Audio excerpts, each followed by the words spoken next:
What's going on, everybody? We don't have anybody in here yet, but figured I'd throw it out there. Got the baits in the water a few minutes ago. Gonna give it a try. Give it a little while. Hopefully, it'll work out.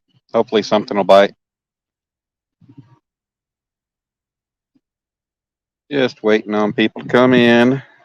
We got Alicia Barnett. How you doing, beautiful? Mr. Randy, my wonderful brother. Big John, what's going on?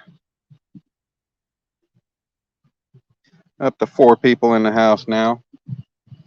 Just got baits in the water. If you didn't read the description, I currently have pork heart, pork kidney, and eel out on the hook.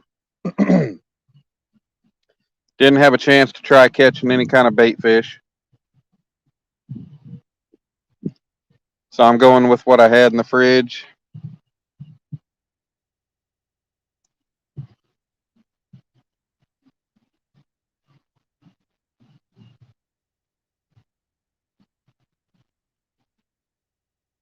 Oh, damn. We went from 4 to 1 to 2. Damn, everybody dropping out.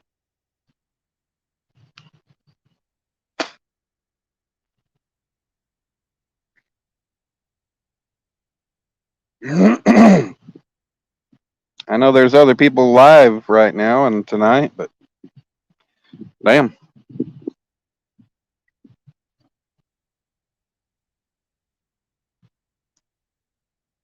Appreciate everybody coming in, taking some time out of your night to come hang out for however long you do hang out.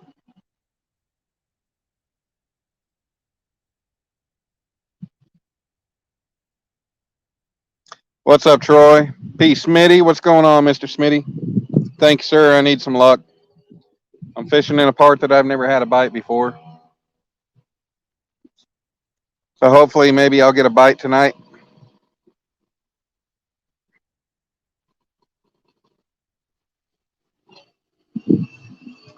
Okay, seriously?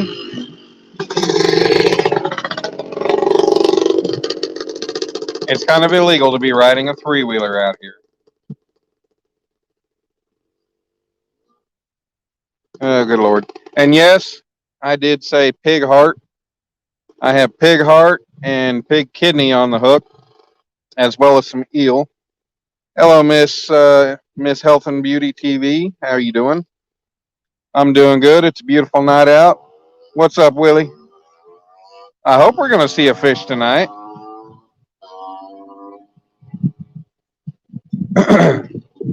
I am fishing outside Oklahoma City, or actually in Oklahoma City. I'm fishing at a lake that the Canadian River runs right next to it. So I'm sitting on the road that if I don't get any bites right here on this little river right here, I can reel in, move my whole setup right here across the street, turn around, and be right on the lake. So we'll see how that goes. Hopefully something will pan out right here in the river. I'd like to see that anyways. I've never had a bite over here. I've caught a couple fish in the lake. Kind of a decently windy night. I mean, not real windy. It's just got a nice breeze going on.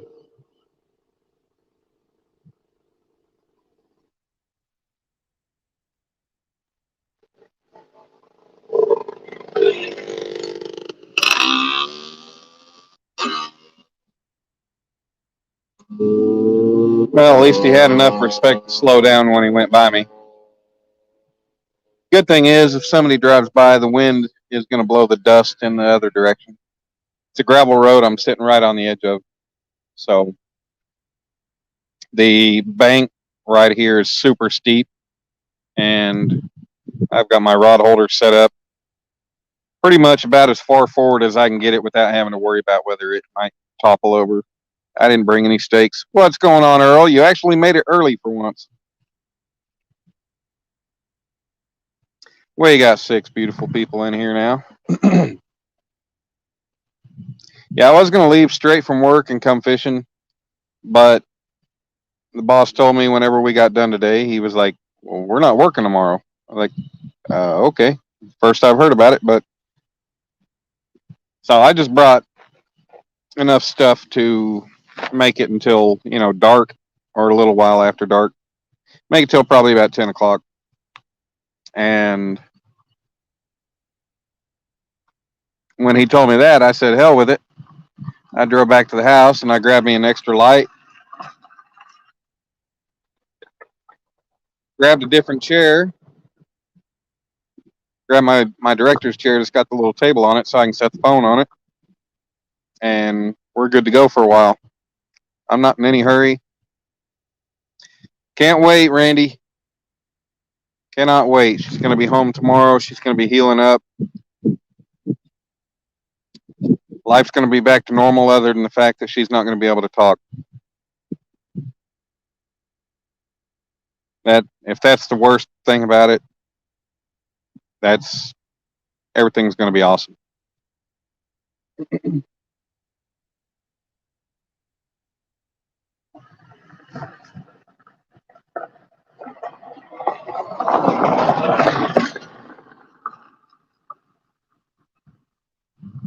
Chris Usselton, what's going on? We're up to 7 beautiful people now.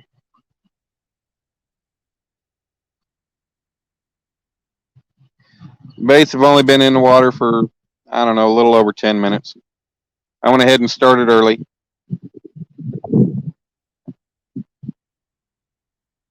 Hopefully the wind's not an issue. Yes, sir, Randy. You were both definitely blessed.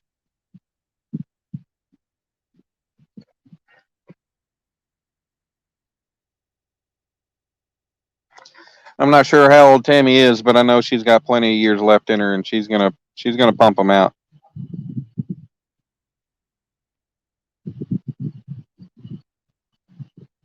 You guys are gonna make this happen. It's gonna be awesome.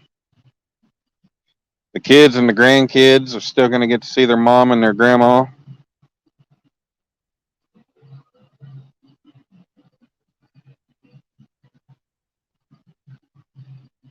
Couldn't ask for anything better. Earl's gonna leave early. He's got to go help living. Okay, yeah, go help Daniel celebrate. I know I don't have the kind of channel Daniel has and all, but that's all right. I'll be here.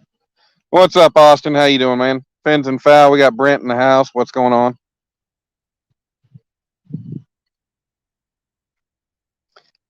We've got the baits in the water for I don't know, 15 minutes maybe a little bit less. We're hoping for a bite right here. If we don't get a bite, we'll turn around. We'll set up camp over on the other side of the road, and we'll be facing the lake.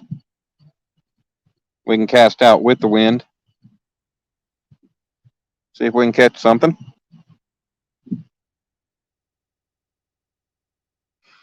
It's only 8 o'clock. I'm not in any big hurry, but I would definitely love to get a bite early on. We'll set the tone.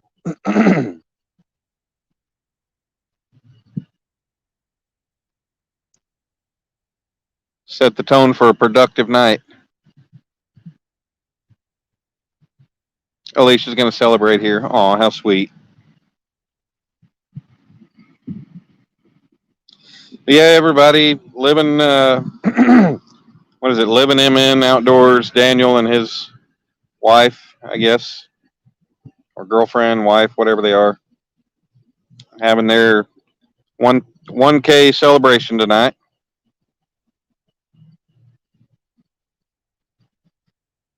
I figured I'd get out and come fishing tonight because I have Dominic starting tomorrow through the weekend.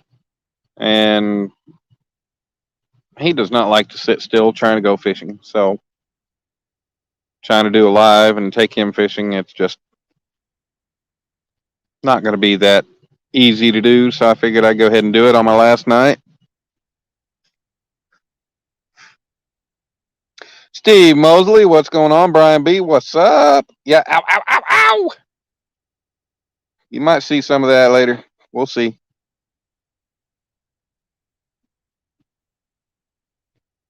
Right now, we got to worry about catching a damn fish. but we ain't even 20 minutes in, so you know we'll give it a try. We're gonna stick around. If the bite in the river doesn't work, I'll just turn around and set up camp on the other side of the road,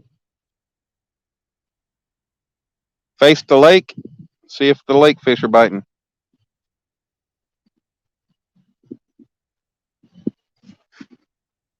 All right, so Randy says they can't find a home health nurse to take care of Tammy, so he is it. He took 6 weeks paid leave, and he will be paid to take care of her too. So that is awesome.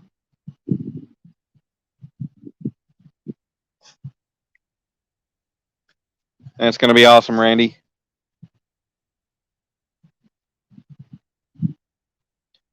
Taking care of Tammy, nursing her back to health, and getting paid to do it.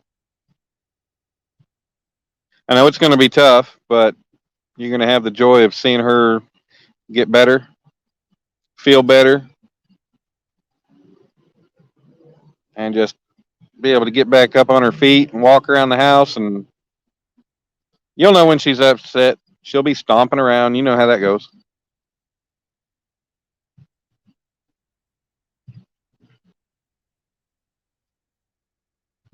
Said I've never had any luck fishing over here on this part of the river. Um, I don't even think the couple, 2 or 3 times that I've tried over here that I've even gotten a bite. But I figured, what the hell, I'd start out here tonight and give it a try. Night's still young. Can't find them if you don't try, right?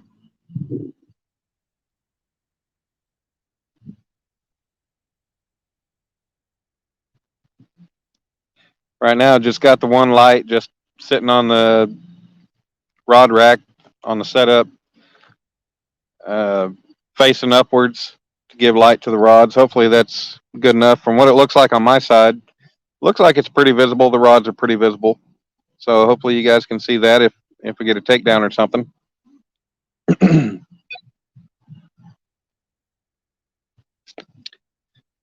I'm not trying to step on. I just got a notification for Panfish Weekly, or I think it's Catfish Weekly, or Panfish Nation. Hell, I don't remember.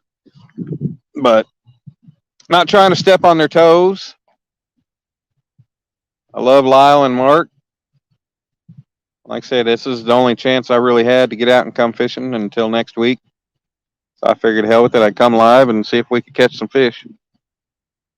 What river? This is North Canadian. I'm over at Overholser, and North Canadian runs like right alongside the lake. Sing it, girls! Some car driving right down the road across the street or across the river there. Windows down, just singing their butts off. Don't know what they're singing, don't care.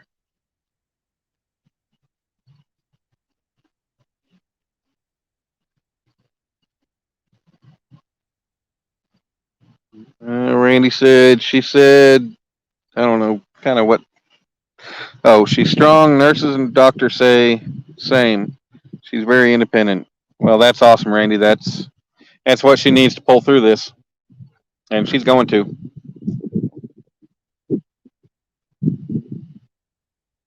She's got the biggest supporter she could have, and she's got a big base behind him and her as well. All of us. What's going on, Rondell? I'm sorry. How you doing?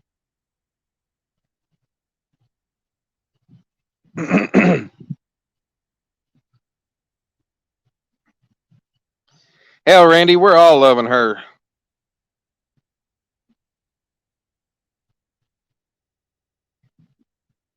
We love her as much as we can. We put up the hearts and the praying hands and hope everything comes out well, and she pulls through all this.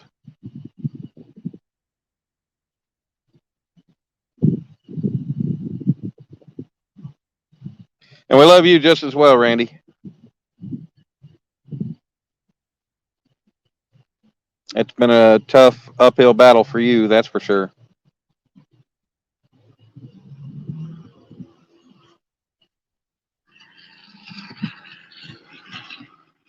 We got a Dodge diesel dually driving by. Currently, I am facing the east, which is where the river is running on the side of the lake.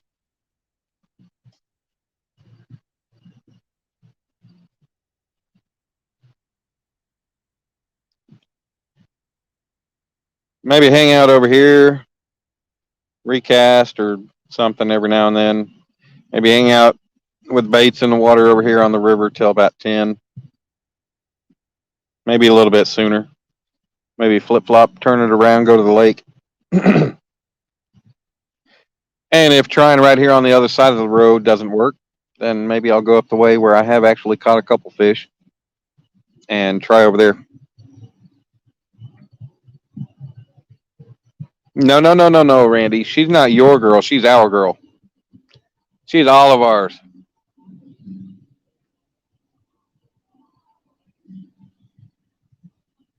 She's everybody's. Nah, she's definitely yours. Yeah, Chris, it's beautiful. It's what's shoot? I don't even know. My phone's not even showing the temperature right now for some reason. Do do do. Huh. My weather bug app is not showing the weather. I guess when I restarted my phone, it didn't come back up. But um, I would say it's probably around 80 degrees right now with a nice breeze coming out of the southeast. Very comfortable. What's going on, Fab Fishing? How you doing?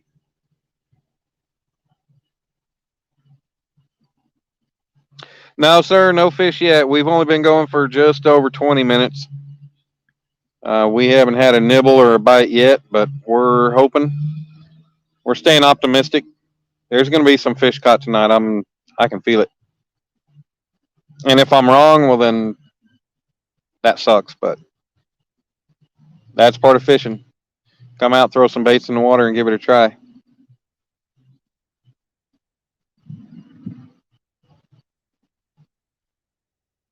Good to see you in here too, Fab. Appreciate you popping in. Feel free to hang out for as long as you wish. There's not a cloud in the sky. There's a lot of stars up there to look at right now. A lot of traffic, a lot of people driving around. It is definitely a lovely Thursday night, and I don't have to work tomorrow, which sucks. That's an extra 8 hours on the paycheck that I'd like to have, but you know what?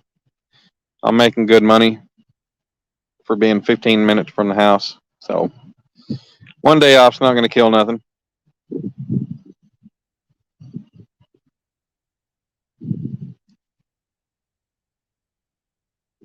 That's why it took so long for me to go ahead and decide to go live. Plus, I thought no real loss. Bex and Steven, they usually go live on Thursday nights, but I didn't get any notifications. I didn't see them when I checked my list and everything.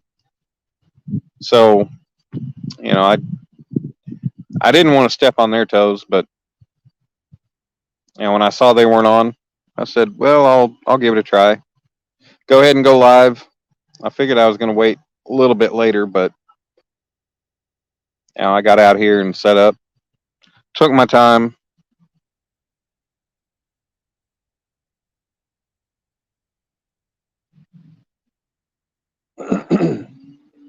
Stopped at the store, grabbed some munchies and some food. Actually, when I got off work, I was going to leave straight from work and come to the lake.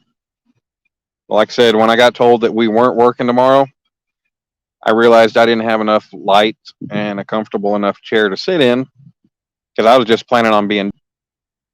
So I just ran back to the house, grabbed up my different chair, another light, and ate some food while I was there since I hadn't eaten it all today. And took my time about getting out here. Got out here just before basically before it got dark. I guess you could probably say it was sunsetting already. Jeremy's tournament cats. Munchies? No, not the weed munchies. I'm not Willie. Just stuff to grub on through the night. I got me some original mix Gardettos and some beef jerky and some Snyder's pretzels.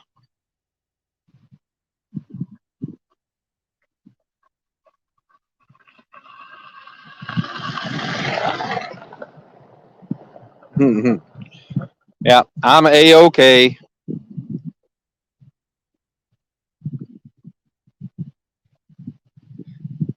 I make too much money to take chances on smoking weed when I can't. That's my livelihood. I get drug tested for every job. And if I miss out on a job or lose a job because I'm doing something that's not legal, then, well, I was obvious. I obviously don't care about myself or my son that much. So I'd rather not take those chances. Yes, it is Dan Reef Robber. Yep, I got the good snacks.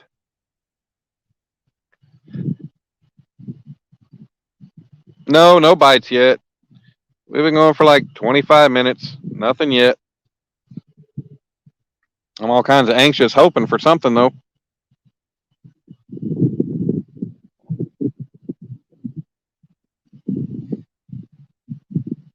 Right now, if you see anything moving, it's just because the wind, the breeze is moving things around a little bit. I do only have the light on low, but right now I think it provides good enough light for the rods.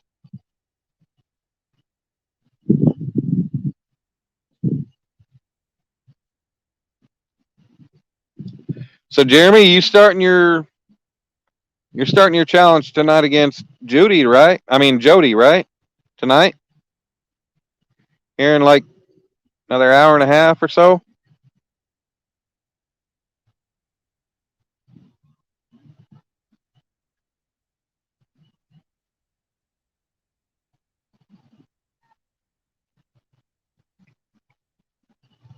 Mr. Willie, it could be connect contact munchies. You've been blowing smoke in the phone. Hey Willie, hey, you know what? I love the smell of it. Don't get me wrong, I do love the smell of it. It don't matter to me. Maybe I do got the contact munchies. I just cannot take the chance on doing it anymore.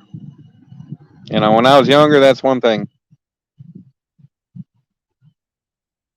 No, it was calling for rain here today, and night was so uh, and night, so you postponed. Oh, come on now.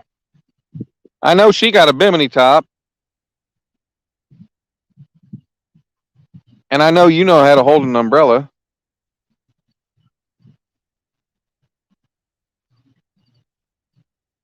Hey, I'll post a link, Jeremy, if you want to come up. You know, you want to talk a little smack, tell us what you're looking forward to. You know, I can post a link. Anybody want to come up, especially Jeremy? He can let everybody know what he's going to do to Jody. Justin Poncho in the house. How you doing, man? We're down to 11 people, but hey, we still got 11 people, and that's awesome. That's better than one. Well, we're at 12 now, but like I said, that's better than one person. But hey, if we only had one person, or if I only had one person, well, that's all I had, and you know, at least one person got to enjoy hanging out with me for a little while. Jeremy says, but the weather cleared up tonight, but I couldn't take a chance with raining on my phone because I don't have a bimini top on my boat. Well, come on, Jeremy. I know you know how to hold an umbrella. Hey, what's going on, Oklahoma Flathead Junkie? No luck yet. We've only had baits in the water for about half an hour. Just seeing what we can do. We're on the riverside right now, riverside of the road. I might flip flop here in a little while, end up on the lake side of the road. Y'all give me your vehicle and boat. I'll show you some fishing come rain, snow, hail, lightning. I don't give a damn. I be fishing. Well, that's Willie talking for you. If he had transportation and a boat, he'd be fishing, regardless.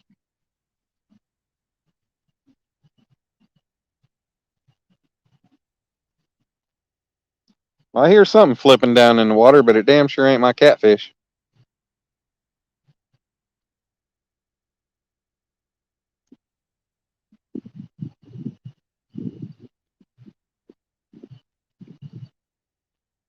That's right, Willie, but your phone won't make it through the trip.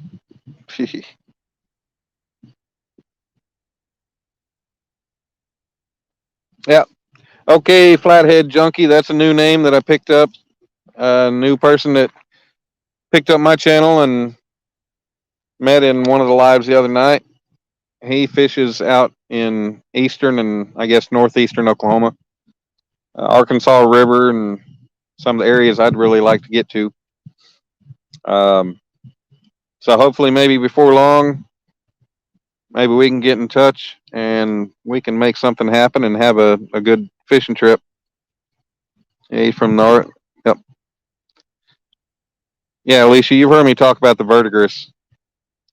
I drove over the Verdigris River every day when I was working in Verdigris. Anthony Clark, how you doing? Oh, do do do do. You just got a skinny 30-pound blue. Well, hey, you know what?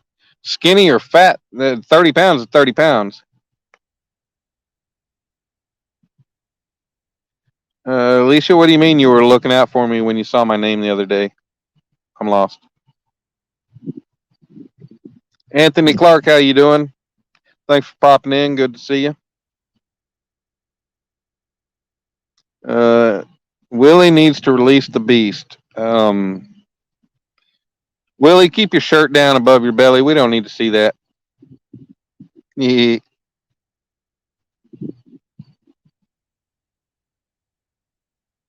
Brian Posey, what's going on, man?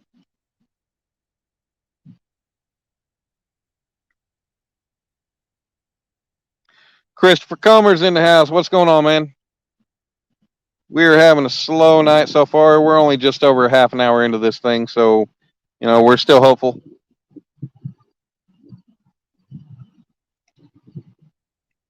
Jeremy, you got problems. Oh, meaning it might be someone you could fish with sometime. Yep.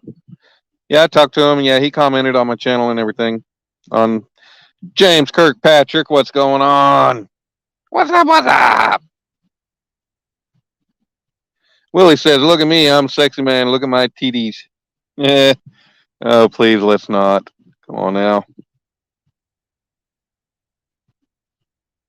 Bad thing is, somehow I just got this horrible mental picture of Willie with his shirt pulled up over his man boobs, sitting there playing with his nipples and say, "Look at my TDs. Look at my TDs."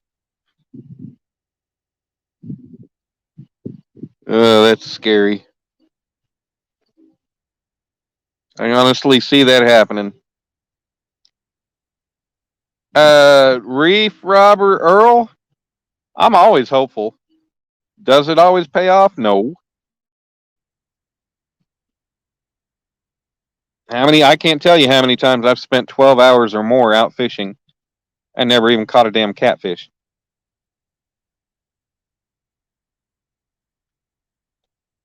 But you know what? You can't catch them if you don't try. I'm at least in an area where it's easy to bounce from spot to spot and try different locations.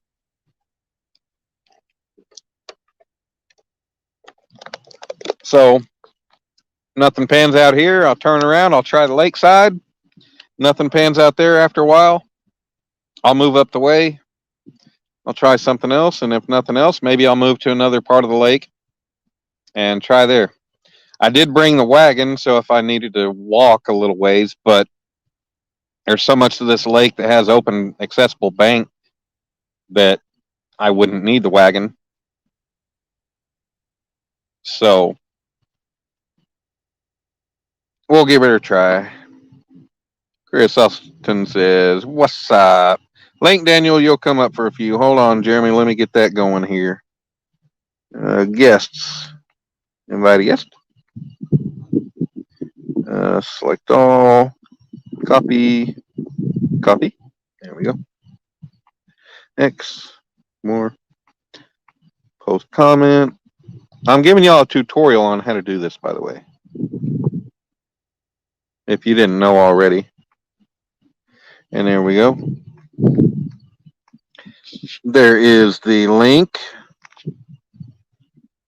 It doesn't just have to be Jeremy. Anybody else wants to come up and fill the void, throw your voice out there, join the show, provide a little comical relief, something. I don't care. What's up, real fishing? Reef robber.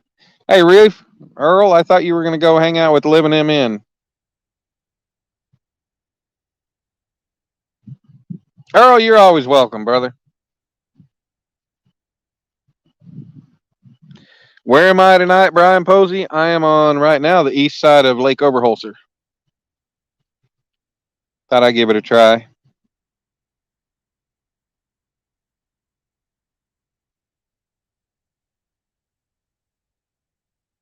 Oh, we got a guest in the basement. We got Jeremy. We're going to add him to the stream.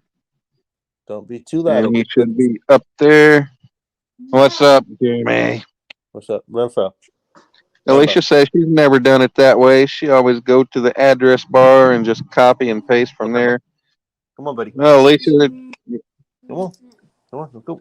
Come on. Nope. If you can't listen, Well, Brian, let me know. Well, Brian, I'll have my son this weekend, so I don't know, but if you end up going, let me know. Post a comment on my channel on one of my videos or something, and let me know. Actually, I mean Cody has my phone number, so you can let him know. What's up, Jeremy? What's up, man? Hey, we got Fish Hunt Trapper Pete in the house now. So what's going on, Jeremy? You out fishing right now? It's awfully dark where you're at. I don't know. I'm at the house. You're at the house. What are you doing? You going incognito, hiding from the wife, or what? Yeah, no, I gotta hide from her. No, she's hiding from the kid. No, she's sleeping. No, he's over here playing. Yeah. I'm just there. I'm watching this football game a little bit. Who's playing? Seattle and the Rams. Shoot, that's a tough one because I kind of like both, but I'm not an NFL person. But let's see. Go Seattle. Hell with it. There you go. Yeah, I don't really care for either team, but I got someone playing on my fantasy team. So all right, go Rams. Watching it, you know. Yeah, man, it sucked, man, because it's been raining here for the last couple of days. For real? Same percent, today as it was yesterday, and it rained pretty much all day here and by the lake, and yeah, What's up, Eric? She got somebody fishing tonight though. Jody does. They're doing her little challenge thing, so that's cool. She got something to fish against and stuff this week, but I'm sure. Well, how many people signed up for this flathead challenge deal? Well, I think it's just me and her. Our thing was a flathead challenge, but I don't know. Her thing is called some kind of flathead challenge or something like that. Right. Yeah, no, I'm not sure, but she said she had she said she can do up to 6 people each night that she does it. So, but I seen on the list tonight that she had Blue Line Adventure and Mike's Fishing Home. Yeah, had those 2. You know what I'm saying? So she still has somebody tonight, but Well, I saw in her little video the other day. I thought the whole flathead thing was just you and her, and then all of a sudden I see something about it was like a 7-week deal. I was like, damn, it's 1-on-1 just between you two for 7 weeks. Gonna see who can do the best over 7 weeks or what? But then I see, other people I see at the bottom of her little list or rule list. It was like it was kind of, I don't know, an open challenge or something. I didn't quite understand that, but yeah, it's something different. Yeah, ours was separate, yeah. But ours, when we do our 1 versus 1 thing, it's just a flathead thing. But she has something separate for her. Ours is pretty much a 1v1, and it's flatheads only. But she has a flathead challenge. I'm pretty sure that's the name of it, and it's like a point system, and it's going to last 7 weeks, and you get I think 5. I'm not exactly sure about the rules, but I think it's like 5 points for a flathead. You get more points for a flathead, but I think blues and channels count too, as long as they're over a couple pounds. Yeah. So it's cool. I know she was. I guess blues and channels count for 1 pound, and flatheads are 3 or 5. I don't remember, but yeah, I saw that. Yeah, something like that. So that's cool. I like it. I like that. Yeah. Definitely gonna get in on that here soon. I just got every weekend the rest of this month. I have a tournament on the lake and stuff like that. So I'm going. Yeah. My club is Saturday. We have a tournament Saturday morning. It starts at 7, and It's a techno club or what? say what now? Is this a techno club or what? Oh, no, it's a Glow damn. sticks and all that stuff. Come on now. I know, right? That would be crazy. I got it's a catfish club for our Santee. Yeah. It's called Santee Cooper Lakes, Santee Lake Catfish Club, and there's like a point system for the year. There's 8 tournaments, one a month, and they got if you win the points race at the end of the year, you get this golden belt, and yeah, it's a money. I think the person that won the points race, they made like $2,000 separate from all their money they've won and stuff like that, and like it's pretty cool. I'm saying it's not bad. It's 120 to do a tournament. Right. Hey Earl, appreciate you coming in. Go tell them if they do a drawing, put me in there somehow, even though I can't be there. But I'm a winner. That's right. I'm a winner. I'm a driver. I went on Mike's Things fishing. are going to change. I can feel it. Go ahead. Sorry. Quoting back. Mike's did Mike's fishing home. He did a giveaway last night. It was pretty good. He gave a good bit of stuff away. Yeah, I know, but I know. I wanted to be there, but man, this new job and man, I don't know what it is. The last couple nights, I've been going to bed. Like last night, I got into bed just after 11, which that wasn't too bad. But the night before, I mean, shoot, I laid down in bed at like 9:15, and I was done for before 10. And then the night before that, I laid down at like 10:15, and I was done, 20 minutes into laying down. So, but yesterday morning, I had to be there at 7, and it's just things have been crazy, and it's just been working though. I mean, that's all. Oh yeah, Yeah, it might be 5 till almost 1 o'clock in the morning. So right, yeah. Mike always does a live late, so that sucks. I had to miss it. I know he was really looking forward to doing his giveaway, and I hope it panned out. I happened to see that on my. He had a good bit. Go ahead. No, he just had stuff, man. He did. It was good. I won one thing. I won some fishing line. So that was awesome. Cool. But he had some good stuff, man. That was cool. Yeah, I know he was really looking forward to it. He's been anxious to do that for a while, and I looked and I didn't watch it, but I was scrolling through my YouTube while I was at work today, and saw. I mean, hell, he had over, I think at that point in time it was like 125 views. So, for him being fairly new to this whole thing and everything, he's got a good number of subscribers, and he had a pretty good, turnout and number of views. So that's good for him. Good. I know tomorrow, man, I'm gonna do a live. I'm gonna do a little quick live, but I'm gonna do it on my live well. Hey, hold on a second, John. I'm gonna kick you right square in the ass. You're older than me, buddy. Keep it up. You're older than me. Yeah, Jonathan Brady. That's my best friend since I was 4 years old. So, yeah, he's one. Him and his girlfriend, one that come out to hang out with me last Saturday night while I was having the tournament. So, yeah, he come in, pop in, hang out with us. I see. So, John, definitely appreciate you being here. Tell April I said hello and love her. I hope somebody else, man, runs another tournament before it gets super cold this year. 7-to-7 type of stuff. I hope someone else does something at night. Like I really like those type of tournaments. Yeah, hey, maybe I'll set up a damn ball freezing tournament during the cold winter. I'm down, bro. Like there's always somebody willing to fish. I mean, it doesn't get crazy cold where I'm. I mean, it gets cold, but it's not like y'all's cold and other people's. But I mean, I'm well. Shit, here in Oklahoma City last winter, we hit -14 in Oklahoma City. Nope. Now, that I mean, we ain't ever seen that. We'll usually see couple degrees negative maybe, but minus 14, and we had a sustained negative temperature for days, and that is like record breaking. Is that when that freeze happened?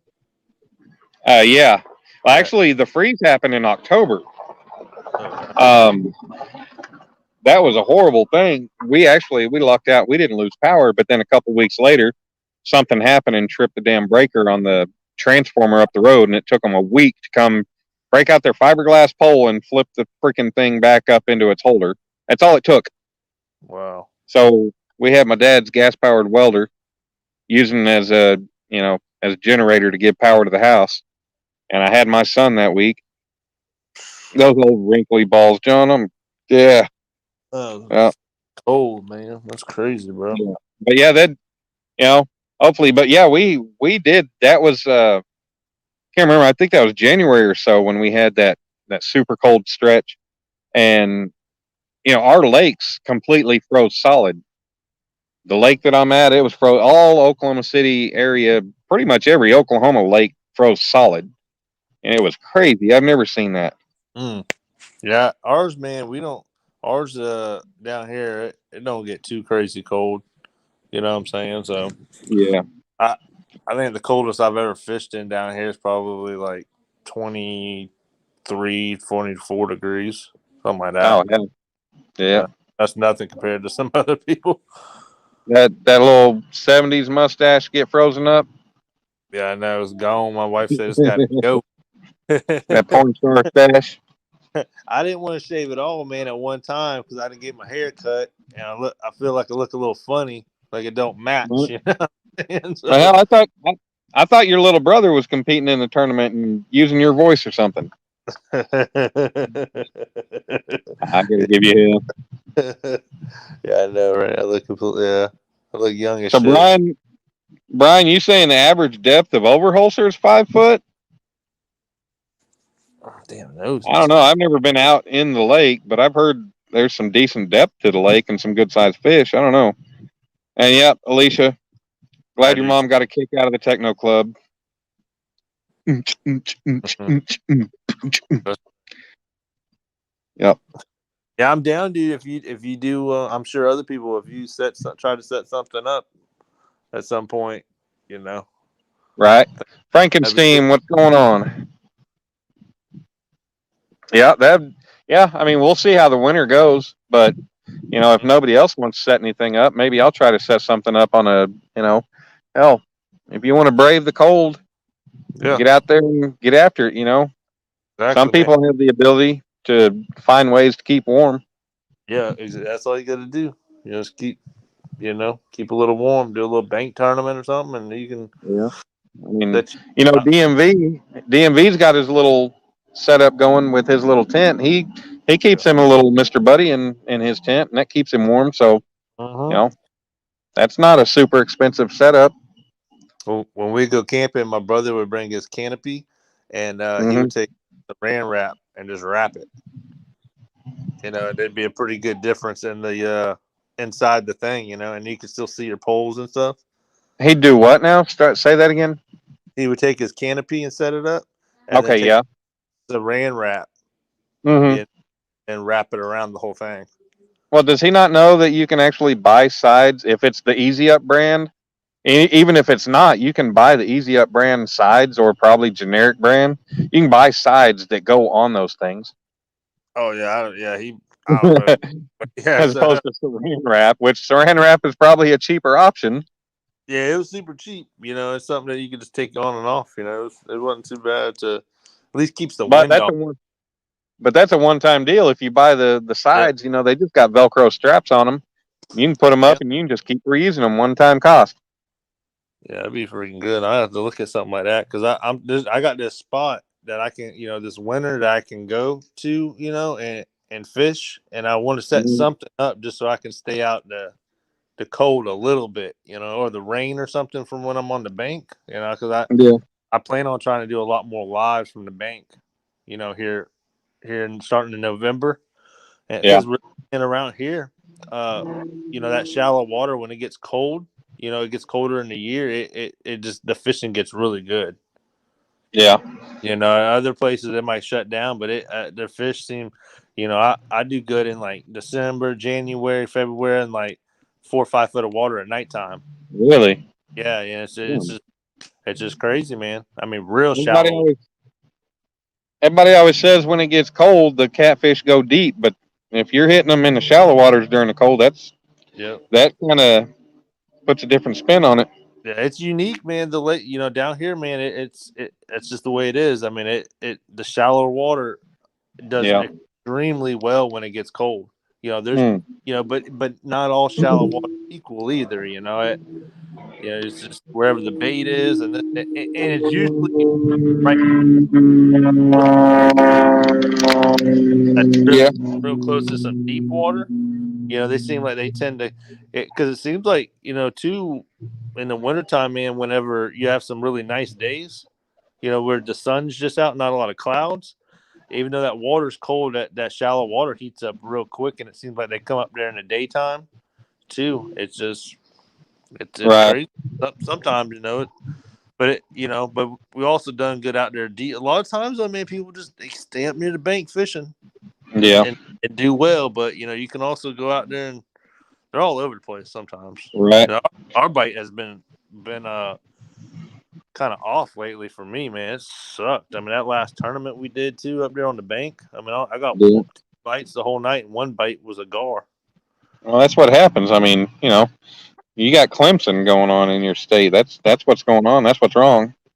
I know, man. They're so, Alicia, what are you talking about? How do you get out? How do you get out of what? you caught And yeah, 11. John, she didn't put a whooping on me during the tournament. I put on 100% whooping on her because I caught one fish during the tournament and she didn't. Oh man, So shazam right there, buddy. man, I couldn't believe it was an awful night for everybody for the most It part. was. It If was. Steve didn't catch that 40-pounder, I mean, everybody, it would have been uh, it wouldn't have been Yeah. good for anybody, man. I mean, Brian caught like 5 or 6 fish. They were little, but he caught a couple fish, but I mean, Yeah. Well, no one could even get a bite. It was just crazy. Aaron got up to 20 something pounds, but yeah, Yeah. if Steve hadn't caught that one, and then Yeah. Big Mike, he caught a couple nice ones. Oh yeah. But hell, Besides Big Mike, you know what I'm saying? yeah, I knew he was going to do good. His spot's been good for oh yeah. a solid month or so. He's been good. They've been doing he's been doing real good on his spot, man. Alicia, your partner's fish was .4 pounds bigger than mine. Good lord. I did. Hey, I don't know about you, man. Everybody else, but I like that. I like how we had a random partner. Yeah, it I was think cool. I like that. It wasn't. I really liked it. I thought it was. Because you really had to rely on your partner, and I thought it was cool as Right. hell. Man. I like Well, that. hey, if the fish had been biting for Troy the way they did on that first 7-7, Yep. it would have been a different story. Yep. Exactly, man. I mean, it was anybody's ball game, man. Yeah, and I like the way Aaron set that up. It was a pretty cool deal. I personally don't like I don't like the rules when it's a numbers tournament. I really don't care unless it's a numbers tournament for the whole thing, for Yeah. everybody. I really just don't care for that, just because it's a lot of action and stuff. But I don't know. I don't know. Yeah, the two biggest being added together, that per Yeah, per person per team, that was a cool yeah. thing, and because the numbers are different everywhere you go, so there's no guarantee of one way or another.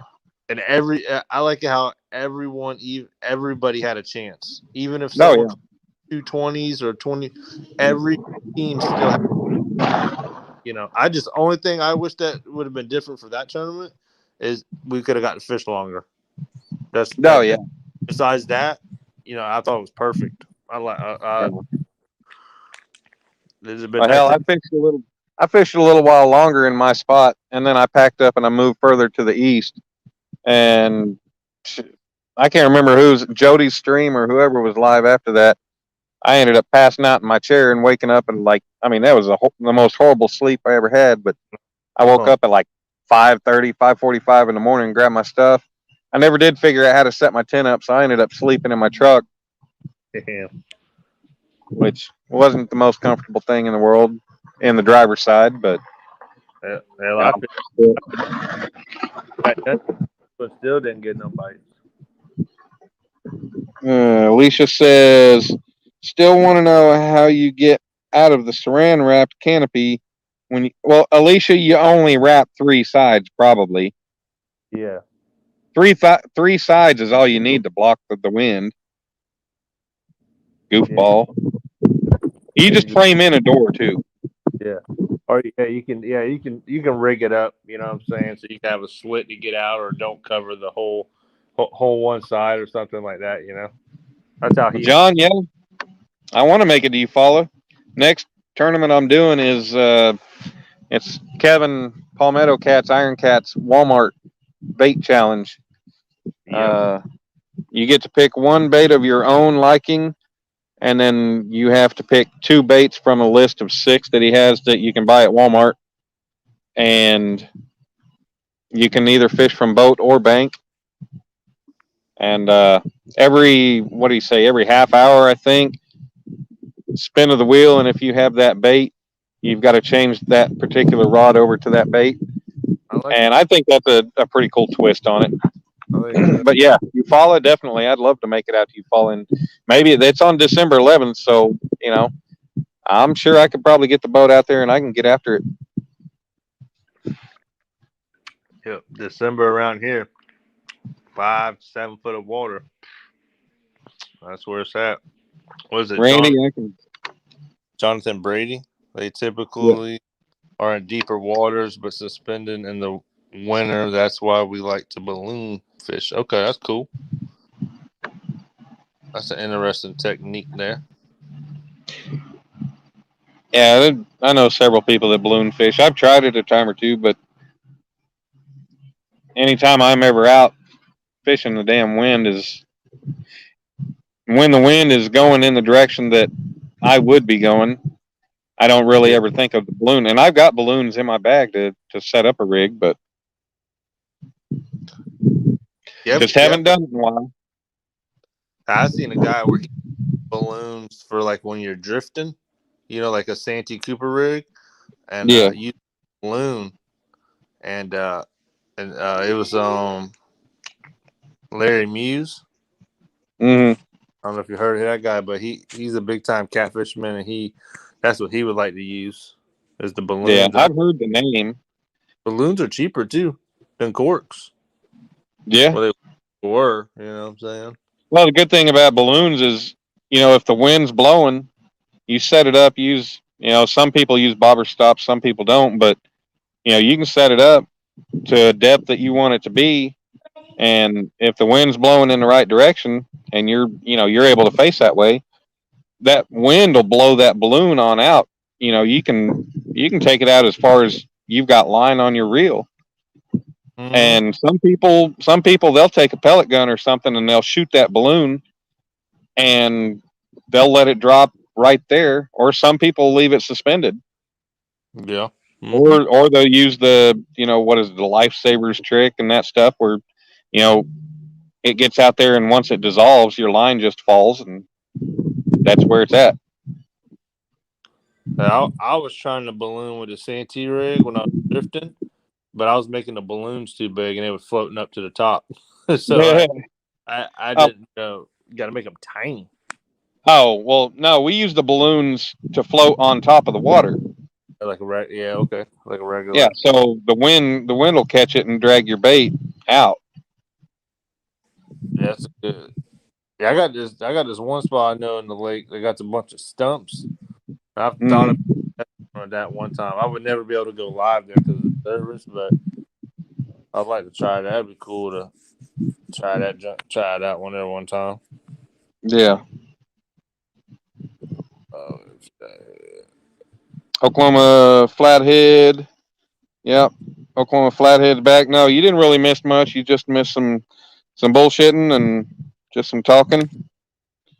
And Mr. Randy Randall's Rhino Outdoors, he He's just the happiest man on earth right now. His wife made it through one of the most horrible surgeries anybody could ever think to have at you know to have their whole throat removed and rebuilt with some of their thigh muscle and everything. And she's actually on the road to recovery. Um, he told me the other day she's able to swallow actually with the rebuilt uh, throat that they made for her. So I don't know how that works if she's going to be able to eat normal food again, but hopefully so. Um, but Randy's been someone. Randy and his wife Tammy have been near and dear to me ever since he ever first started talking about all this. So everybody, give your thoughts and prayers to him and them, him and her. Hey, Murpho, do you want to say hi to YouTube? No? Okay. Let me know if you want to say buddy, okay? Yeah, come say hi. You want to say hi? Come say hi, kiddo. He's being all, you want to say hi, bud? Come here. Say hi to YouTube. Come here, let him see your face. Tell him hi. Maybe him and Dominic can have a live stream play date sometime. Yeah. Hey, you. Yeah, it'd be cool. I had him out there fishing last Sunday, and I ended the live stream. You know, he was hollering at the TV, at the phone at the end, but I ended the live stream, and we were reeling up the poles, starting to reel them up, and he's like, "Daddy, the pole's bending, It wasn't moving, but he's like, "It's bending," and he runs over there, and he starts cranking down on it like he's gonna get something like that, and I would have left the live up for just 5 more minutes. I said that would have been priceless, man. He got that one in, and he did it again. I said, "Dang, bro." That would have been awesome. Yeah, man. I was telling my wife about it. I said that was I think I'm gonna do a little video, a tutorial how to like reel down on the fish, with the circle hooks or something like that, and let him do it today. Oh hell, I was sitting in the truck this morning, and all this time I sit at work, sitting in the truck doing nothing. Sitting there playing on YouTube, watching streams, talking, watching watching the other guys work while I'm hanging out in the truck. I was sitting there and I was like, and it just popped in my head earlier today. I was like, you know what? I got all my fishing stuff because I loaded it up last night, and because I was planning on leaving straight for work to go fishing. I was like, you know what? I need some more leaders. I need to tie some more leaders. So I'm sitting in the truck when Fishing Frustrations was doing his little live stream. I was like, you know what?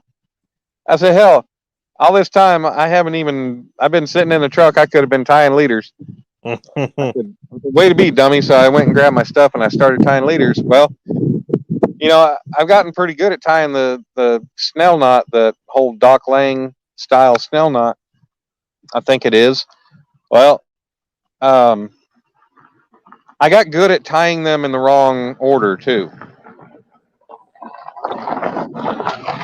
You got to pay attention and remember which part of the line that you have pulled out and which part of the lines you've got pulled down the shank of your hook when you go to wrap it and you go to pull your line. Because you might be pulling the line out of the back of the hook, which will totally reverse the effect of hooking a fish. What was the knot you were using? It was the no knot snell that Muskrat Adventures, that the Doc Lang, I think his name was. Okay. Yeah, it's Bob Fins and Fines actually did a video on that about a month ago or so, and made it a little bit easier to understand and see. I first found it, I think, from Alicia shared it with me, and I didn't really pick up on the video. And then Ryan Bortz, I think Hagen Grubbs. Hagen Grubbs did a video on it, and because of the fact he was doing it outside and lighting and everything, and where his hands were positioned, it was kind of hard to pick up on. Yeah. But then Fins and Fines, Bob did his little video on it, and it's like it snapped. It was just super easy. It's just the problem is you've got to make sure you've got the right parts of the line Otherwise, you're pulling out of the back side of the hook instead of the front side. Yeah. Yeah. It's all. It's all. The way you got to Hey, do it. Frank H., what's going on? Yeah. What's up, Frank? Yeah, Lisa. That's right. That's what. You're right. He was being a little shy. He warms up to you though. He'll talk you to death. That's the way most of them are, except for Jonathan Brady in here. His brother's girlfriend has twin little boys, and apparently it don't matter how long you're around those kids, they are shy. Like they're identical twins, and they've been together for I don't know how long, and those kids even around John, they're just like they're like closed shell kind of kids. They just they'll smile every now and then, but they don't know how to take you in any aspect, and they don't talk. They're super shy kids. They're cute kids. I'm sure they'll come around eventually, but yeah, they'll get there. Yeah. That's right, man. Hey, Yeah. so what do you use for not the snow with the other knot? What knot do you use? Other knot, Yeah. usually I use a Palomar knot. Yeah. Okay. It's quick and easy. I used to be dumb and try to fold my line in half and make a loop to go through my eyelet, and then Mm-hmm. finally I wasted so much time on that.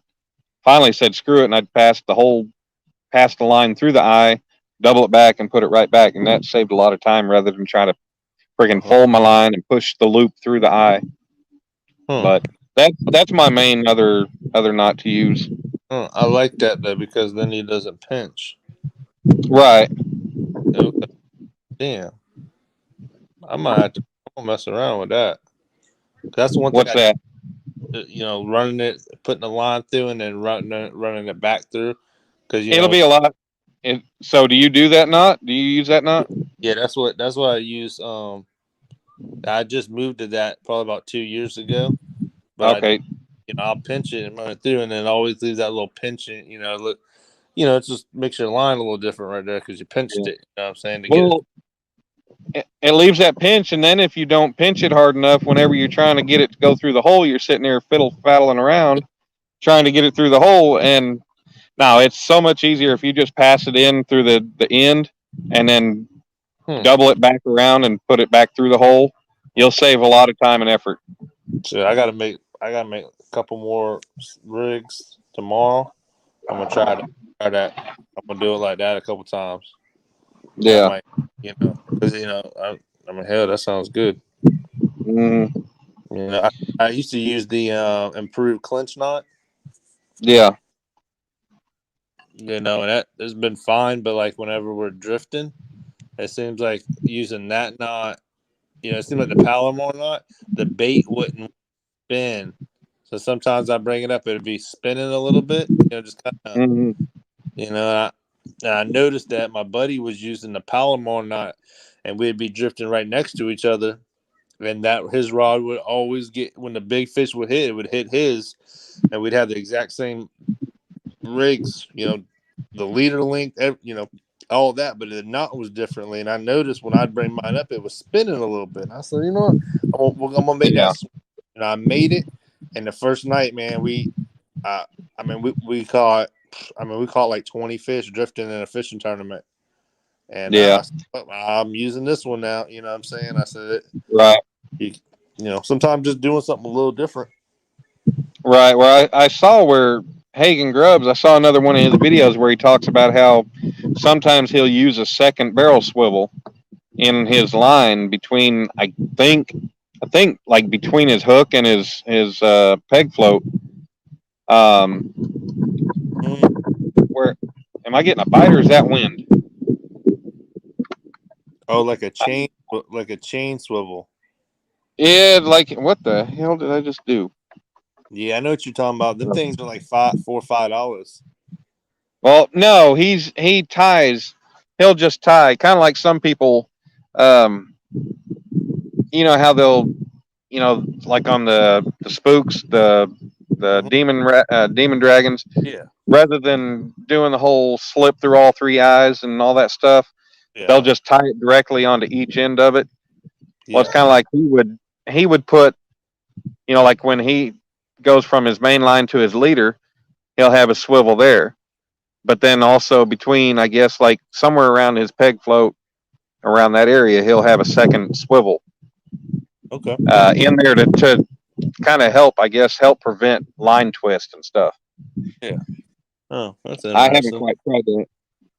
If it works for you, it works for you. Yeah, You know. Oklahoma flathead junkie. I hope you're not saying you can just directly cast 400 yards with a 4-ounce sinker and a bait. I That'd said, be nuts. No, I know. He's talking about using a bait boat. The 400 yards, man. I wish I could cast out 1,200 feet with 4-ounce sinker. Alicia, what are you going to have to Google? A bait boat? Hey, old man Bill. He's old man Bill from my live streams. He's got one of those RC boats that have the little hopper, a little dump bed on the back of them. That all you got to do is you put your bait on there, and you drive it out where you want it, and you push the button, and it'll dump your bait. That's pretty cool though. That's pretty cool. There's certain I would like to use something like that. There's certain times that I could help out big time. Yeah. I would definitely use that in one of our big tournaments. Yeah. Because you can get out there. Because like where I was fishing in that tournament, it's about 7 foot deep. 6 to 8 foot, something like that. But if you can get out there just a little farther, it's 60 feet.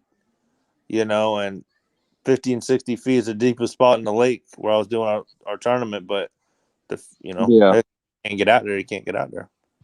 Right. I tried to. I did backlash one time, but I slyly just kind of reeled it in and walked it back there, so no one said nothing during the tournament. I said, "Let me get back over here." Oh, so you played off a mistake, and yeah, it worked. It worked. No one said nothing. It wasn't too backlash, but it backlashed just a tiny bit. And I said, because I was just trying to chunk it out there, and. Hey, Jeremy, entertain them for a few minutes or a minute or so. I'm gonna be right back. All right, I'm gonna. What's up? Adjust my. What's going on, y'all? Oklahoma Flathead Junkie. What's going on? 2 of my catfish rods cost me $700. Ka-ching! That is ridiculous. Wow, that's pretty. Sounds like an expensive rod. Let's see here. What's up, Alicia? How you doing tonight? Jonathan Brady. It seems like you have a lot of problems putting it in the hole. Yeah, you win some, you lose some.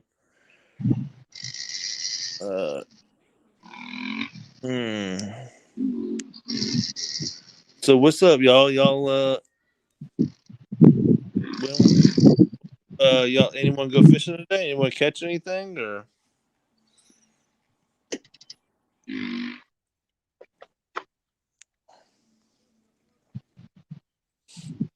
Hey, Jeremy, doing the best I can, I suppose. You? Yeah, I'm doing all right. I wish I'd have been fishing tonight, but just. It's calling for rain. What can I do? Same percentage as it was yesterday. It rained just about all day yesterday, so that just sucks. But I'm gonna try to go out tomorrow. I got a tournament Saturday morning, so we got to go I got to go catch a bunch of bait. My brother's done caught. I think he got about 40 fish. He got about 15 white perch, and he has a bunch of brim already. So that's a good start. I'd like to go out there and just ride the boat a little bit tomorrow. It's supposed to be kind of rough, so my nose is itching. Hopefully you're doing better, Alicia. You did good in the tournament too the other weekend too. It was a slow bite for everybody, so Jeremy, you are going to love doing the polymer by putting it to the eye and then feeding it back through. I can't imagine doing it. Yeah, it sounds good. Because you always got that small pinch in the line. And I'm very OCD. I guess. I'm not OCD about pretty much anything else, but my knots. You know, yesterday I made like 25 rigs, and it took me like 7 hours. I swear it did 6 hours. I'm constantly going back over it and touching it, and if there's anything that feels just a little bit out of the something, I cut it and restart it. I just because you never know what you mess around, you won't get it. You'll lose that big fish. And that's happened to me before, so I don't want that to happen. No fishing today, but did maintenance my gear for this weekend. Grease, all fresh, 60-pound, 12-pound strain braid, and 30 feet of 60. Nice. I'm back, folks. Sounds good. All right. Yeah. I know they're Pontoon Jody and them starting here in a little bit, I think. Do what? You said Yeah. what? You're gonna hit up Jody? No, Pontoon Jody. I think they're starting up. I think they're fishing tonight. They just started. Are they going to start here Right. soon or something? Well, I can't remember if it's starting at 10 p.m. Eastern or 10 p.m. Central. Yeah, I don't know sometimes, man, because I think Avid's going to host it, like hosting it and stuff like that. So I'm Right. not. Said 10. Yeah. About Avid's time, or who knows? Sometimes I don't did know. not Well, redeem this one on hopefully at Avid. some point in time. Hopefully at some point in time, me and Oklahoma Flathead Junkie are going to get in touch, and maybe I'll make a trip up there. His part of the state. We can go up there. Two of your catfish rods cost $700. Good Lord. Hey, Oklahoma Flathead Junkie. If you watch Two Stands Fishing, where he used Uncle Lou's medium action 7'6" rod with 30-pound test, catching a 212-pound sturgeon Yep, for it's all a about $80 rod, yep. you know, It's all about your you can't, depths and your rod. yeah, you can't go wrong with something like that. Yep. Exactly, man. My my favorite rod. It's not the nicest one I have, but I got it from the flea market a while back. It was an ugly stick, and it had a nice Abu Garcia on it, like Abu 6000, something like that, and real nice one. But I got it for $30, like almost 20 years ago. Still have it, and I'll be using it in my tournament Saturday. And Right. just Hey, I got you can't go wrong with what's proven itself to you and what continues to work. exactly. I got some more expensive rods and stuff like that, and they get left home sometimes just because there's everyone got their rod they like the most, or Hmm. rods that get bit more bites and stuff, and Right. gotta. Well, like I said, the funny thing is, I got the Uncle Lou's rod now with that Mhm. pin rival on there. I've got that middle rod. That's just a Zebco Big Water 808 rod with a PC Fun Chaos 50 on it. It's just a 7-footer, and then the rod on the left is just another. It's a Hog Seeker Zebco, Yeah. and I've not had the luxury of catching anything big. 8 pounds has been my biggest so far. I did have some kind of a monster on, I think, the Zebco rod with the 808. Um, it was a rookie mistake on my part. It was a big fish rookie because I've never caught anything big, and my drag was set too tight, and he broke my line. Yep. That's right. It wasn't a slack pop. It was a straight up stretch and pull. So, running 25-pound main line on there with 40-pound leader, he broke the main line and it stretched. He stretched after it broke. There was about 20 foot of line that I had to cut off that was stretched. Wow. So he had to have probably been a good 40-pounder. Mm-hmm. I was just a rookie on a big fish, and my drag was set too tight Yeah. and wasn't prepared for it. And then when I got him, I wasn't smart enough to reach my thumb up and start spinning that drag wheel to to loosen it off. But that Zebco rod with the 808, that I call it Old Faithful because that's the damn rod that catches more fish than any of what I've got, and I don't know why. Yep. They just always come to it. Yeah, man. Just Just sometimes it's just starting the rod, it gets hit. It is. I'm looking forward to some real tests on my stuff though. I'm trying to, and now that I'm back to working and I got financial situation better and everything, maybe I'll upgrade.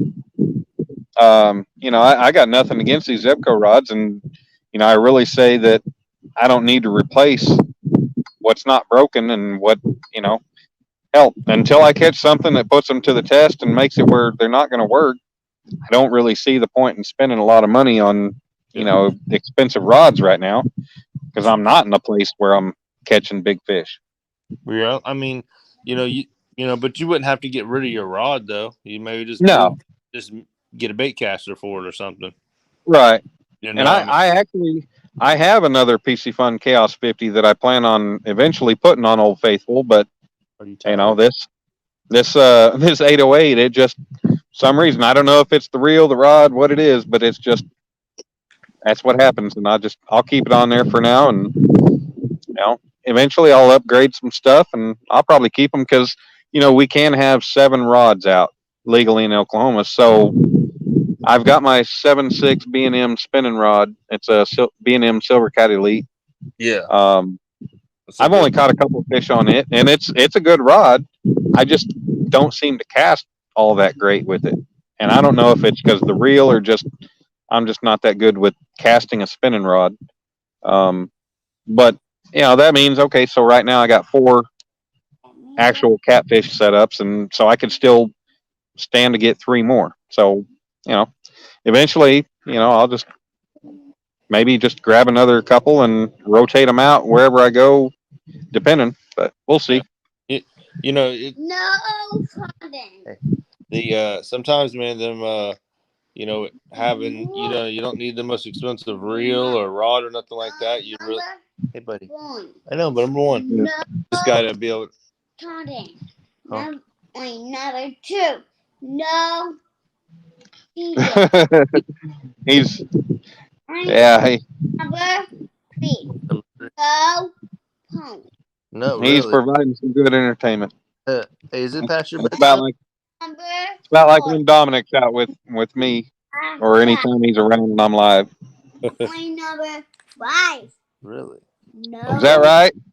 Batteries. Your boy's 3? Yeah, 3. Yeah. But 6. It's awesome. No ball. Okay. John says my most expensive rod cost me $1,000 a month in child support. Oh, that's the wrong kind of fishing, John. Oh, good Lord. Yeah. Number you're 39. crazy.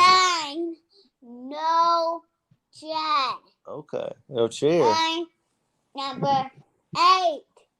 No window. Okay, you ready to get your blanket and go to bed tonight? Let me let you think about it. Flathead.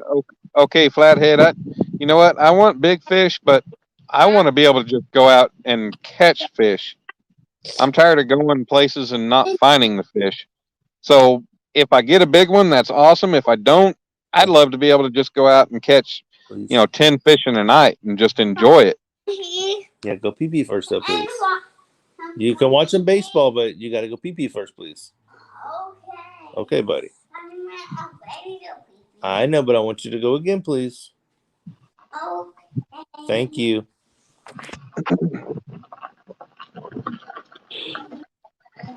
Huh? No. Mommy's sleeping. You got to go to you're going into that bathroom. Oh.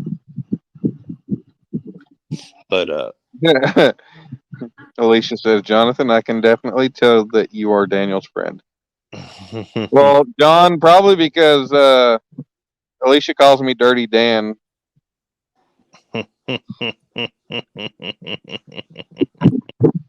because I don't hold back.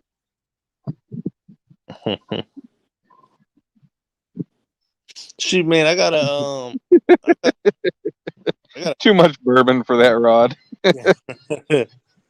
I got a Cast King bait caster. I don't know if you've tried any of those, but they're pretty decent. No, I've never tried a Cast King. I haven't. My first venture into bait casting was, well, actually, a couple of years ago. I was in a pawn shop and I picked up for $10. They had this. It was a Bass Pro. Their Bass. It was their tourney special. I think it was a 7'6" rod with their low profile bass reel on there. Mm-hmm. But I picked it up for $10.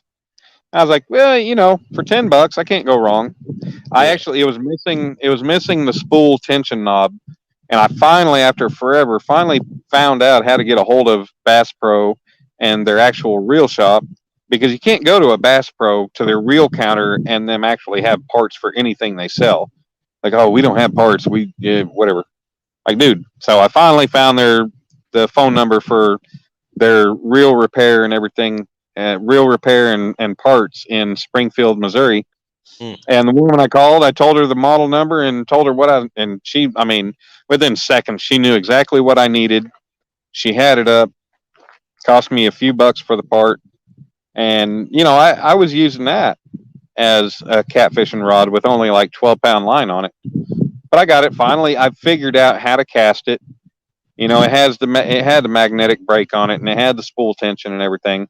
And I figured out how to cast a bait caster. Yeah. So my actual first venture into catfish bait casters was the PC Fun Chaos 50. Because around Christmas time, I had a little bit of money to spend on a few things. I didn't have a lot of money, but I had enough to where I could. Hell, I gave $45 at the time, and that's before they bumped their prices up. So I thought I'd try it out, and it actually worked out for the best.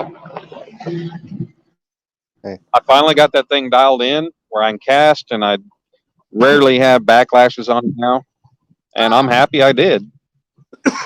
Damn. I like that reel. I like the pin reel that Fishing Frustrations John gifted to me during the Anglerholics James and Lisabella's giveaway. That reel definitely seems to be more fitting on that Uncle Lou's rod. Yeah. It's crazy the size difference between it and that PC Fun reel. I cast that pin reel, and then I go to the PC Fun. I'm like, man, this thing's like half the size. Yeah, man. But I got about I think I got 5 or 6 Cast King the first generation ones, the spinning reels. And I cast I got the spinning reels, and they've been really good. Like the drag system is real strong, and it I've caught a bunch of fish and all this, that, and the other. But just since March, I've had on my Cast King 6000s, I've had the handle break on all 3 of them, reeling down on a fish to like set the hook. Yep, 3 handles. The drag system is flawless. It's nothing else I can find wrong with the reel at all. But the 6000 series, I've had 3 handles break since March. So, have you thought about ordering like an Abu handle and seeing if maybe it would fit on there? I still got the reels, man. I thought about doing something like that, just getting some type of some type of, because it's literally like the aluminum or whatever, the metal, whatever it's made out of, it seemed like over time it just started bending, just getting real full in there. And the reel's fine. I just got to, if I can find another handle for it, it'll be good for another couple of years, with no issues. And then if I handle, I know now that don't try to reel the fish in super hard. Just more like pump him in and then reel down as you're going, and it seems like they'll last. Hey, what's up? Yeah. But, what's up, JBT? Jarrell, fishing with JBT. How you doing, brother? No fish yet. Nothing yet. I'm thinking I've only been going for an hour and a half now. I'm thinking about reeling them in. I haven't gotten any bite. I'm thinking about, for those of you who have not been here, um, I'm on this gravel road that runs between the river that runs right alongside the lake on the east side of the lake, and the lake is on the west side of this road. So I'm thinking about picking things up, reeling in, and just walking to the other side of the road and casting out into the lake and seeing what I can do over there. Because I have not had a bite, and I've never, in this part of this river, I've never had a bite. Hopefully, something will change eventually, but Yeah. I figured I'd start out, I'd give it a try over here, and nothing else. I can move to the lake, and then I can start working my way around the lake if nothing else. So, Take it might be time just to make that move, huh? do what? I say it might be that time just to make a small move. Yeah, and it definitely a small move. I mean, it's turn around 20 feet behind me, and you know I got the lake. I Yep. cast out into the lake. Papa T's in the house. What's going on, Papa T? How you doing? Sorry, I'm trying to let Jeremy talk and have conversation here, but at the same time trying to say hello to everybody and keep touch with the chat. Uh, oh, Yeah, Alicia. Yeah, it's a Cast King Generation 1. It's a red and black reel, spinning reel, and it's a 6,000 series. And I've caught, I mean, on all the reels, I've caught I would say probably at least 20 fish or more on each reel. That's definitely over 25, 30 pounders.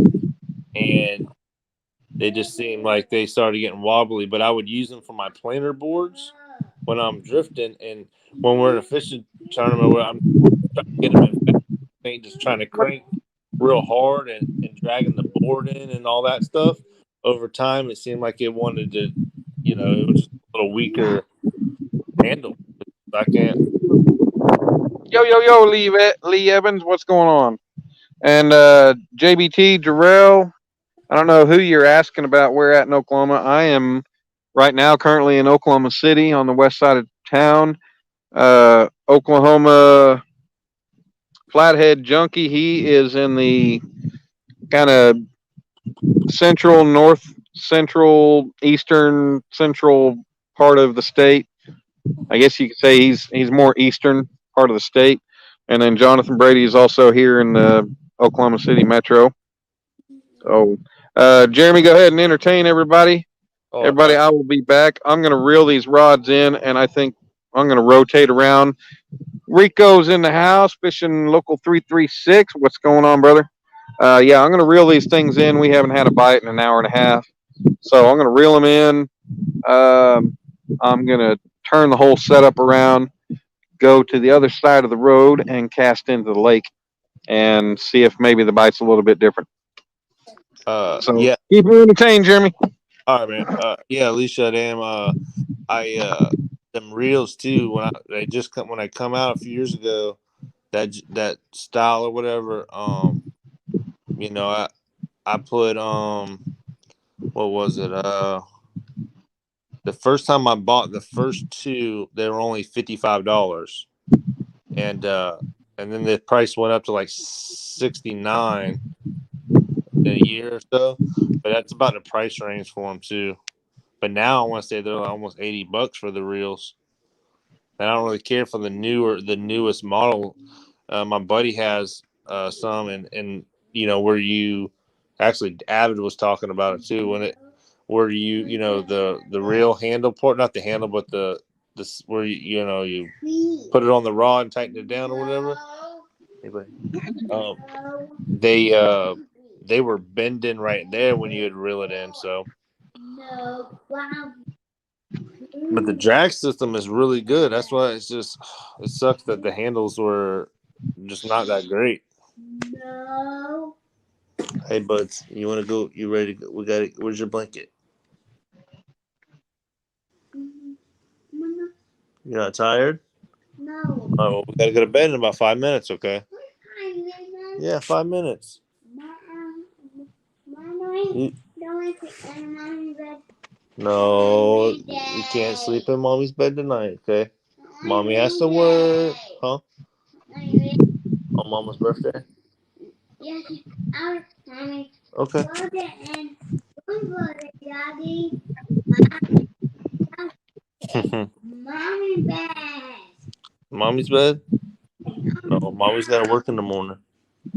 Hey, one thing I want to say is if you're in a position, you're in a situation like this and you're on a bank somewhere where you get hung up and you've got room to move, as soon as you feel it hang up, don't freak out and don't keep yanking. Just kind of let off of it and walk in the opposite direction of where you were standing. And I just got my left rod hung up, but I did that. And just give it a try because oftentimes you'll get it to come loose if you just change up your direction. Yeah, that's a good tip, dude.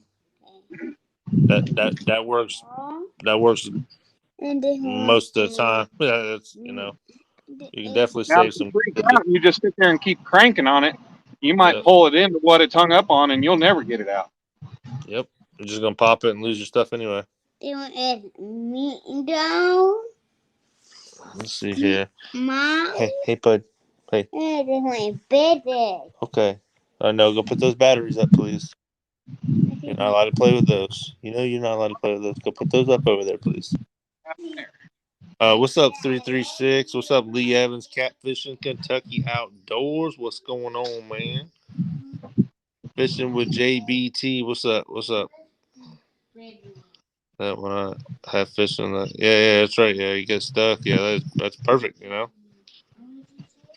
the rivers, and you're like, get your tenty rig unhung. Yep. That's right, man. I think I'm going to go ahead and change the baits out before I cross the street since I'm already set up here. Dan, can Alicia drop my channel yet? Yeah, man, go for it. Dan, I'm sure Dan's not. Do whatever. Yeah, definitely. Everyone look out for each other. Drop your link, man. We're all trying to gain some, some friends and all that stuff, and definitely watch each other's videos and do all that stuff. Out. Have a good night. All right, Lee Evans. We'll see you later, buddy. Put all hook sets on some rocks. Bye. Hook. Hello. Break off. That's right. Dan, did you say what you were using for bait tonight, man? It's in the description, but I'm using some of what I tried to use during the tournament the other night. I've got pig heart, pig kidney, and eel. Oh, And eel is what I happened to catch the one fish on the other night. Okay. Nice. 336. Yeah. We were supposed to fish, but it was looking like it was going to rain around here today and tonight. So I asked. I told Jody we should postpone, reschedule. But it ended up kind of cleaning up here tonight, so that kind of sucked for me to. But what are you gonna do?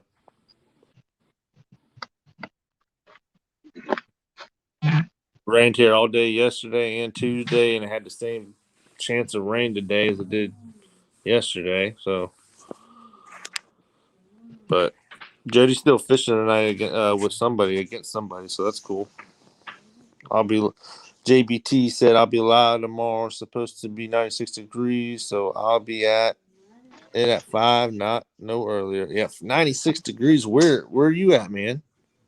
JBT, where are you at, buddy? He's down in Texas. Texas. Oh man, 90. He's in West Texas. Oh man, but it's hot there, buddy. It was pretty warm, here for the most part today. Then when it started raining a little bit. What did you say, Oklahoma? The flathead soak the pork in tequila and garlic. And I guess he's gonna eat it. I hope that's not for fishing, right? He gone. That's right. Yeah, that's right, bro. West Texas, dude.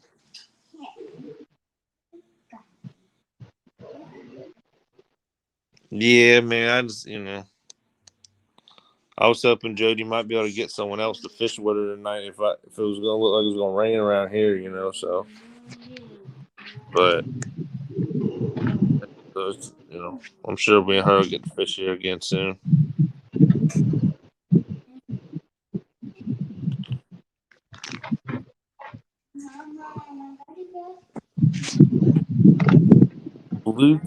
Blue Cat Light Tequila. Is that what you're saying, Flathead Junkie? Good old nasty, bloody piece of pig kidney right there. I don't know about that, bro. I don't know if they're gonna like that tequila. Are you serious? Or Flathead's like bourbon? Okay. I see where you might be going here with this. Tequila makes their fingers fall off.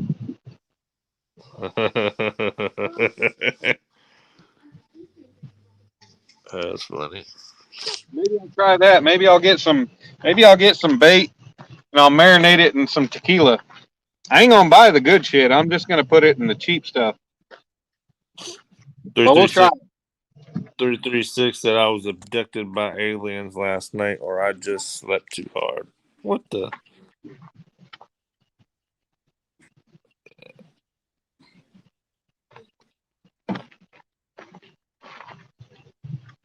Thanks there, Alicia, dropping that link there. If anybody else is a moderator, y'all definitely drop your link, or hey, even if you're not, drop them.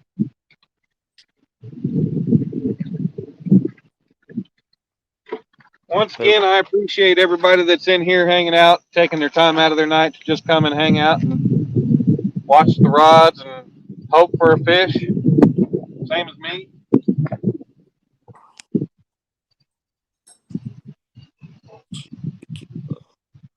So when I want eater catfish, I soak beef liver and cheap tequila. What's up, Randall? I mean, it might work. I mean, if it's working in your water, it's working. It's working. Hey, bud, get down, please. You're gonna fall off that chair. I know, but you gotta get down, bud. No, you're gonna fall. Okay, well, 5 minutes. 5 minutes, bro, and we're going to sleep. Okay.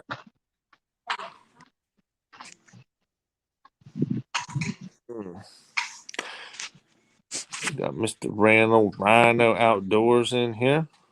What's up, man? So yeah, y'all. This Saturday for me, I will be going. I think I'm gonna go live during our fishing tournament for a few minutes, not too long. Our tournament's between 7:30 and 2 or 3 o'clock, but we'll be done before that because we got to drive to the weigh-in and stuff. And Carolina Real Screamers, if y'all know them, Jamie. I'm pretty sure it was Jamie. Called me out because we have these call outs we're able to do in our fishing club. So at any time I can call someone out at $20 bet. No more than $20, but it's a $20 bet. And you call out, and then you can take a picture with them if you lose the money or win it, and stuff like that. So it's just a little thing they started. So when you show up for the tournaments, you don't ever know if someone's going to call you out. And they used to have a microphone, like an intercom thing or whatever, and you can go up and call someone out early in the morning. Interesting. Yeah, Carolina Real Screamers called me out. So that'll be cool. I'm hoping we can go live because we were talking about maybe doing something like that. And I around 3 o'clock, I'm gonna try to go live and show the weigh-in, even if we don't catch anything. I'm gonna try to show the weigh-in and show show everyone the fish that's being caught on the lake and stuff like that. And someone in our club last February caught a 103-pounder during the tournament. So pretty cool. Pretty cool. They caught a 103-pounder, and they caught a 55, and then like a 30.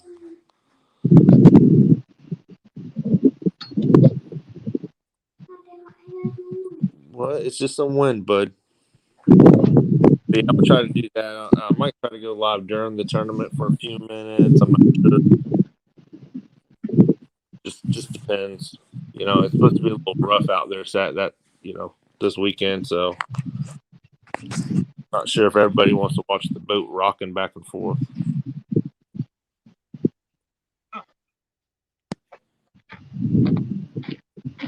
Okay. Got the setup moved over there. There's a lot of bank space, but it's super soft and a little bit of a slope. So I'm set up over here off to the side, or further uphill. Well, it was a blue cat, and the guy caught it at Santee Cooper on that lake system.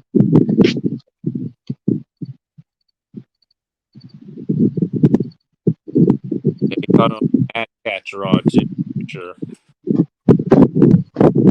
See if I can get this better for y'all.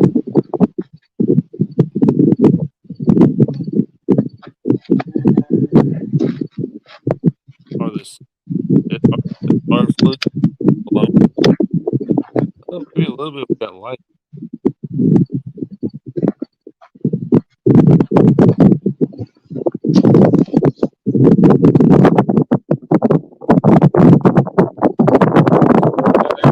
Downhill slope here that cut the grass. Yeah. Oklahoma. Yep. Yeah, it was off of a boat. Dang, we're down to 5 people. I don't have that big of an entertaining show going on tonight, but you know what? That's all right. I got Jeremy, I got Alicia, I got Randy, I got John, I got whoever else is in here. I got cool people. I got people that are enjoying the time in here, and I appreciate it. I'm not catching big fish, well, right now I'm not catching any fish, but that's part of it, right? Yeah. Happens. You don't catch fish if you don't try. That's You don't right. get to socialize with people if you don't go live, so.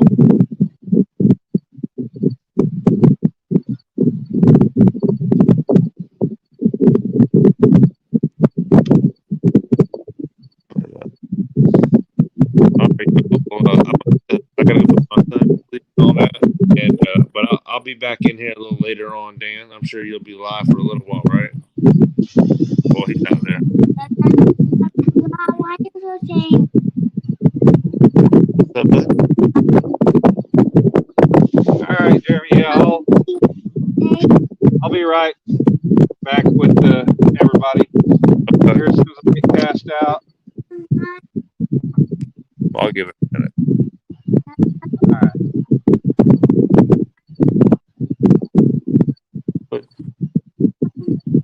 Come on.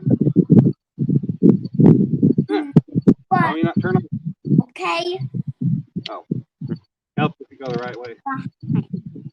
That means no. No. Got Joe. Hey. Yeah, right.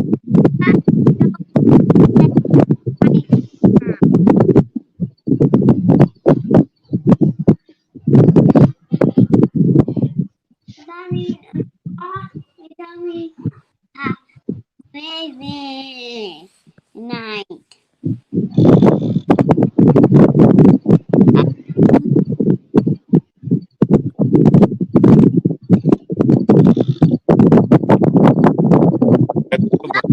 Deep and stuff, man. I'll check back in with you a little later. All right, man. I All right, appreciate it. All right, good luck, man. All right, later, man.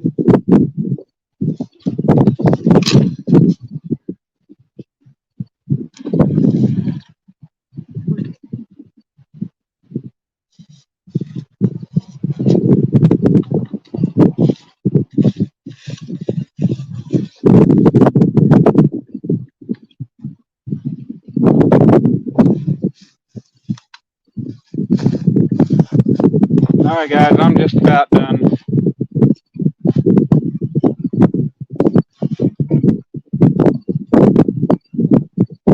Give me just a minute and I'll be right back.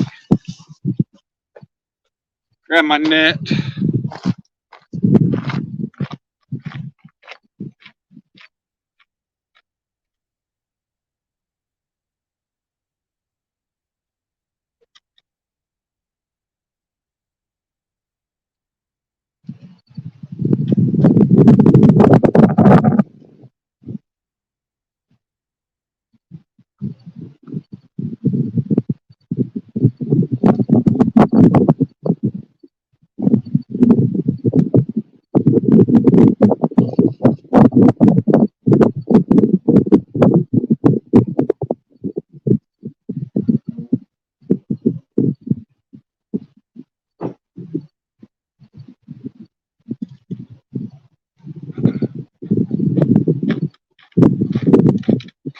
All right, so I grabbed my net, my beef jerky, and the one Modelo that I bought to drink tonight.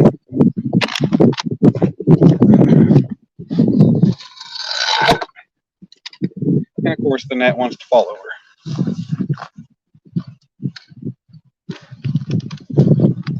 So the beef jerky I happened to buy was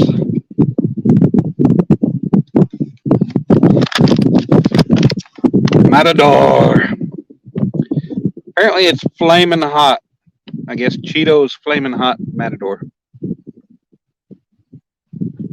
I don't know if it's any good, but I'm going to give it a try.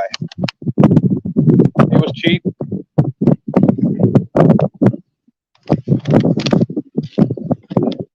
This extra light add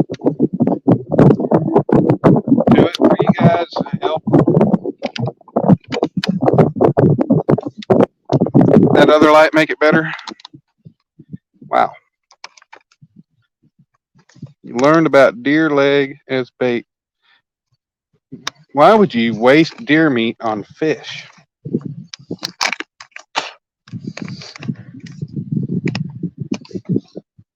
You don't use deer meat as bait.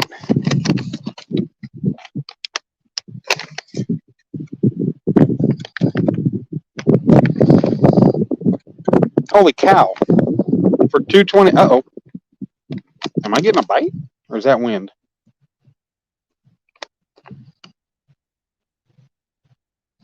That might be a bite.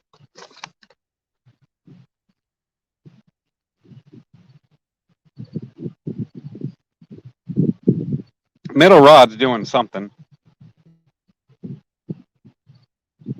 And I don't think it's wind. Oh, that is a bite.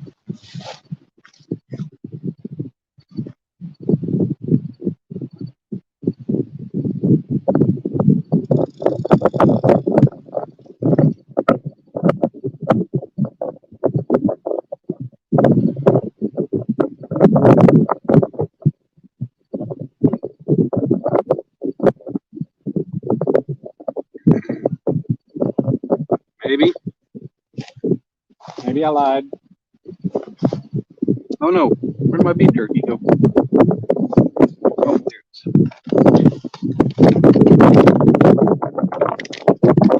Guess we'll see. Hopefully it wouldn't win.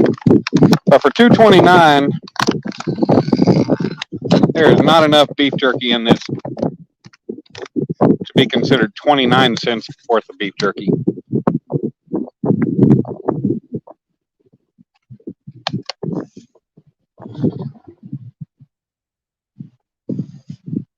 But I will say it's good.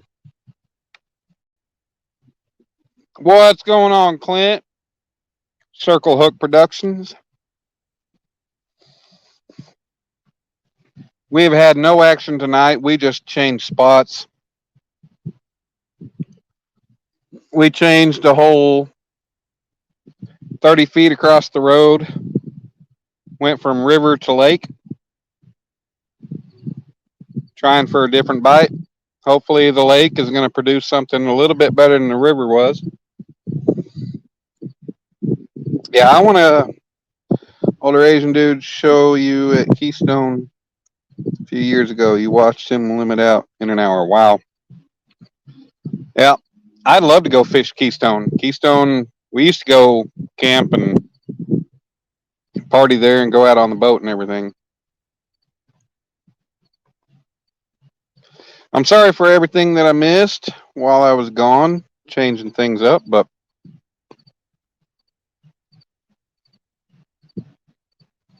hopefully everybody's doing good. Can't believe at 9:45 at night I only have 5 people in here. That's kind of crazy, but we were up to about 15 people there for a while. How old am I? I'm 41. You know that answer, Alicia.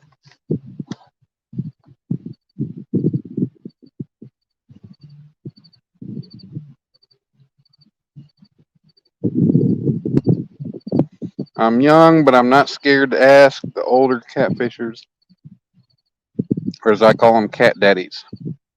What am I doing wrong? Yep. Well, you don't learn anything if you don't ask people what you're doing wrong or what you could do better. You might not even be doing anything wrong. You just may need a tweak in what you're doing in addition to it.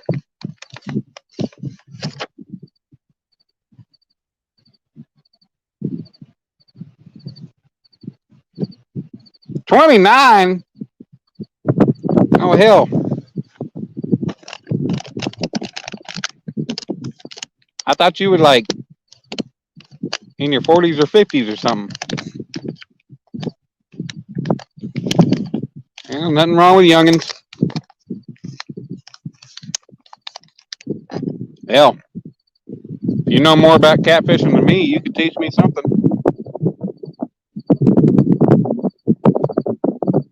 I ain't afraid to learn from somebody even younger than me.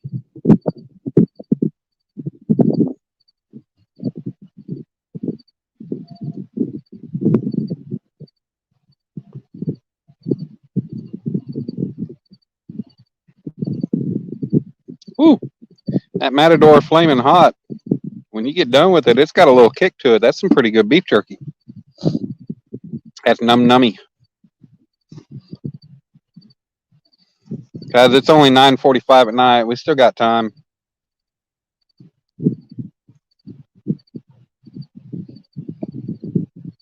I'm not in any hurry. I'm just hoping to be able to catch something eventually.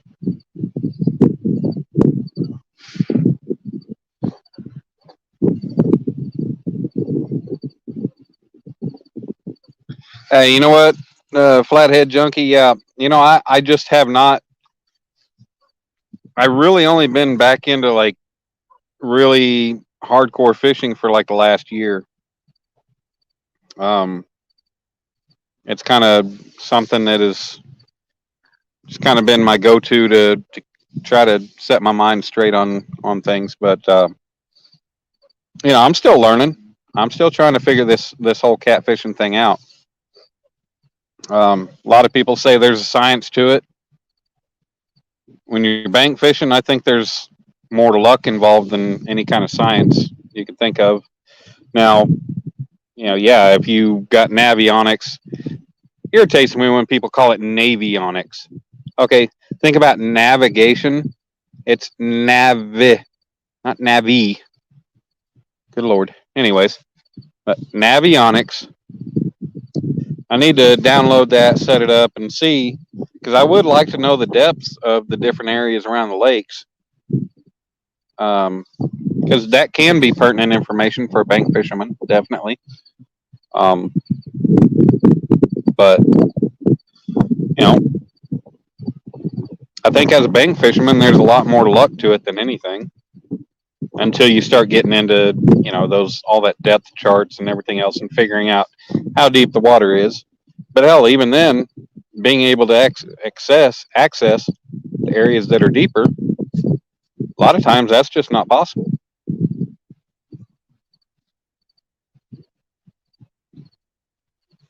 Yeah, well, dude, you were in prime fishing territory in your part of the state. Well, we got good fish around this part of the state, around central Oklahoma, but definitely nothing like eastern part with the rivers and everything. But yeah, I'm just, I'm with 7 foot and 7'6" rods, and eventually, um, you know, financial issues have made it harder to be able to worry about anything extra. So eventually, maybe I'll step up into something like a 12-foot rod or something and try. Because a lot of guys that do a lot of big time bank fishing, be able to try to cast out to the depths, they use those 12, 13-foot rods. So hopefully I'll get there. I'd like to try them, see what I can do. YouTube taught me how to throw my cast net. YouTube taught you how to Daniel, Alicia. Teach me how to Daniel. Teach me how to Daniel. Aha. Okay, that was dumb. I know. I'm dumb. Y'all and your jerky. Hey, what the hell is biltong? Hey, Clint, you're down in Houston. You get me some biltong, send it up here to Oklahoma City. Show me what biltong is. I'll gladly eat it. I'll try it. Which I'm gonna say, biltong is probably the same thing as jerky.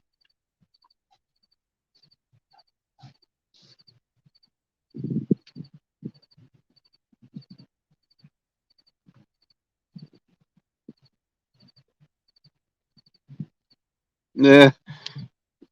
Flathead had a 15-year-old show him how to throw a cast net. Hey, you're never too old to learn, and you know what? There's a lot of times that the young people. No, sir, CVA, Mr. Steve, no luck yet. I just changed locations about 10 minutes ago or less. Got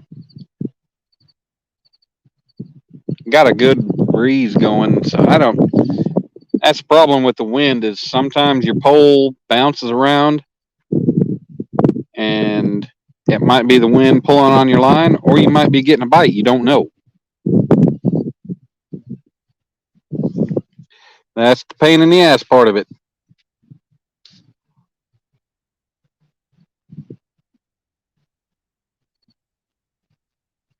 All I can do is try. I switch sides of the road into the lake, and hopefully we're going to have better results in the lake.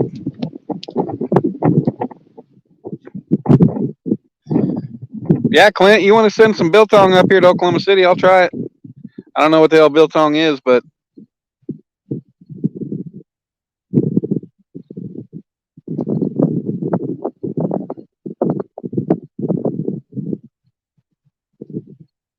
sounds good, junkie. Hey, Alicia, what you need to order are some of the ghost pepper peanuts that I've got. Actually, I don't currently have them. They were in the pantry at the old house, and I'm sure they're boxed up with all my stuff. But yeah, they've got I think it's the radioactive symbol on the side of the can, and the can is yellow. They're hot, but they're very good. They're really good. This is the video that I learned with, but if you click on it, come back to this stream.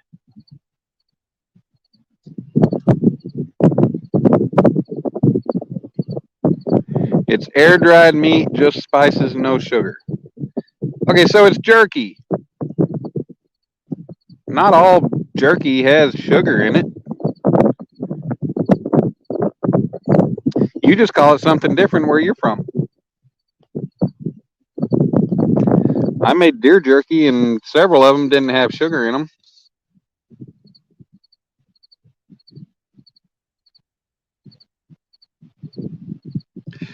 Can't throw a net.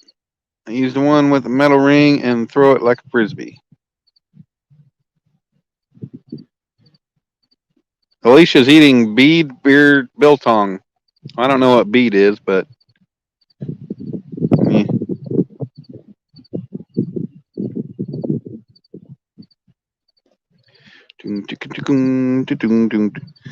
Yeah, I know. That's what I was saying earlier, Flathead. Yeah, Oklahoma, we can have 7 rods. In these Oklahoma City lakes, I can only have 3. If I go where I was at Arcadia, I can run 7. I go to Lake El Reno, um, you know, if I go down to Thunderbird, I go to other lakes outside of the Oklahoma City metro, I can follow the state guidelines. But otherwise, in the city waters, it's 3 rods only. It sucks, but what can you do? You just got a 100 pack of 3-inch floats for $40 and got another 50 laying around. Damn. 100 for $40. Hell, should have checked out. What is it? Bottom dwellers. I think it is. You can get a 100 pack of their 2.5 or 3-inch peg floats for, I think, less than $20. Bead equals beef in Alicia language. What's going on, Dave Garcher? Garcher? We are not having any luck, but all we can do is try.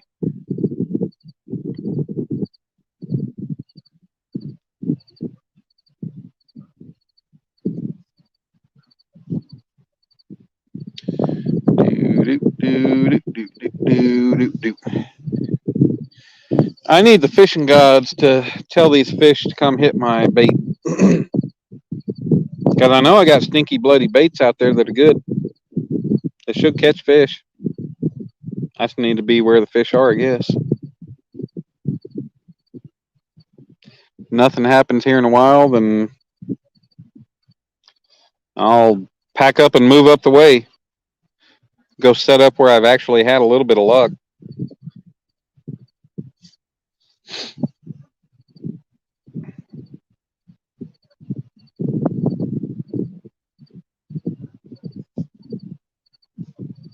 What color peg floats did you get? Well, maybe they're tie-dye color. Seems like I need a kayak. No, I don't need a kayak. I've got a Pelican Bass Raider 10E that I need to get out on the water, along with the other 14-foot aluminum boat that I need to get out on the water.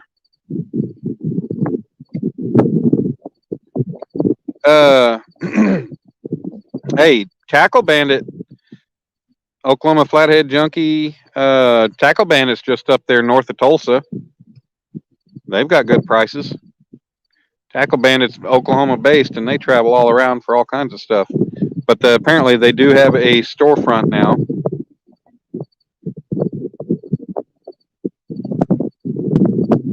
What's for bait? We've got eel and pig heart and pig kidney. I have found that the kidney is definitely, it seems basically about kind of the same as liver. It's super bloody, but it is a lot tougher of a cut. It's a lot tougher of an organ, and it will stay on the hook. You don't have to wrap it with anything. The pig heart is also, of course, heart is definitely muscle meat, so that's going to stay on. But I gave $1.13 for a whole pig heart, which is big enough. It was huge. I mean, I say it was huge. It was good size. I got a good number of bait cuts out of it, and I probably could have even downsized and gotten twice of what I actually cut it into. But that's what we're going with tonight. We're giving it a try. It's what I had left over. Just wanted to try to see if I could catch something. Smorgasbord, yeah, definitely not what I had out for the tournament. I also had mackerel, which I learned that mackerel, you don't want to let it sit and get warm.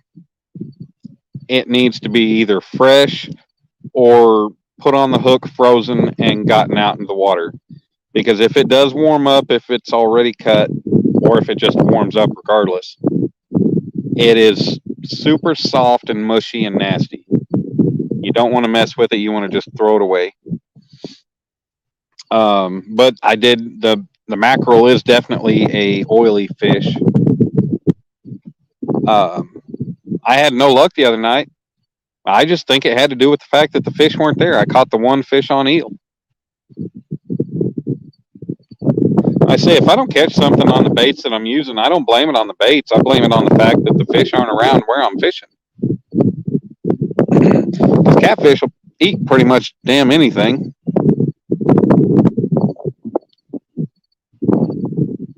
Nocturnal Nation hooks. Yeah, I've got some Nocturnal Nation hooks. I don't want to lose them. I haven't used them yet.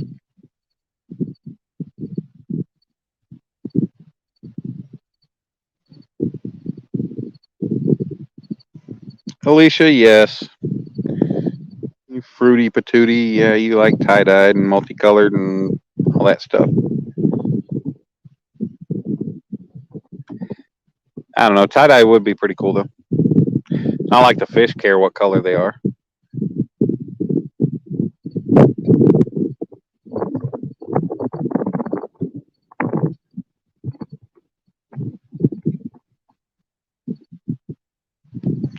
Got to try your CHP hooks. What are those, Clint? CHP, California Highway Patrol. They got their own version of hooks now. Have I tried carp? I have not been able to catch a carp. I've only tried like twice I've only pretty much actually tried to catch carp twice, I think it was, and I had no luck. I had like one hit each time and had no luck. I will try carp if I ever catch it. I just have not had any luck catching carp. If anybody would like to come up and hang out, add some light to the stream, bring some entertainment, some enlightenment, whatever you got, there's the link. Hop on up.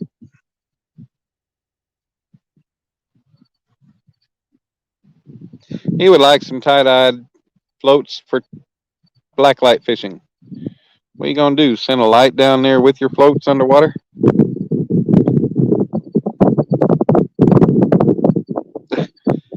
Circle Hook Productions just posted his own name with a smack myself in the face emoji. Yes, Clint, that is your channel name. We're glad you know how to say that.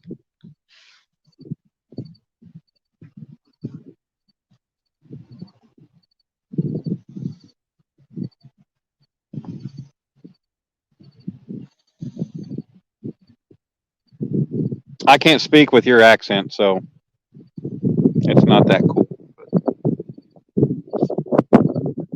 CHP, I don't know. Capture, hunt, and pillage, I don't know.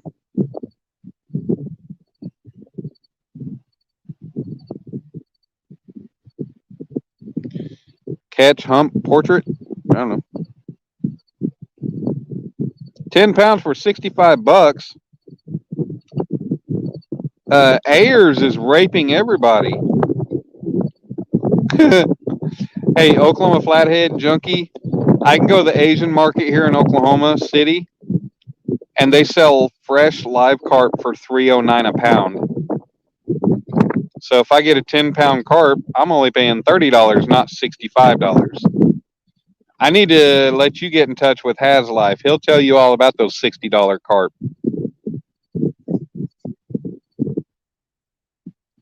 Has is notorious for $60 carp. I'll be damned if I'm going to spend $65 for freaking carp meat. I'll spend 5 nights out fishing trying to catch a damn carp before I'll spend $65 on a single carp. Oh, CHP, Circle Hook Productions?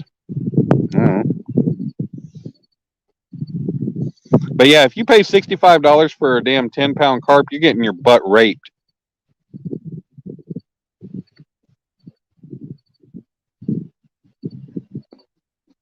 I'm sorry to tell you.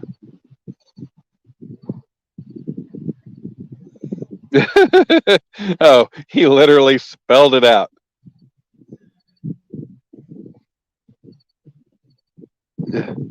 You don't know it. You're right. I didn't.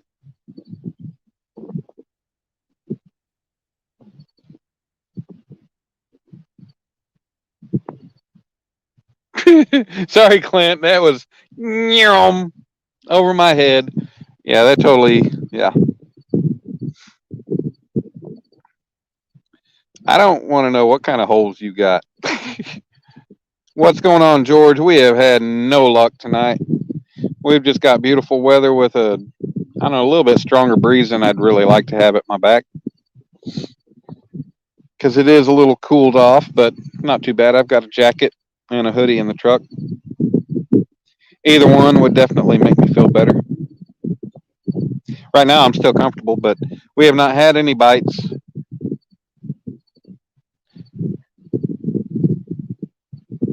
We have not had any luck. All we've done is sat here and sucked. We've had. What's going on there? Oh, I don't know if that's wind or not. Uncle Lou's rod just looked like it kind of like went off in a different direction. Reef Robber is back. Why are you not surprised? Well, because you know what? I don't have to work tomorrow, and it's only 10 o'clock, which means, wow, I'm surprised you're still awake. Of course, it's only 8 o'clock where you're at. How'd the 1K celebration go? Well, thank you, George. I'm not looking so pretty tonight. I haven't shaved my scruff, but I try to make awesome things, and I'll plan on making more awesome things in the future. Said, I don't know if you knew, but I started back to work last week. I'm 2 weeks into the new job.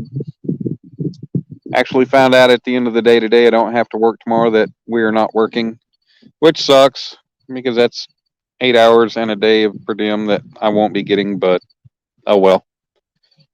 Make enough money one day is not going to kill me. But that'll mean I can get things done. I can get things in order before I go get my son tomorrow. I can get him at the actual time that we normally trade off. Oh, why is it not a surprise that I haven't? Well, of course, Earl. It's no surprise because I don't fish the Potomac River or the James River. I don't have those high populated, overpopulated waters to fish in. I fish in a lake. The fish don't just come swimming by me. They've got a whole big plot of land and water to circle around. Hello, Miss Lisa Lee. How you doing, darling? Thank you for popping in and showing me that purple heart. I love purple. Hopefully everybody knows that. Lisa remembers. Alicia remembers. Maria remembers. As weird as it is, even Mike's fishing home remembers and throws purple hearts at me. That's a little confusing, but he's a cool guy, so we'll give him credit. Yeah, it's a struggle to catch catfish anywhere I go anymore, really. Actually, pretty much all the time.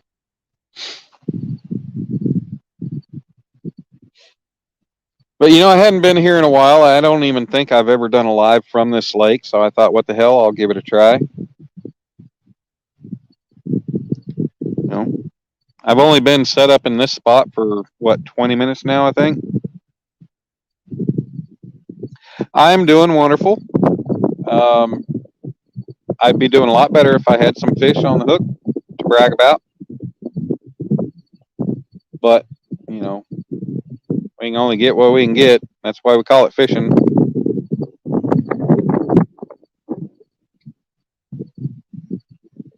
If I was catching, I'd probably have 30 people in here, maybe more.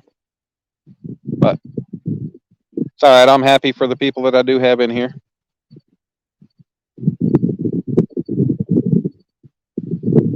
I'm not big time. I'm just Daniel. Anybody that comes and enjoys my time or their time hanging out with me, I definitely appreciate them. Love everybody that comes and spends time with me. I don't have one of those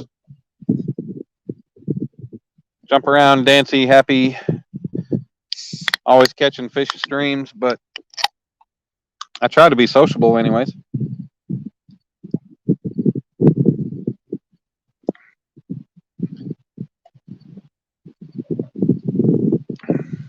Figured I'd go ahead and open the one beer that I brought with me. I mean, it's a big one, but Modelo. I didn't bring any salt or lime with it, but what can you do? I just bought my oldest son 2 purple shirts today, button downs for marching band, his favorite color. We're visiting a college campus Saturday. That's awesome, George. Hey, purple's my favorite color too. I really don't own very much purple stuff, but that does not mean that it's not my favorite color. I just, haven't found a lot of darker, non-lavender, what are those light, shit. What do they call all those light colors? You know what I mean? Like the yellows, pinks, purples, greens, whatever that is. Just can't find a lot of stuff in actual good purple colors that I would actually like. I love the anodized aluminum purple color. That is beautiful. That's perfect. And Slim Jims are working too. Yeah, pastel. Clint. Yeah, that's the word I was looking for. Pastels. Ain't no pastel purple here. Nope. It's got to be something deep and bright. Something like Hot Rod purple. Freddy's Outdoor Adventures. How you doing?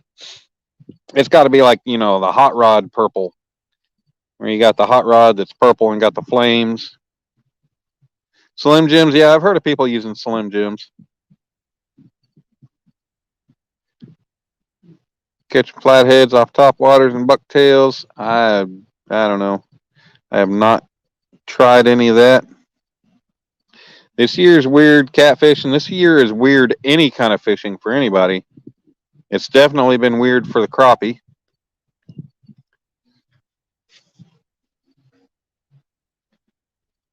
Yeah, well, noodling is a totally different world than actually fishing.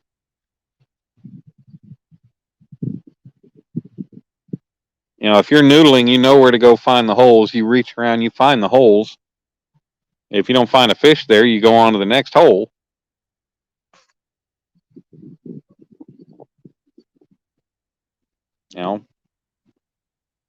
Casting out, you cast out, and if you don't find them or if they don't ever come around, you recast, you rebait, or you move to another spot.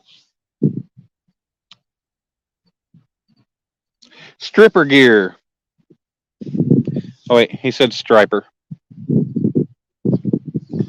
So if anybody, like I said, I'll post it one more time. I'll post it again if anybody wants to come in and provide anything they want to provide.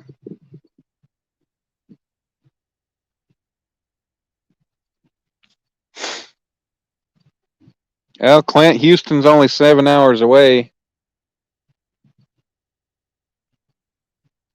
I'll bring the Bass Raider down and you can go in the kayak. Or we can just go together in the Bass Raider. It's a 2-seater. I'll come down and you can show me some real catfishing. Houston style. South African Houston style.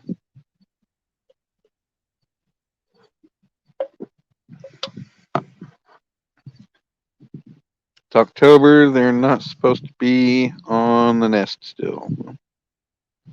You'll race me? Well, Clint, I won't have a trolling motor on the Bass Raider.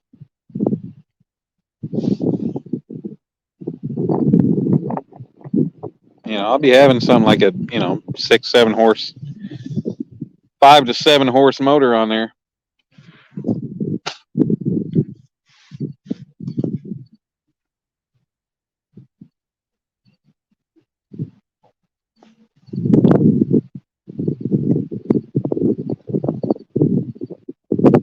Yep. No guts. That's the best way to be.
Yeah, try that.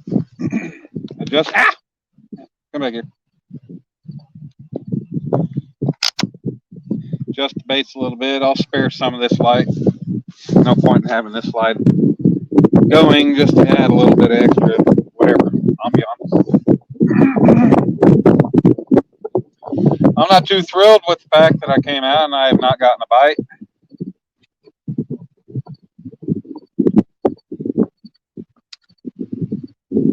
But hell, if I don't catch a bite here, that don't mean I can't go to another lake and try somewhere else too.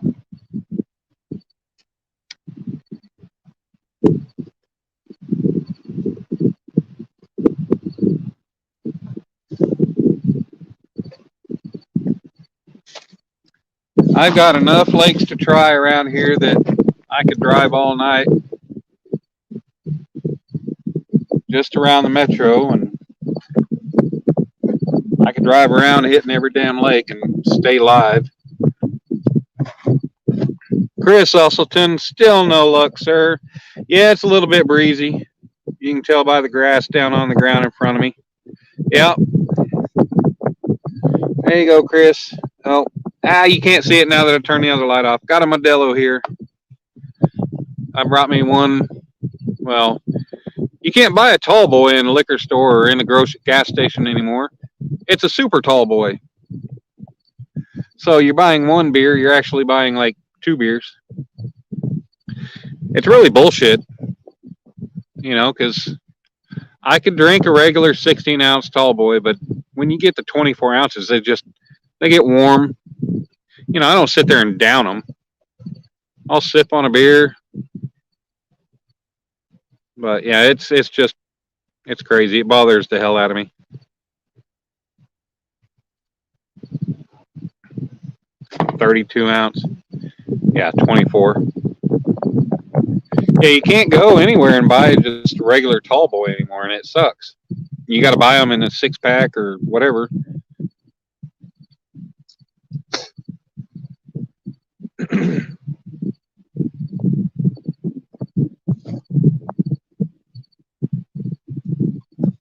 I went into the store earlier today after work.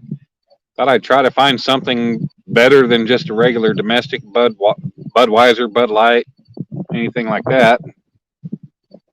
It was all a bunch of different craft beers that I didn't want.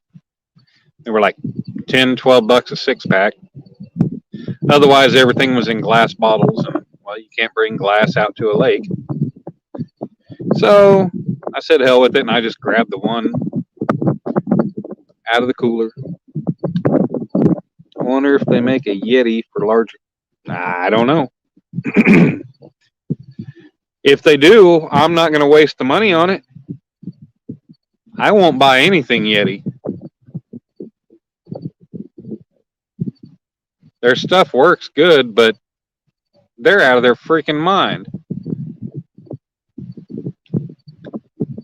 Fucking $30 for a freaking tumbler.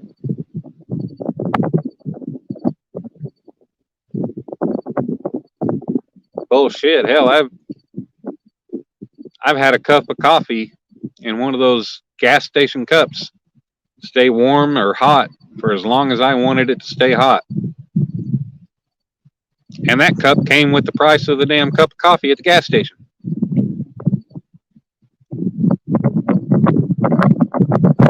Yeah, exactly. $25 for a damn 12 ounce. You know how many beers 12 ounces or, yeah, $25 could buy?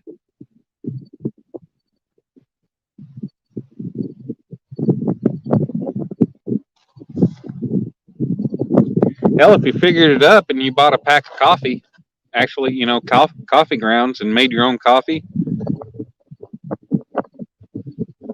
think of how many packs of coffee you could buy, how many pounds of coffee you could buy, and how many cups out of all that coffee you could buy to equal $25.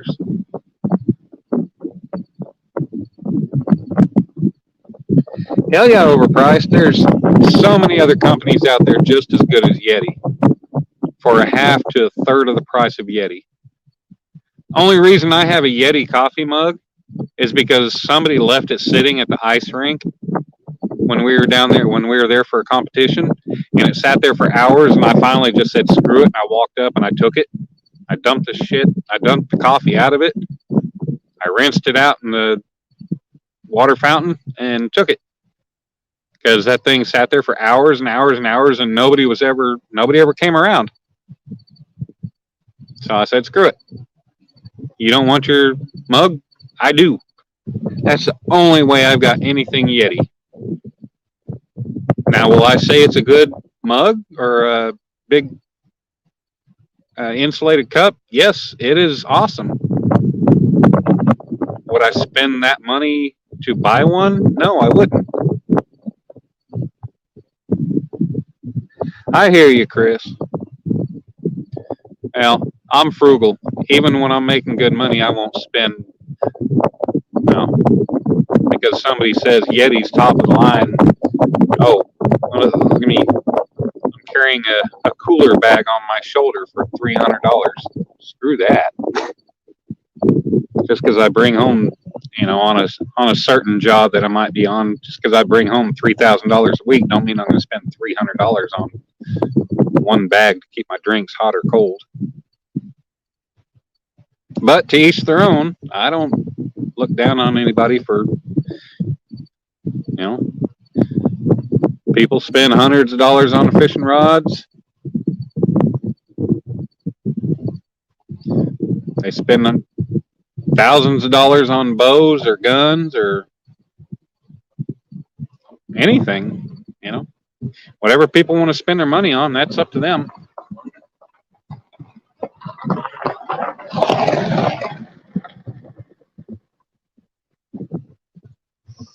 I appreciate the dust. Yep, Ozark Trail mugs. A friend of mine, he got into hydro dipping, and that's what he'd do. He'd go to Walmart and he'd buy the Ozark Trail mugs and tumblers in the 2-packs for not much, and then he'd hydro dip them, and he'd sell them for like 25 or $30 a piece. He made pretty good money on them because he made really cool looking mugs.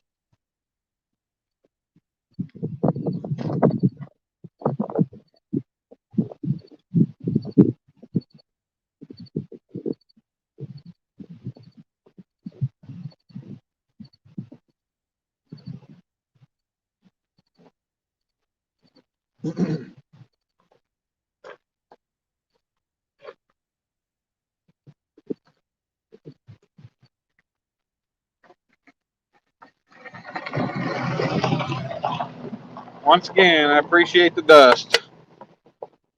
Thank you, buddy.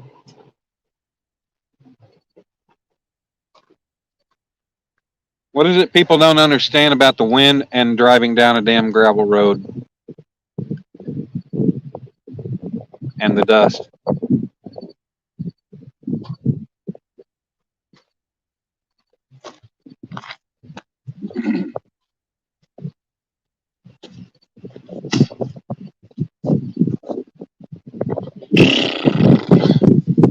This damn.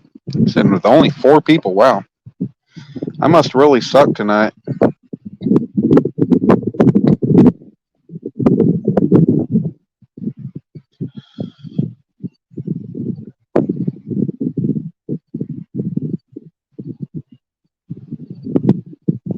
Yeah, Chris, I'm sure there is. There's, people do comparisons of everything.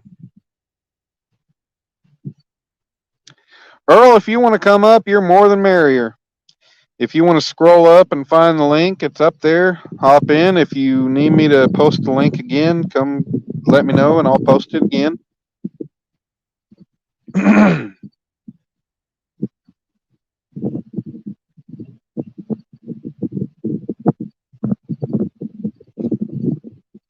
Let me know what you need.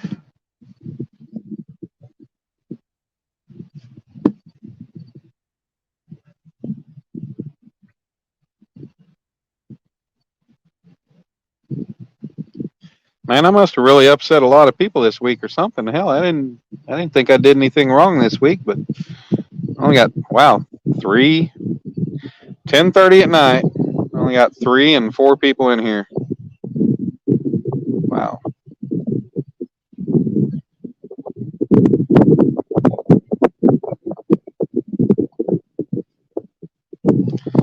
Yeah, that's all right. Like I said, I'm not one of those always catching fish, super entertaining live streamers. So all I can do is try to provide something. Oh, I got 2 people wanting to come in here. Oh, well, we got 2 reef robbers wanting to come in. Which one to add? Probably the one with his picture on here. Yeah, probably so. Probably the one with the picture coming up. Yeah, I know Big Mike's live, and Big Mike's probably got a big crowd because Big Mike catches big fish, and, well, yeah. Big Mike regularly catches fish. I don't, so, oh well. He's not entertaining as you, though. Yeah.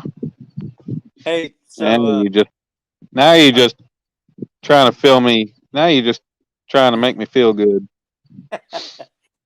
I was over there in Let Them In Outdoors live. They were doing some giveaways to celebrate their 1,000. So What'd they give away? T-shirts and then some stickers. Some what? You're cutting out. Some T-shirts and then some stickers. Yeah. Anyway, so I was entering with both of my channels. And I ended up winning the last 2 times, a sticker both times with both my channels. Well, it's kind of hard to justify that when when they both have the same name and same address. But I guess you could give it a different name, same address. I told him it was my second channel, and he kind of laughed. He goes, "Oh, actually, I think he told me that one time." You've told him that every time you come in any stream. I know, pretty much. Did you tell him to redraw? I did. I told them they could if they wanted, and they're like, "Well, if you want them both, that's fine. I'm gonna get but that's just buddies." I mean, you could have them sent to me because I don't have any of their stickers. But well, I can. What the hell? A fish is sitting here jumping about 20 feet off the damn bank. Probably a damn bass. What? I said I'll send you one of them. I don't care. Are they sending both of them to you?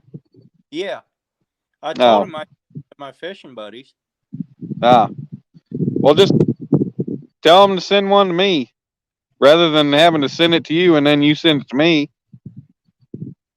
Well, I'll just keep it for you when you come visit me. Okay, that'll work. I'll make my way out there. Maybe spring will be a good time. Yeah. From about May on, somewhere in there, or even maybe a little before then. If nothing else, we can go crabbing. It doesn't matter if it's raining or sunshiny for that. Hey, I can get a rain, or I can bring out a rain suit. I can crab in the rain. Yeah. Shit, I can get crabs in the rain, in the dry. I don't care. I'll get, you know. It's you'll get wet I mean, whether they got, it's out or not. they, If you're yeah, they got medicine for it. I mean, I'll get crabs one way or another. I'm sure you will if you come out to work. Hopefully, I ain't ever touching anything that's got crabs, other than Yeah. real crabs in the ocean. Right. Yeah, Oklahoma Flathead. Yeah, Tennessee River. That's just like the damn Potomac River. It's overloaded with big fish, and you know they're super populated waterways that all it takes is anybody getting out there fishing and catching fish. So, you know, there's a lot of people out there catching probably the same fish. They just don't stream it on YouTube or post it on Facebook.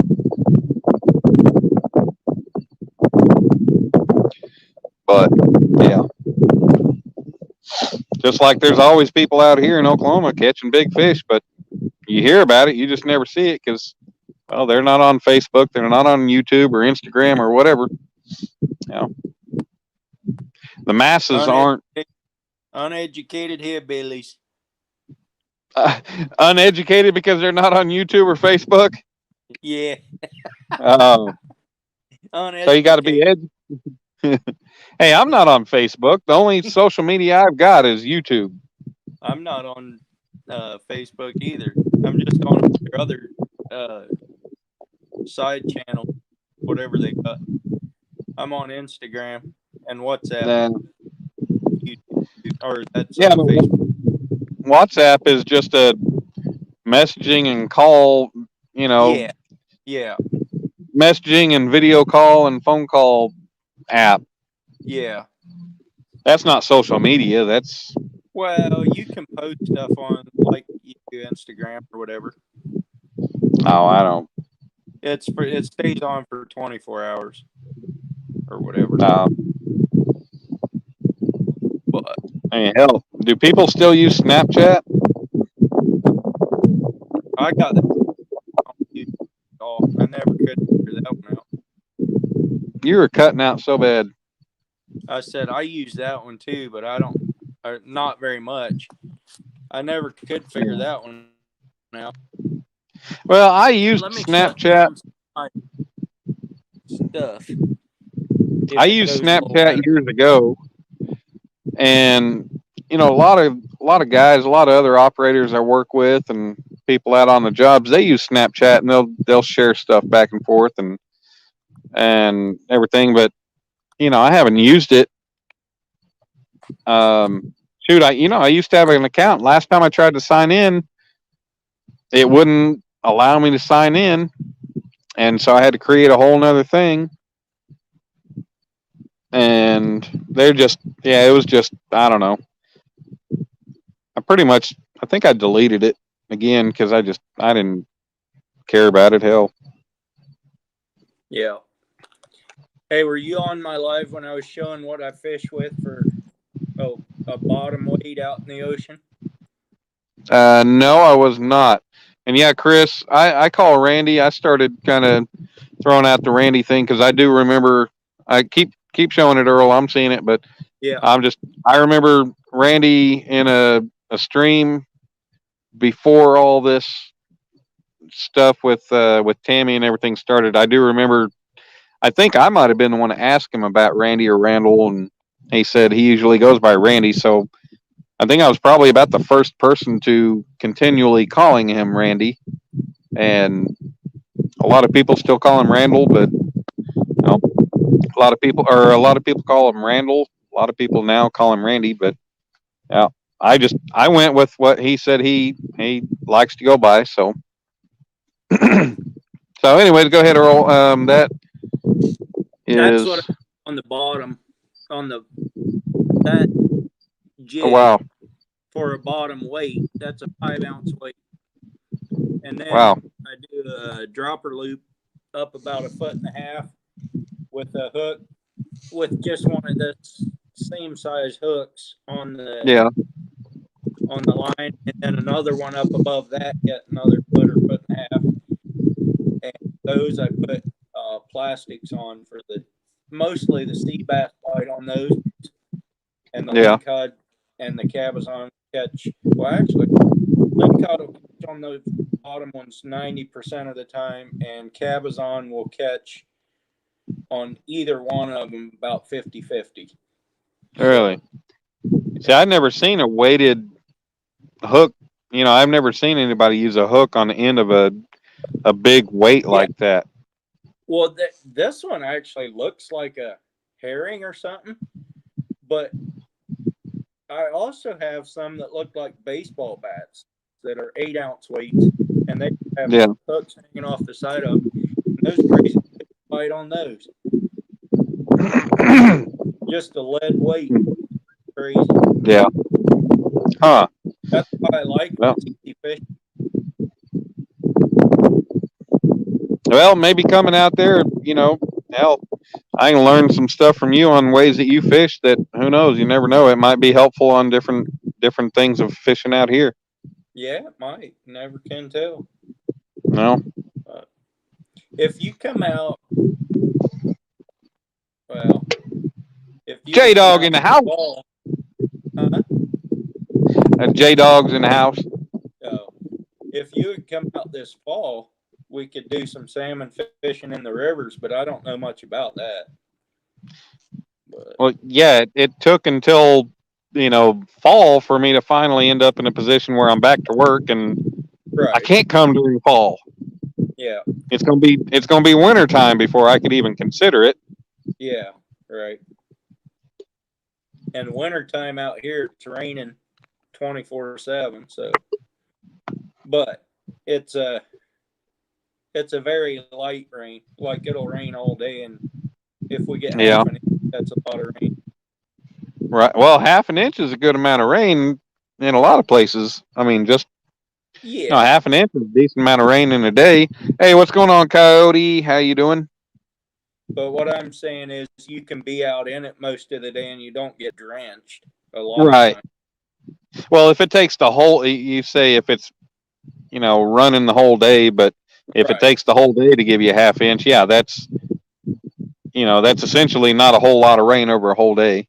Right. That's what I'm saying. Yeah, that makes sense. Yeah. Yep. Wright's Trapping, Mr. Coyote's in the house. Come to join us and hang out. I was hanging out with him all evening. Yeah. Coyote's a cool cat. Yeah, he is. He's a cool cat in the feline or in the canine family. Yeah. Hey, I actually watched a video. I was sitting at work. I didn't actually do anything until I think 1 o'clock this afternoon, maybe 2, something like that. I don't remember. So I sat in the truck pretty much all morning into the early afternoon, and I was watching videos on YouTube. And there is a cat, and I can't remember the name of it. It's in my watch history on YouTube, but there's a cat that is about the size of a normal domestic cat, but it has so much fur. They said it has like 9,000 pieces of fur or hairs in a square centimeter. Like, this is a cat that can go out, they said, into like negative 50 degrees Celsius, which I don't know what that accounts for in Fahrenheit, but that's got to be freaking cold. That's not the snow leopard or something. No, that would. No, it's a. I can't remember. I'll have to watch it again and let you know. But this video had 3 separate types of cats. Like, there's one cat that is actually smaller than your normal house cat, but it's a cat that lives in the desert in like Arab areas, and like I think Western China or Eastern China, whatever, like desert areas, and it only drinks every so often. It's like a camel, and it gets its moisture from the animals that it eats. Yeah. But the first one, that thing, it's got fangs. It's got 4 teeth. Its 4 fangs are like 3 times the size of a normal house cat. Yeah. Like they showed video of it where it jumps up and it grabs a piece of food, a piece of meat that they've got held up for it on a rope, and it just hangs by its teeth, just sitting there dangling. Like it will not let go of what it attaches to. Yeah. But yeah, it was interesting. I watched a bunch of different stuff and various things, and it was pretty entertaining. I showed Alicia some ostrich porn yesterday. It was pretty cool. It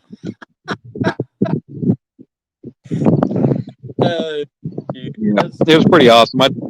I think it was done by the BBC, not Brian, not Brian B. Catfishing, of course. British broadcasting, but it was just a little 3-minute video showing the mating, kind of the mating ritual of an ostrich. Yeah. And dude, you should see it. They got some crazy moves, dude. That's like going to a damn club and seeing.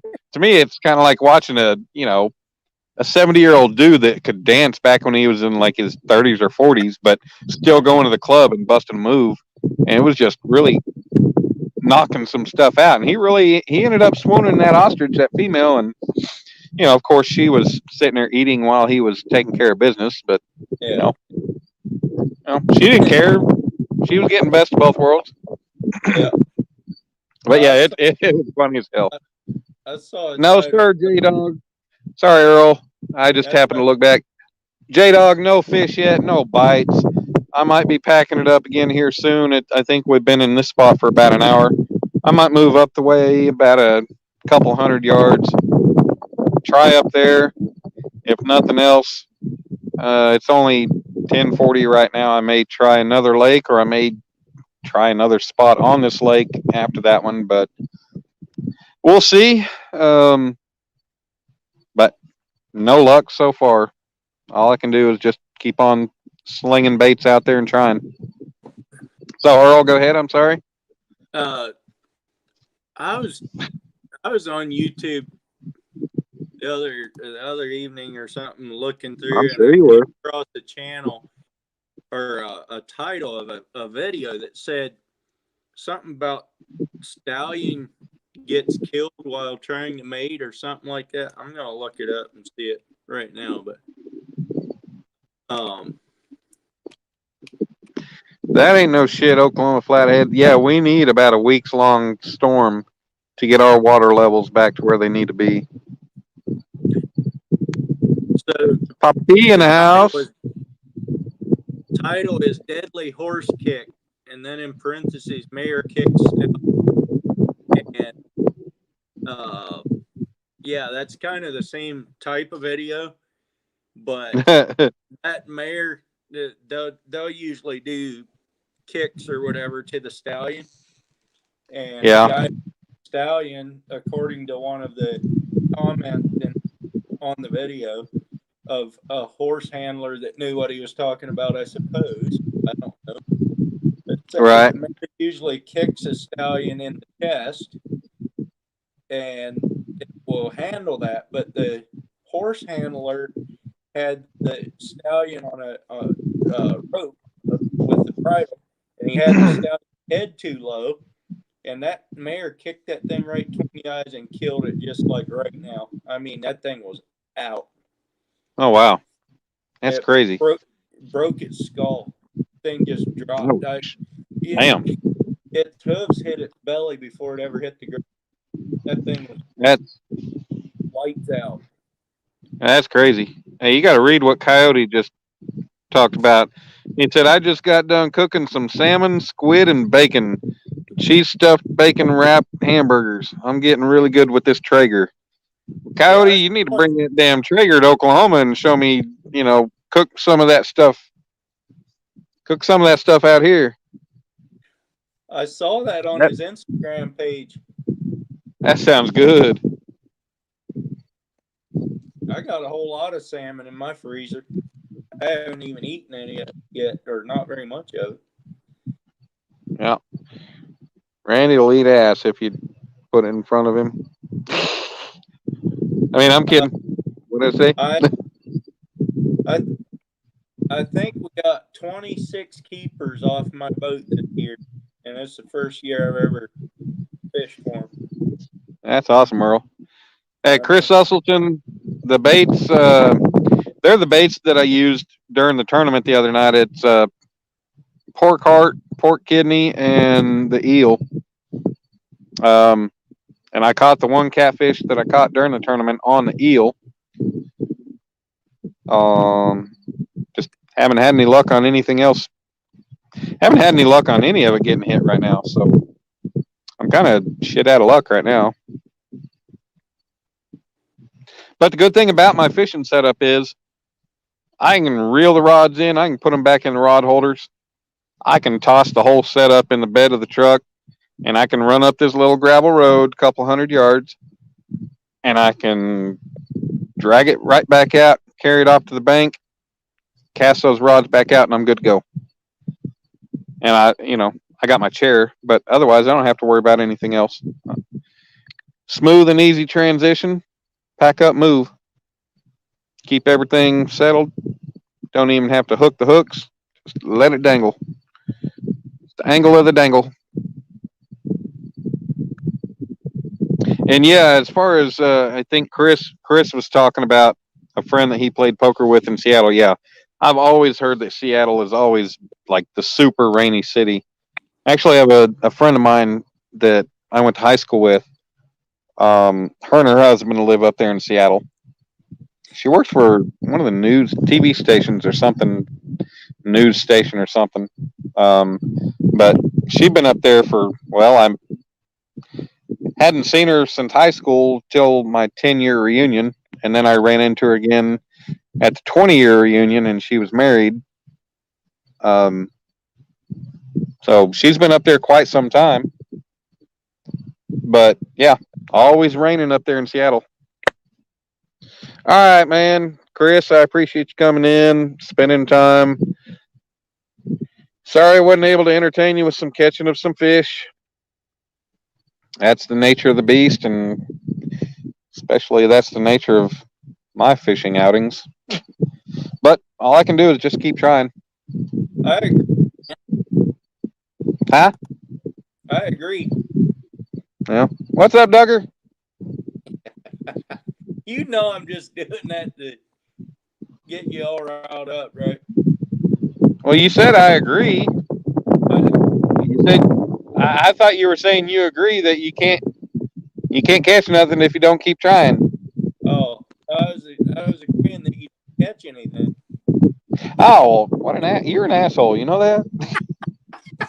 Yeah, I know that. You damn Southern Baptist Amish people.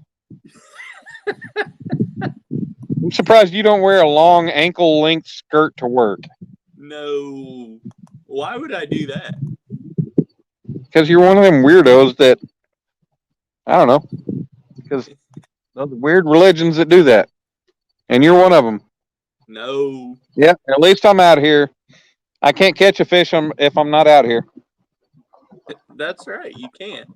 Appreciate you stirring the dust up, asshole. I wasn't waving at you to be nice, dickhead.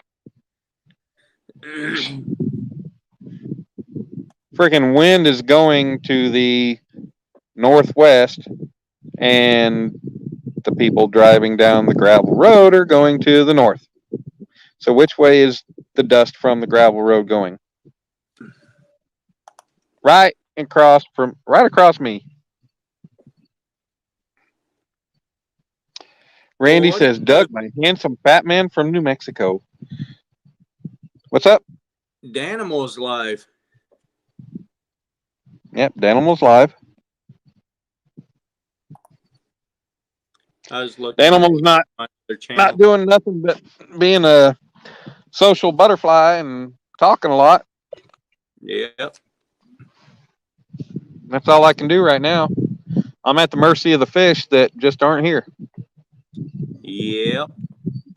Yeah, I know when that guy drove by, when that person drove by, I had my hand up flipping them off, and they drove by, and I was sitting there hollering, and they had their hand out the window like I don't know, they were waving or something. That's why I said, yeah, I'm not waving at you to be nice. That's what I used to do when I was truck driving. I had a train horn in my truck, and when I'd tick people off, they'd wave at me with one finger, and I'd want them to know I saw them, so I'd blow the train Yeah. horn at them. Yeah. They'd get madder yet and flip me off again, so I'd honk at them again. Anyway, they'd get all kind of mad at me. I'd sit there and laugh at them. I imagine what really pisses me off are these stupid redneck kids that drive around town and they've got their shitty ass lifted Chevy or Dodge or whatever they've got. They're what a lot of people I know, what we call mall crawlers. Yeah. They're kids that they make a big old lifted truck that never has seen an ounce of dirt. Yeah, exactly. Yeah. And they want to sit there and they want to throw the train horns on there. And then they want to drive through a parking lot where there's a lot of people standing outside and then just blow the stupid train horns. One of these days, I'll take them train horns and shove it up their ass and then hit the button. The best one I ever did was there was a derailment in LeGrand, Oregon. I was headed over to the east side, following the track, and there was a guy driving down the track in a pickup. It was right along the freeway there. Anyway, I got about 200 yards behind him and cracked that old train horn open. That guy, he flipped me off in a hurry. Well, I can imagine. I think he thought he was dead. Yeah. That was funny. Coyote saying 22 with silencer, and yeah, no problem. I actually watched a special on the Outdoor Channel where they did a special on silencers. And in all reality, it was shown that, what they try to show you on TV, a silencer is not that. A silencer does not deaden the sound. It knocks the sound of a gun, a pistol, or a rifle, or whatever you're using it on. It only knocks it down between, I think they said, like 10 to 20 decibels. It does not silence it. It just makes it a little less painful to the ears, a lot, But a silent, they tested all the different theories. They tested the whole pillow thing, and they showed all the different theories, the different ways that they show them to do it. Shooting through a body and all kinds of different stuff, and it just it's not what TV makes it out to be. But I mean, it's a cool concept. It'd be cool if it really was that way. But you can't just now maybe a silencer on a 22 that would. I mean, hell, 10 to 20 decibels on a 22. That 22 is barely audible as it is. But anything else, hell, you throw a damn silencer on a 9mm or something, you're still going to hear it. But that's it. There's people that think that it silences them completely. Right. They've touched a gun. Right. That's what I'm saying. The media, or not the media, just the movies. They make it out that a silencer makes it where you can just walk up into a damn house and go and kill everybody without anybody else knowing it. And you've got your surprise attack there, but no, that's not the way it is.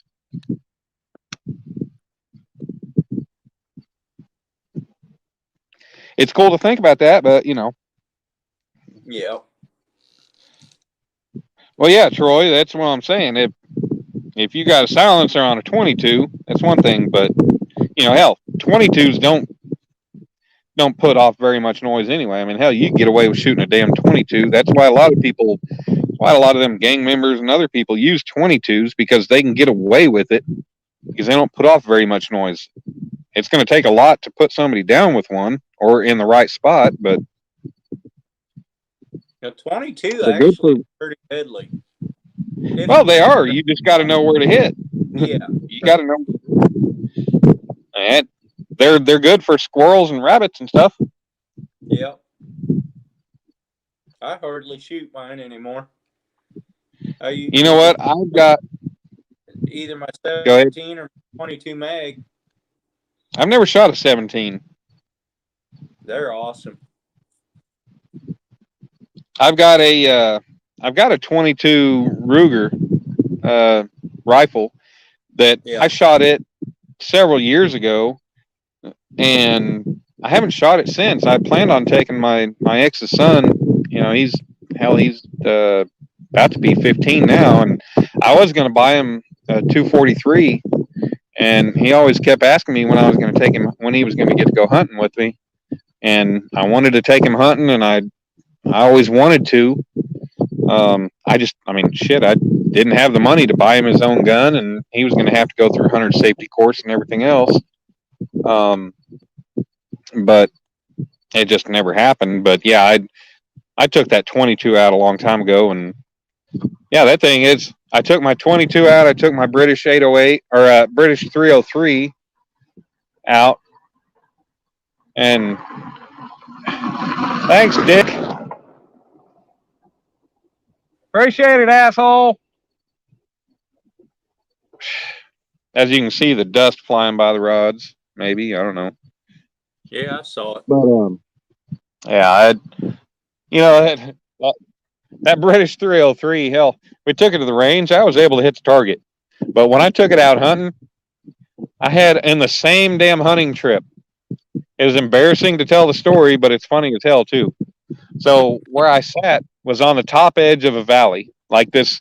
I sat on the south side of the valley, I think it was, and it was a long, nice, deep, kind of deep, long valley, and off to the east, you could see like where the land kind of protruded up and everything in different areas.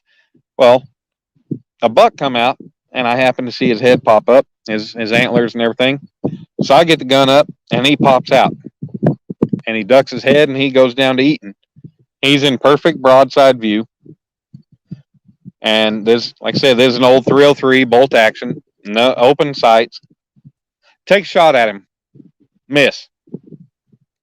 He doesn't budge. He just picks his head up, looks around, walks about 10 feet forward, drops his head back down, and goes to eating again.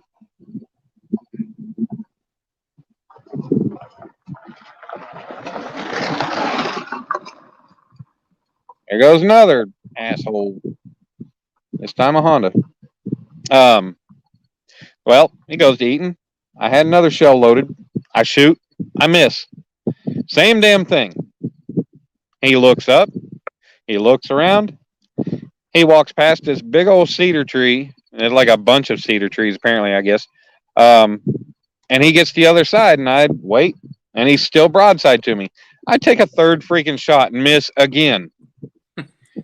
And he might be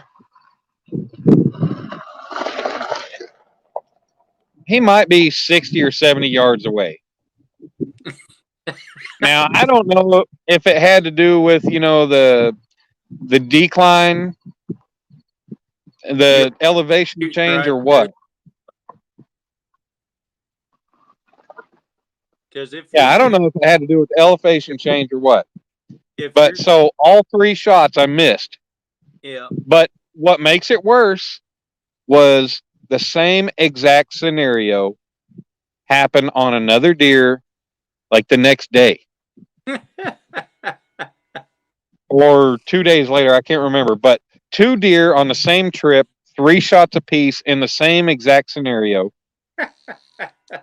The deer, I don't know if it was because of the way the valley was set, the way the fact that I was sitting higher up, and the sound, the noise, everything went off to a different direction, and it just didn't hit them in a way that spooked them, because they didn't budge, they didn't move.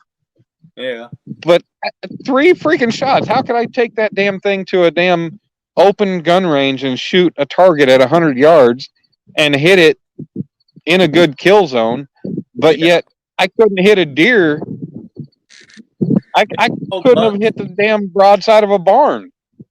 It's called buck fever. I don't know, because hell, I take my 270 out with a damn sighted in scope, and I've hit everything I've ever shot at. Yeah. No, it might be the open sight thing and shooting downhill. Were you shooting downhill? Yeah, it was shooting downhill. That'll It was probably about a 15-foot elevation drop. make you shoot over them times. Yeah, it was embarrassing. It's laughable, but you know, it sucked. Yeah. Especially to miss 2 damn nice buck on the same trip. Yeah. You know, ammo's not very cheap, especially for a British 303. Yeah. Right. I think that was more expensive than damn 30-06 at the time. Yeah. I don't even know what 30-06 is. I'm still shooting bullets for my 30-06 that I bought 20 years ago.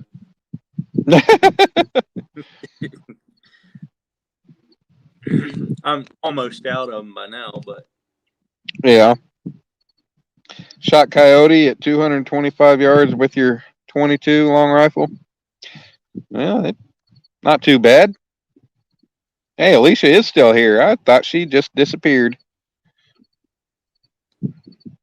Troy, I think Troy paints up his damn face like Rambo and runs off through the woods with a knife.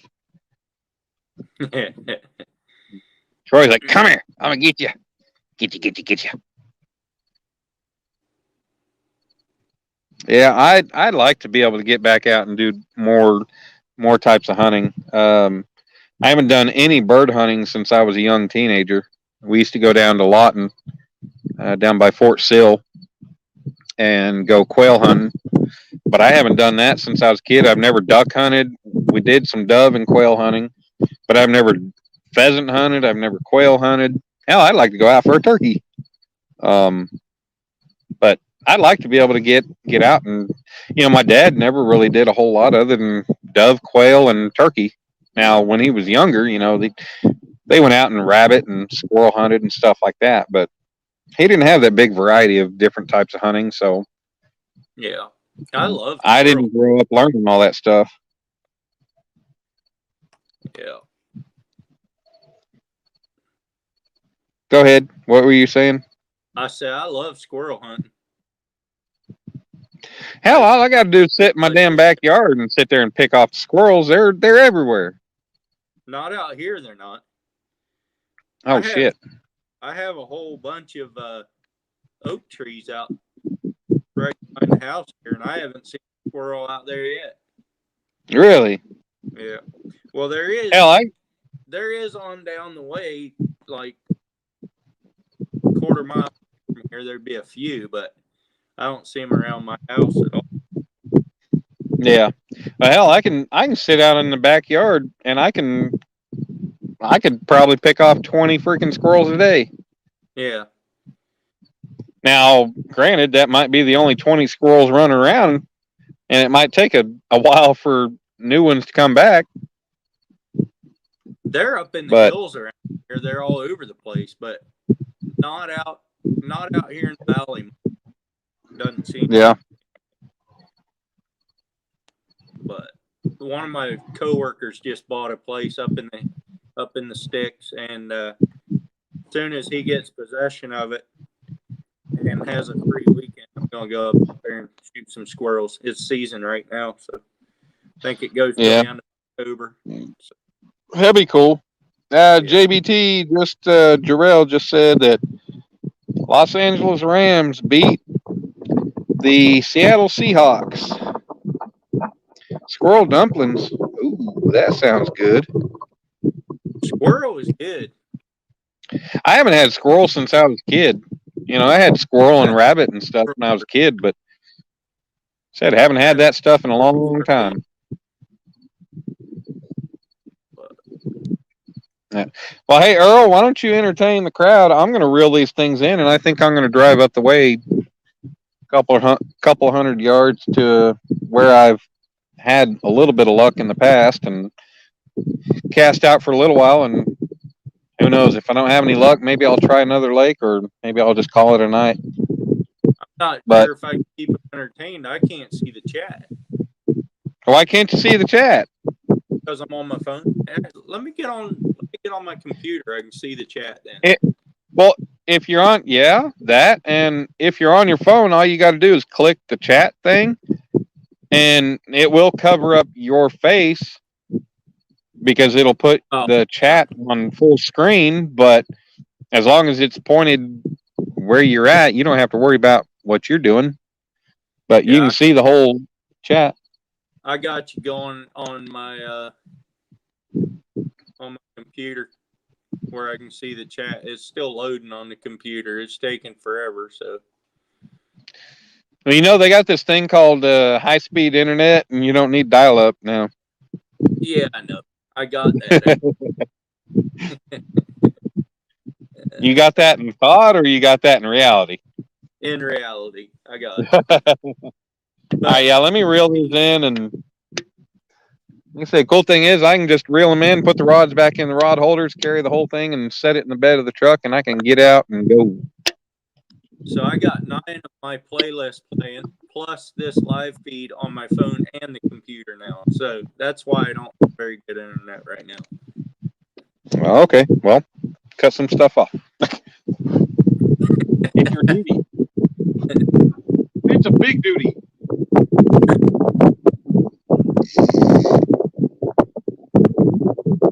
Well, in here. Man, I don't know how to entertain 12 people.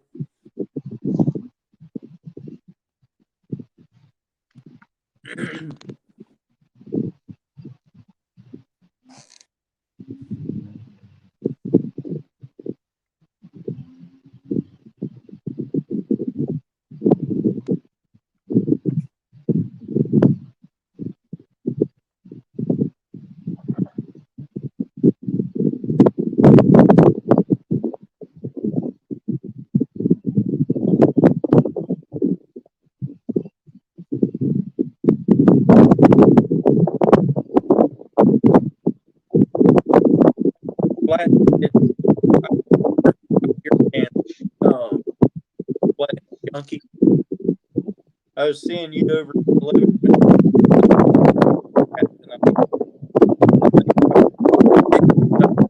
And see if I got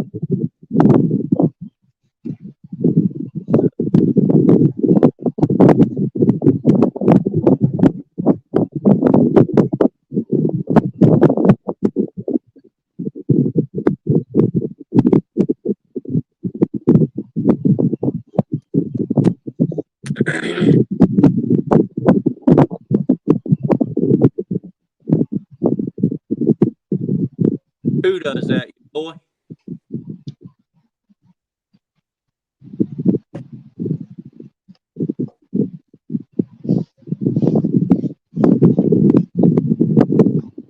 Hey, yeah, that's Virginia here.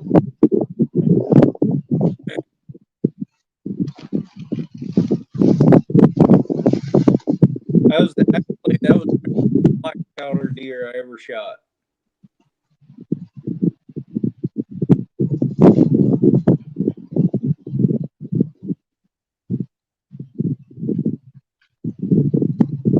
Oh, you're on those?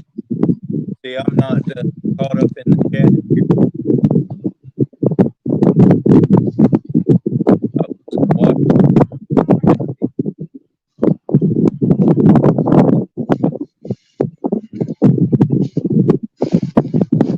Damn. What?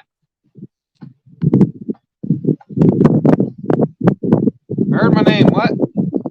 I just said I was wasn't in the chat, wasn't going with the chat. I was just talking with you. Oh.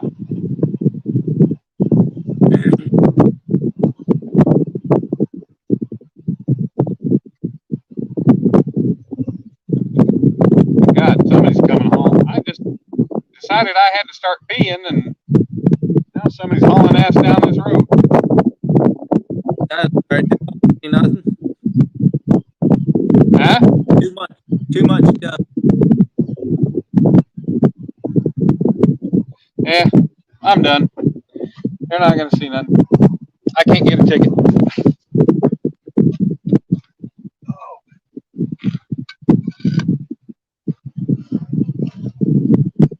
Some dumb shit wanting to come freaking do 40 mile an hour down a damn gravel road. And really? Man, You don't have to go so fast down this road. Thank you, dickhead. Go back to California. I throw my hands up like, what the fuck? And he pretty much stops right beside me after all the dust that he just accumulated, decided to blow in my face.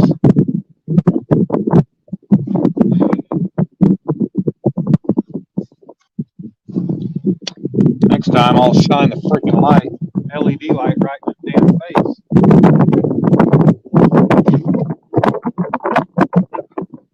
Daniel, you went and put me right on duty right at my bedtime, and now I'm overtime.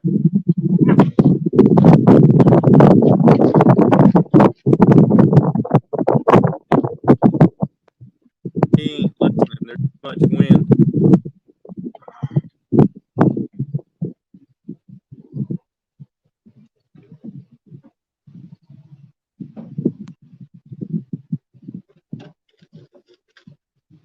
Yeah, strobe light would make more dust probably. It'd run off the road.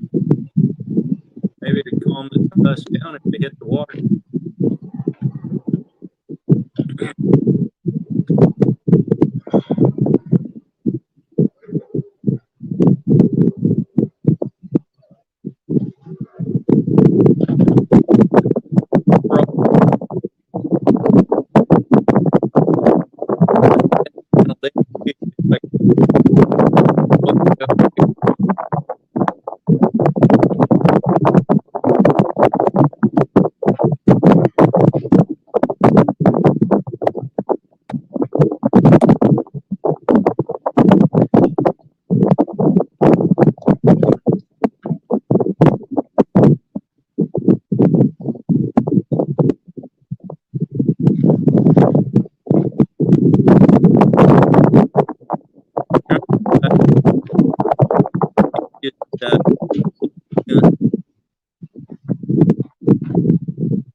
I'm almost done.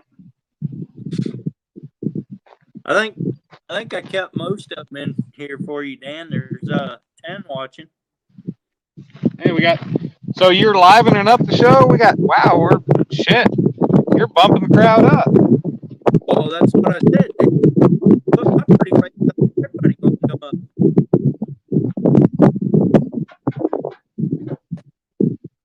You're getting me a crowd, Earl. Hey, Dan's doing great. He's catching 20-50 always. And he's got exactly 0.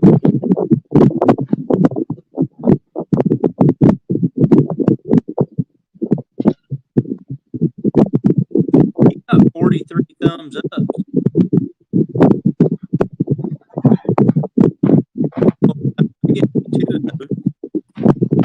See, I think Earl shared it out, and it says, "Hey guys, I'm co-hosting Dan's show. Come check it out." Yeah. Actually, That's what I got.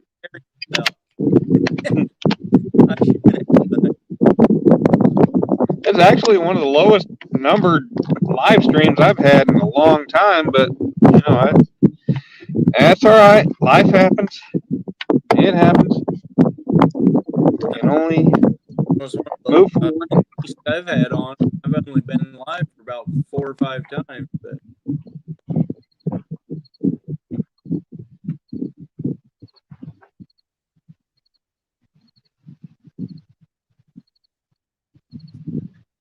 I read that wrong, you boy, Troy. I thought you said, I think Dan is an ugly pig heart. That's the way I read it right at first, but I realized now what you said. What's up? How do you say your last name? KG?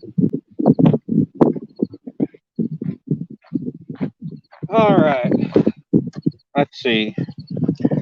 phone and the battery and the chair are all I got left. What are you over there talking about, Earl?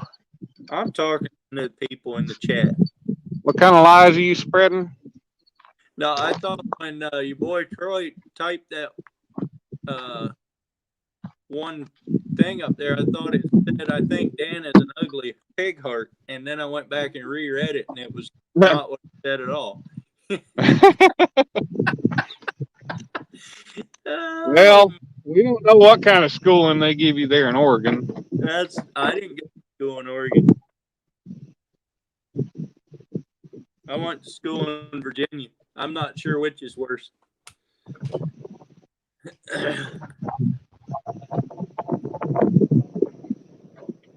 I don't know which is worse. That's what I'm saying. I'm not sure either. All right. You got 44 thumbs ups. I got 44 thumbs up. Yeah, you got 2 thumbs down. Well, hey, that's all right. You know, I kind of expect some thumbs down, but 44 thumbs up for having a small number of people that I've had tonight. That's good. I'm kind of proud of that. I appreciate everybody I've had. As soon as you get set up again, I'm going to go get some shut eye. All right.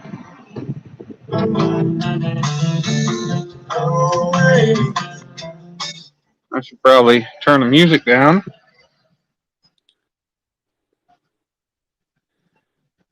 No, probably.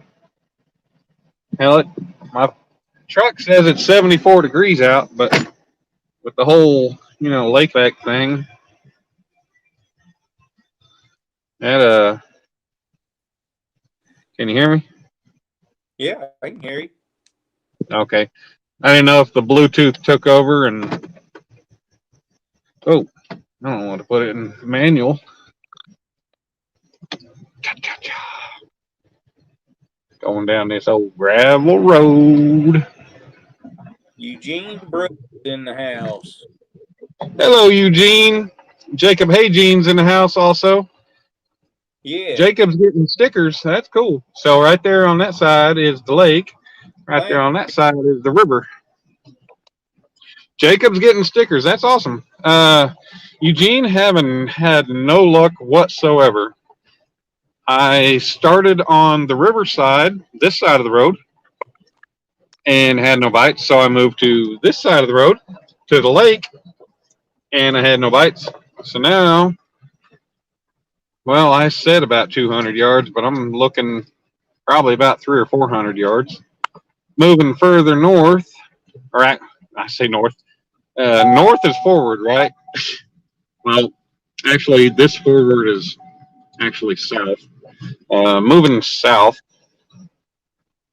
Real-time catfishing in the house. I got real-time John in the house. Yeah.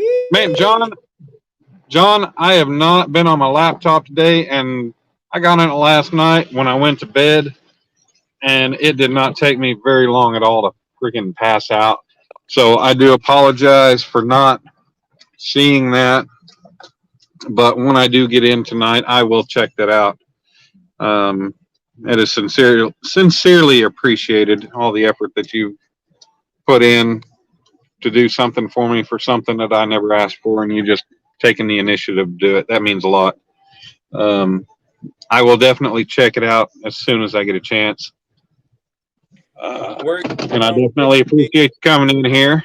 What's up, Earl? I was talking to Jacob Haygen. I asked him where he's from. You kill deer like that? I like killdeer. They're cute little birds, but you don't want to get around them when they're nesting. They'll a whole bunch of them in the driveway. Yeah. All right, Duggar. Good night. Have a good one. Thanks for coming and taking some time out of your night.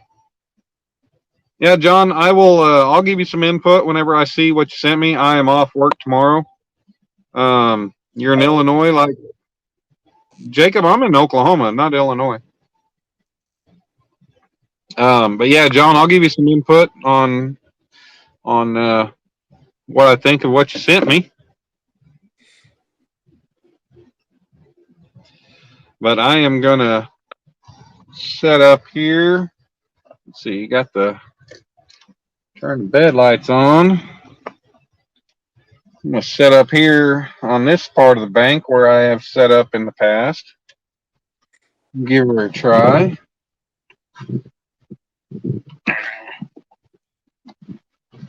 See if I can make something happen. You what, Earl? Grew up in Virginia, so.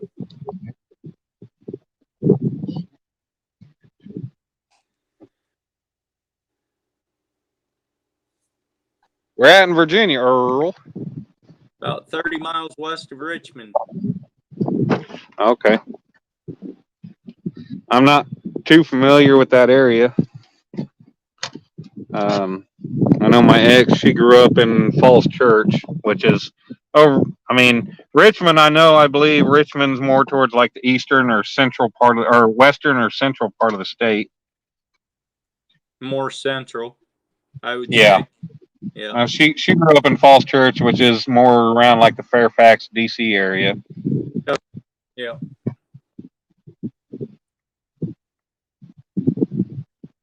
Yep.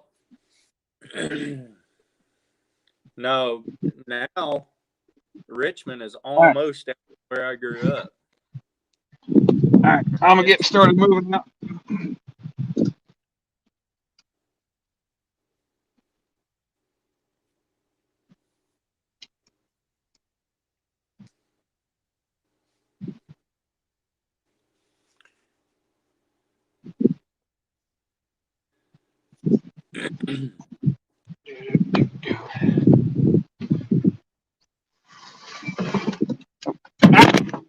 Man down.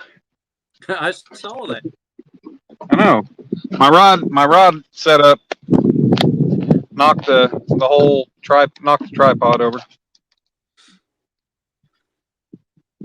There we go. All right. Get this thing carried out. And then get my light set back out.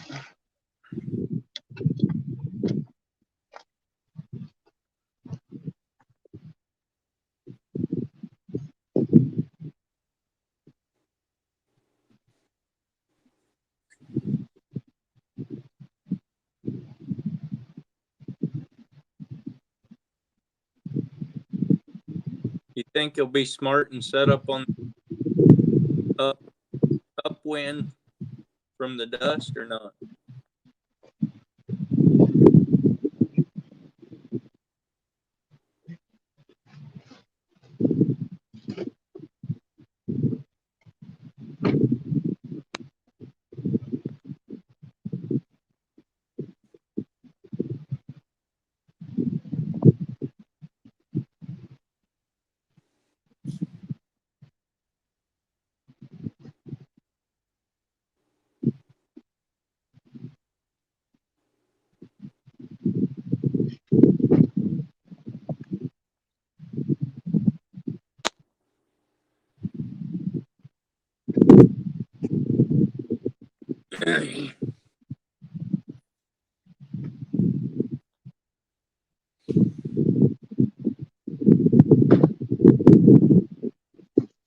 All right. I'm about ready to mosey on over to the setup. All right, Dan, I think I'm going to jump off here and go get some shut-eye. Let you. Earl, give me a minute. Let me get set up, and then you can go. All right.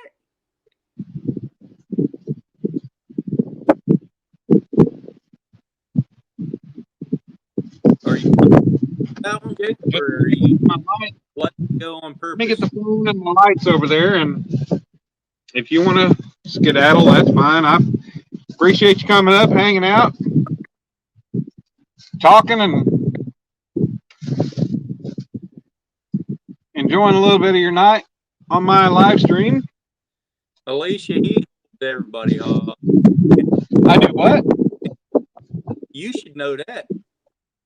I do what? You hold people hostage. I hold people hostage? Yeah. Alicia, tell me you're holding hostage up here. You're making me stay on the panel. Wow. Alicia says I hold people hostage. Well, it's because I give you the viewers. I mean, you're up to 14 now.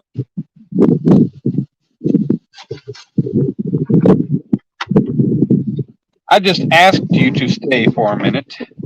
I know you did. Excuse me. Jacob, when I was logging back in Virginia, we saw 2 albino deer walk through the logging job site one day and didn't even realize until they were halfway past it, there was a bunch of regular deer with them.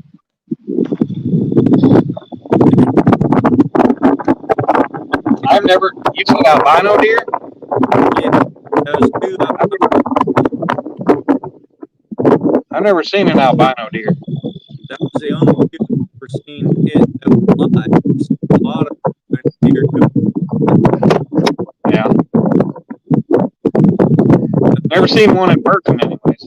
A lot of dude. Or how do you say that?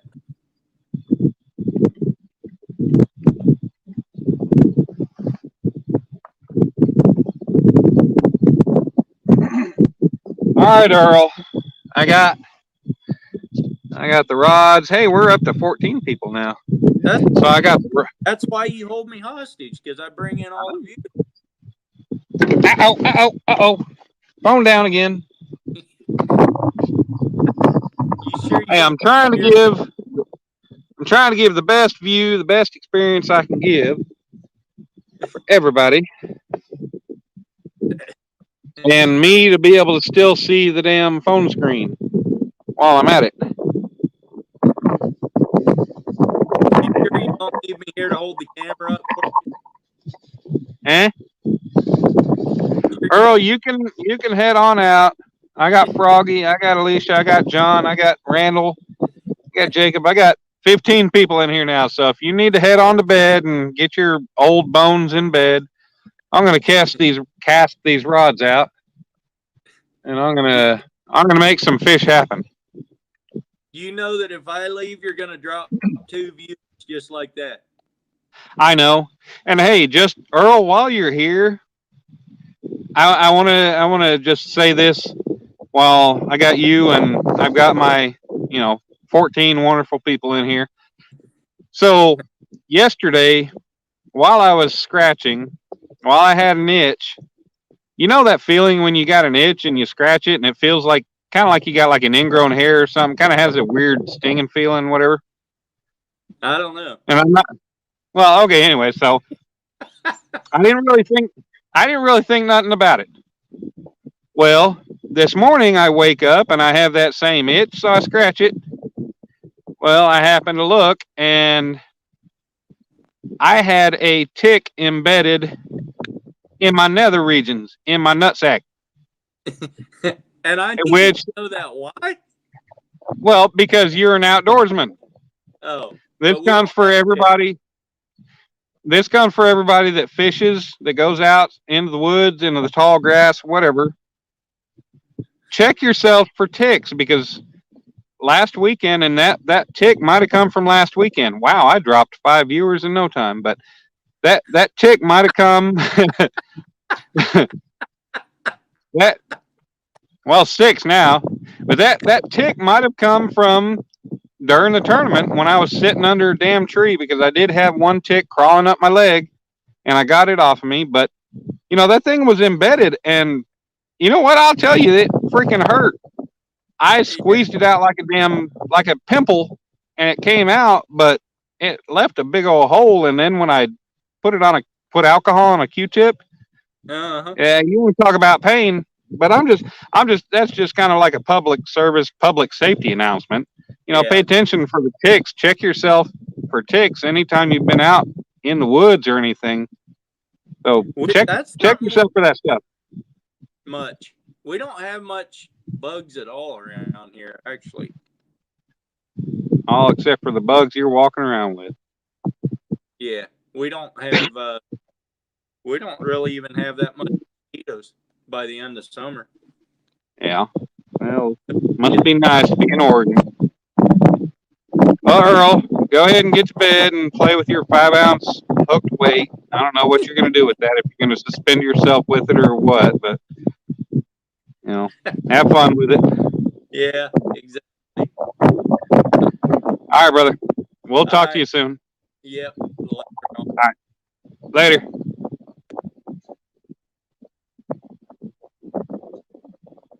Well, he's not left the screen yet. Well, everybody, I'm going to go ahead and cast these rods back out now that I have moved, and I'm not going to rebait at the moment. Say we got Earl. Good Lord. We got eel on the Uncle Lou's rod. I've got pork heart on the middle rod and pork kidney on the outside rod. And we're going to try to see if we can catch something on them.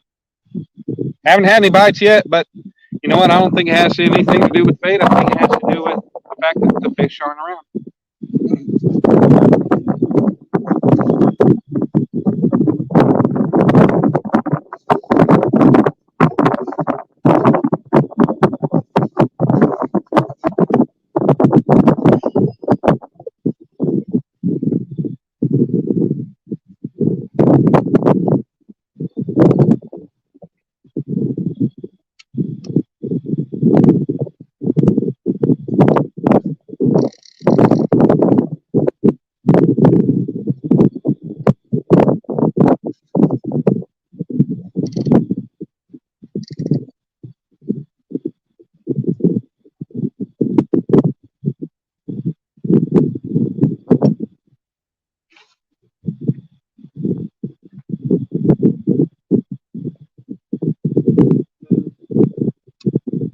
I wasn't exactly happy with that cat.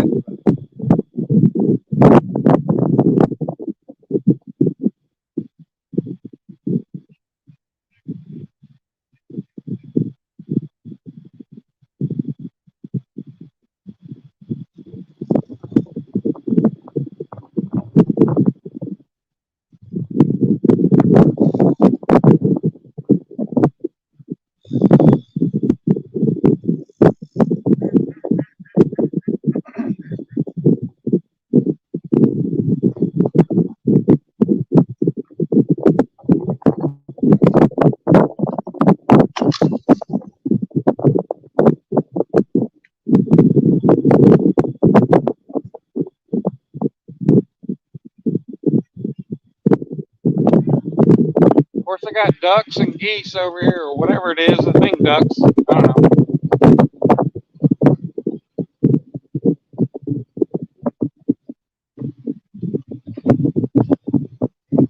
I have waterfowl sitting here laughing at me. That's not very nice. We've got 9 people in here. Alicia already knew this story. Yes, Alicia knew the tick story. Never had a tick on your ball. Well, Eugene, you don't want one, especially once it gets embedded. It is not fun. It does not feel very good.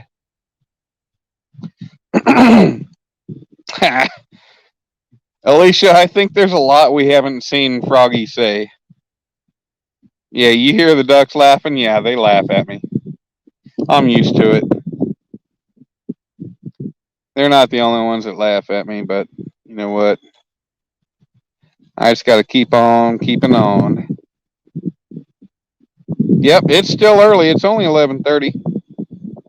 After Dan's confession of nutsack tick episode, I'm off to make a second coffee beer. Wow. It wasn't a confession. It was just kind of a public service, public safety announcement. Ticks are something to worry about. I don't know if you have ticks over there in the UK, but they carry Lyme's disease, which is a lifelong horrible thing to be infected with, because it can really screw your life up for having it. There's a lot of things that Lyme's disease will do to your body.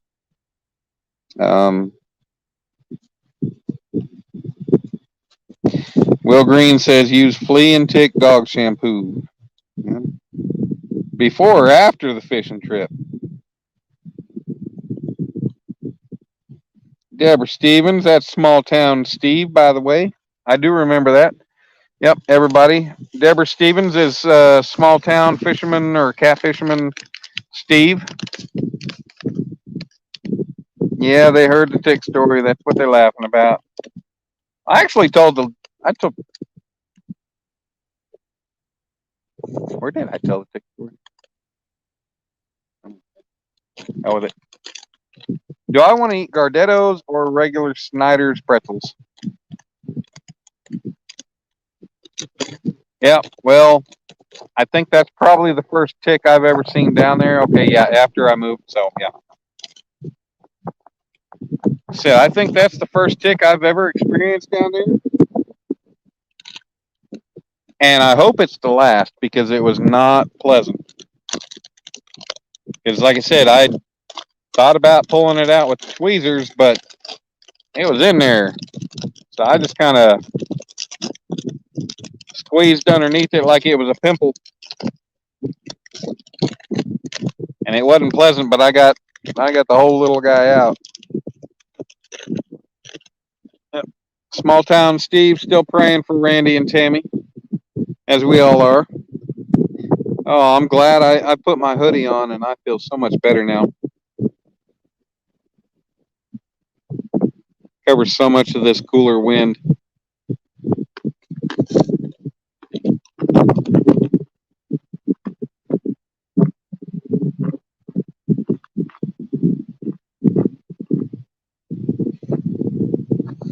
Well, 11:34 at night.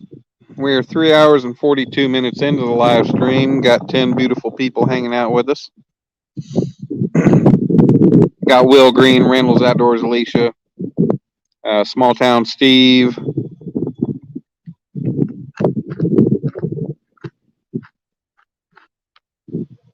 Mr. Ya Boy Troy,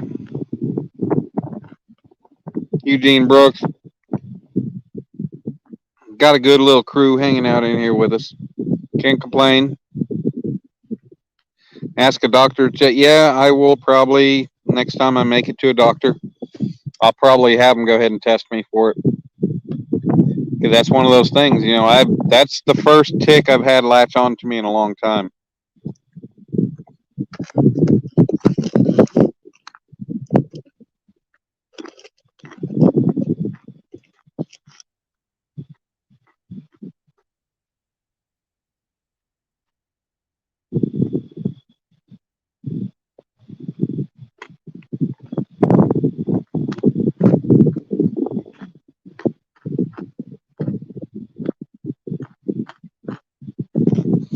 So, Alicia, is that bragging rights or what? I got to remove 30 ticks a year on me. Wow, Will, way to ask that question. I know the answer, but gonna ask anyway. Catch anything yet? Wow, I appreciate the confidence you have in me. Is it your confidence in me or the waters that I fish? Or both? The answer is have not had a single bite yet. Have not had a fish, have not had a bite.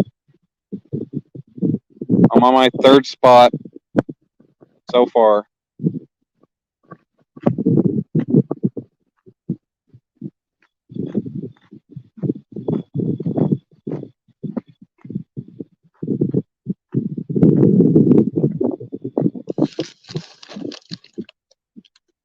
Been set up here maybe 10 minutes. Froggy says, oh dear, just found matron having a hissy fit and throwing her hobnails. Well, I don't know what hobnails are, but she overheard my confession and was sterilizing her tweezers. Okay, who is matron? Is that your 2.5-year-old?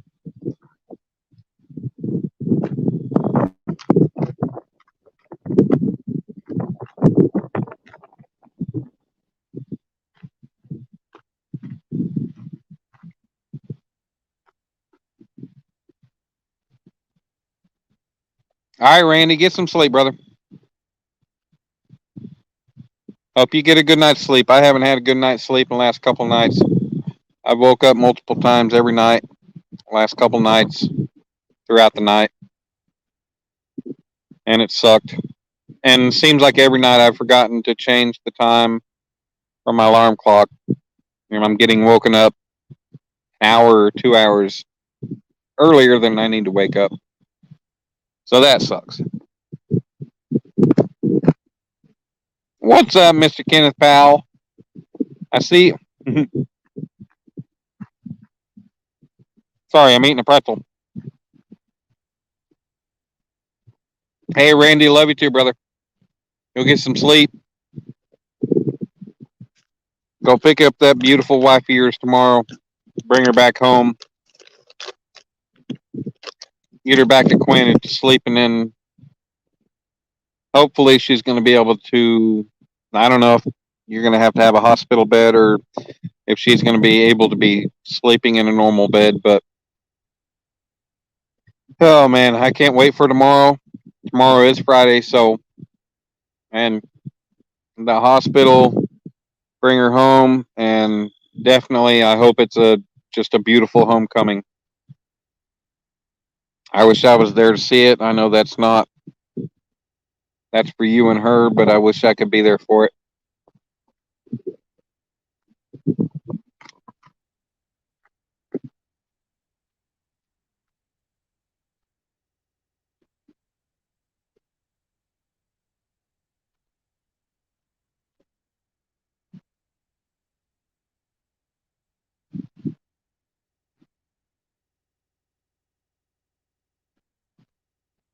All right, small town. I'll try to remember that. This thing was so small. I mean, it was big enough to know what it was to see it, but like it was a small seed tick, deer tick, whatever you want to call it.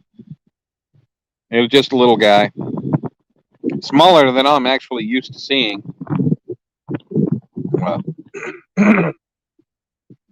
takedown catfishing. Yeah, I see. It took me a minute to finally register and realize that you're Kenneth Powell. That you dropped the whole Kenneth Powell part of your name. So yes, Kenneth. Awesome. Appreciate you coming in, hanging out with us. We are on our third spot. We have had no fish so far. We've had a small crowd tonight, but that's all right. We're hoping to catch some fish. Crowd doesn't matter. I mean, crowd always matters, but people in the chat at that point in time were the ones who matter. And hopefully I'll catch some fish and give something for the people.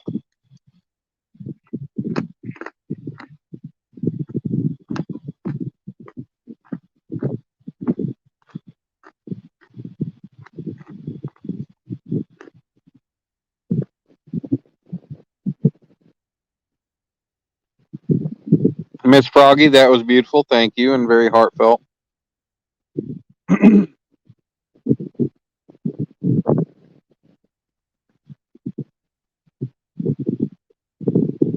Beware the British matron. She swoops in on her broomstick if her medical alarm goes off.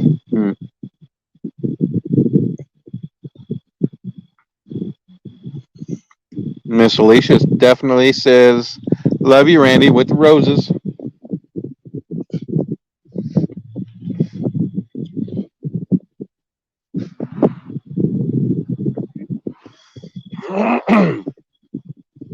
I think Alicia, as well as me, and hopefully more people, really.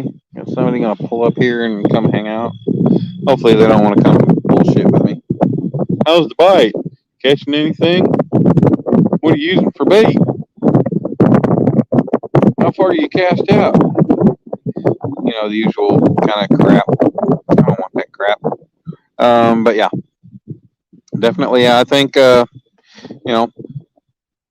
think Alicia I think there are a number of other people, and I hope there are a number of other people invested in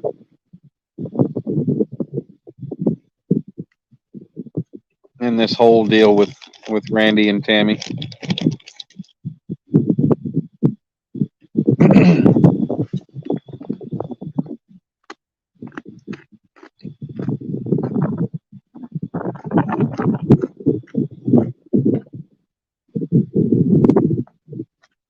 At least you don't make me time you out.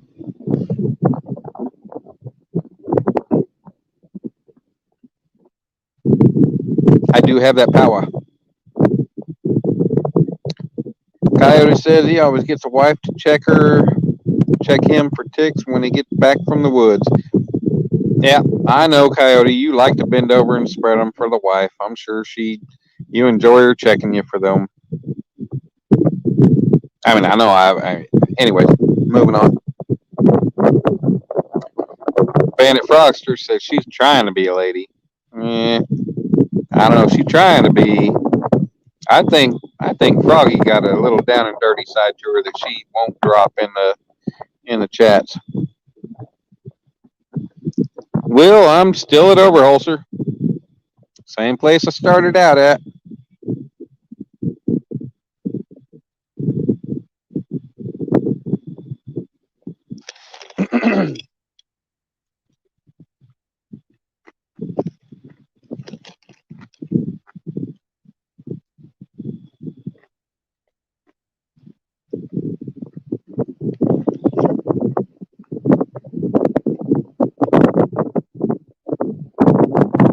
I mean, if I need to, I'll start throwing ones in the lake, trying to get bites.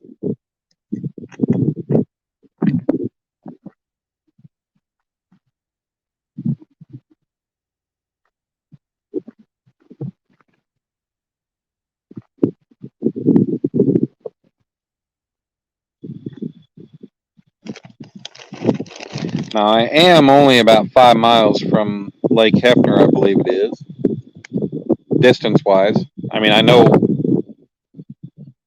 how to get there. I'm just kind of doing the math in my head as far as the distance.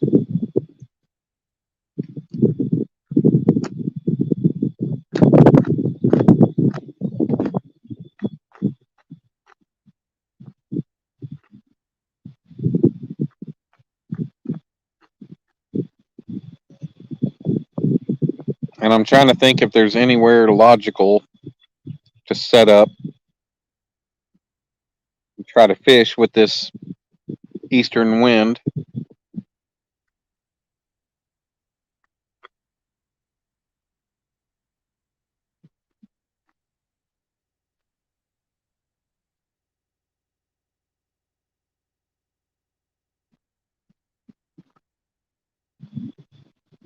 I always hear people sit there say, oh, you want to fish into the wind, cast into the wind. That's when the plankton and the myoplankton and all that other crap, when that's coming in and the wind is blowing it all in and the bait fish are following it and yada, yada, yada, blah, blah, blah, blah, blah, blah, blah. Oh, you know what? I've fished it all. I fished all the wind conditions and I ain't noticed a jack shit of difference. So for all those people who say that, well, okay, you're fishing waters who have a lot more fish in them than where I'm at, I guess, to be able to notice those differences, because I ain't ever noticed a single bit of those differences. So when it comes down to me, I would much assume cast out with the wind as opposed to casting into the wind.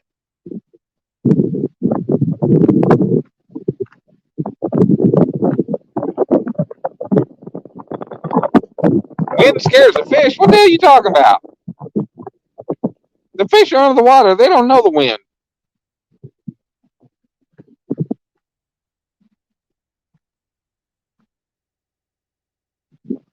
When you got a damn fish 5, 10, 15, 20, 50 feet under the water, they don't know what's going on with the wind. That wind has no effect on any of the water that they're in.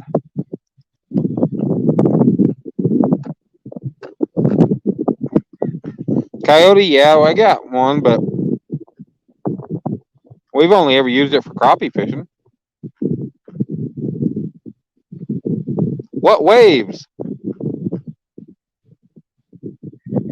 Dude, the waves in the Oklahoma Lake, unless you got some kind of massive storm, are at most 6 inches tall.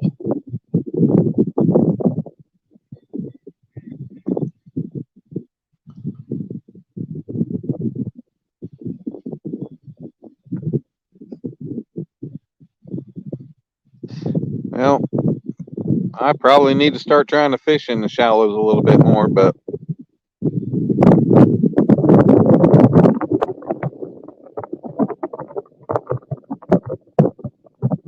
Eugene, I haven't had no luck with that BS either. Yes, sir, Will Green. I'm at Overholser. Over the shoulder. Well, I can't really make that sound funny. I have tried the Oklahoma City River. I have had no luck there either. Well, I mean, I'll pass the Oklahoma River on the way back to Choctaw. Matrons have a reputation for being very strict. I held that role and held the keys for a psychiatric hospital. Hobnails are boots, but now I've calmed down with my frog legs only. Huh. So Froggy is a psychiatric patient who happened to steal the keys from somebody important. Is that what she's saying? Hefner's not going to be much better. I don't know. You could be right, because I ain't really had shit for luck at either lake. Kenneth Powell, Alicia's been praying. Alicia Kenneth has been praying for you and your family. Is the lake normal, low, or high? Will, I could not tell you because this is not a lake I normally fish. I've been here several times, but I don't know the normal depth and elevation of the lake. So I haven't been here enough to know what it's regularly at. I do apologize, but yeah, I do not know that answer. But part of Overholser, I'm on the northeast side, where the Canadian River runs right alongside the lake.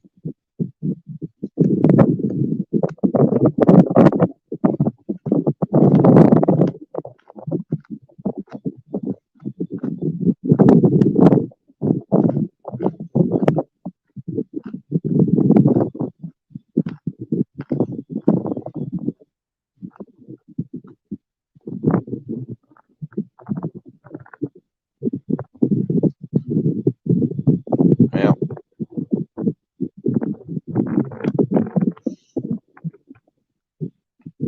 You can't live in Oklahoma without dealing with the wind.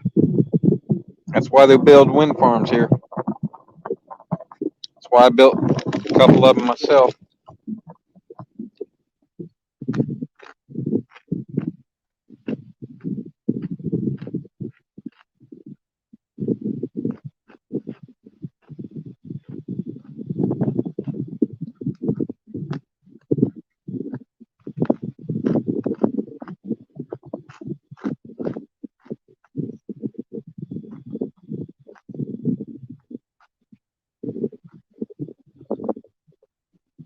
Actually, Will, I'm going to say the northeast corner of the lake is the shallowest part.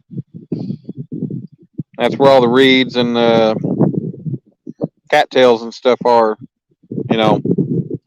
50 yards off the bank.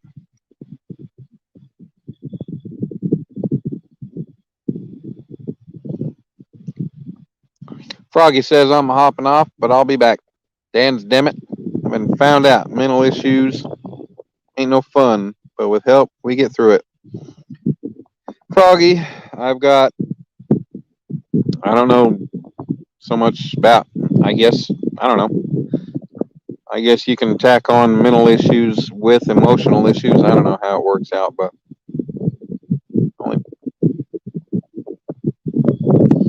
I've got some kind of issues that eventually will get figured out, but do what I can.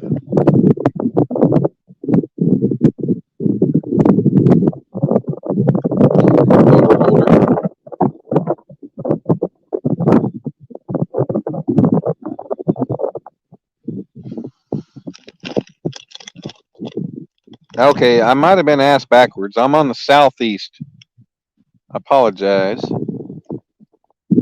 I'm southeast.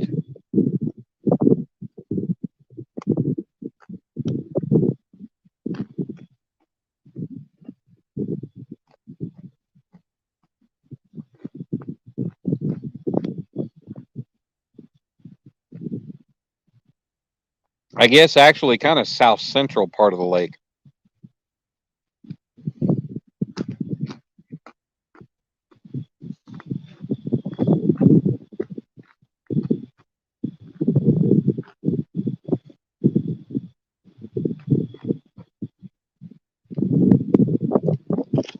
Because yeah, I am more central as far as. Oh shoot! Oh, come on, stay with it.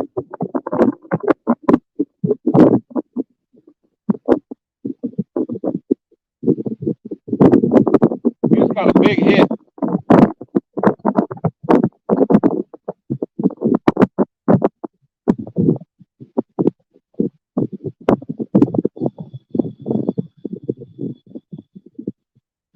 I think that was on the pork heart. Hopefully he's going to stay with it.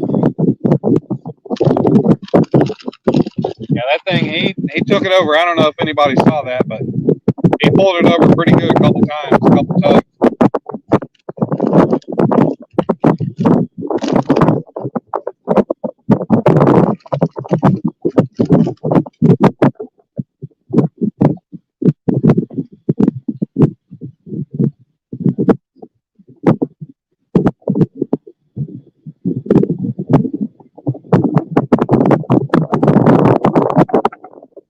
Sorry, I'm not paying attention to chat. I'm standing and trying to pay attention to this for now.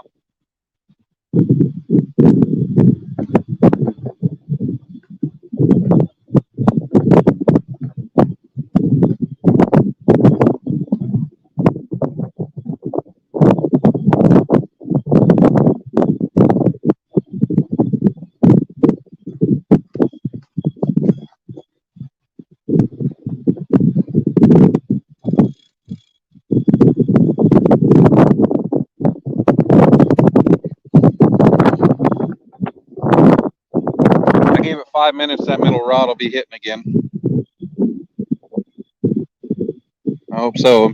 Hopefully anybody, I don't know if anybody saw that, but yeah, that middle rod, it got hit good and hard. I don't know that was a gar. Might have been, but what's going on, Brian B? Who they asking?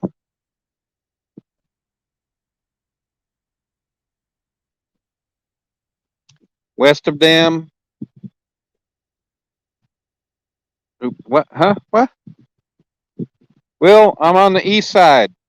How can I be west of the dam if I'm on the east side?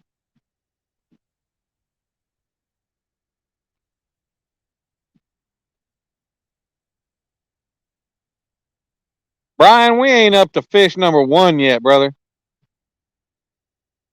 We on location number 3 on this damn spot. And we just finally got our first bite.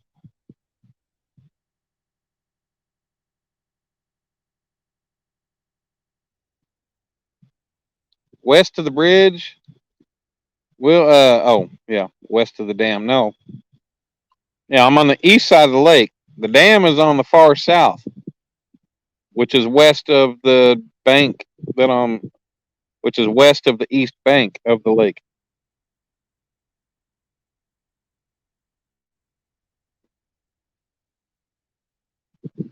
All right, Froggy. We'll talk to you later. Thanks for coming in and hanging out with us. Toodle pips and toodle pops and toodle poodles to you. Have a good one.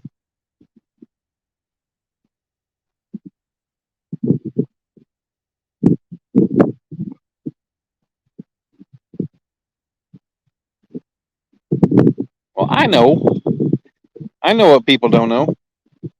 Do people know what they don't know? Ah, that sucks. The one bite that I got didn't want to stay after it.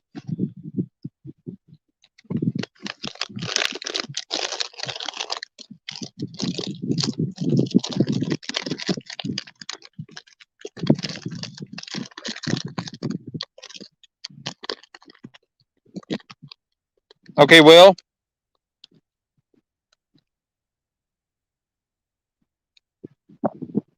Do you know where the boathouse and the police station on the east side of the lake are?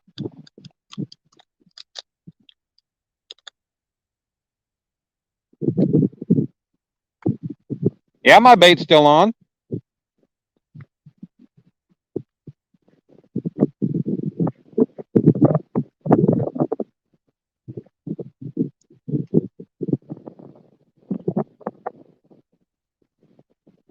Neither one of the outside rods have been touched. And that middle rod, that's got that pork heart on it. It's going to take a lot to get that heart chunk off of there. Those two hits that it got, I don't think that was going to pull it off, whether it was a gar or not. I think it's going to take more work than that.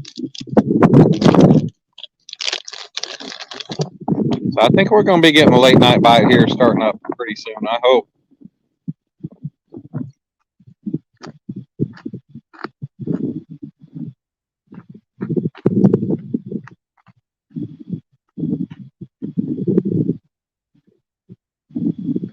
Well, Will, I'm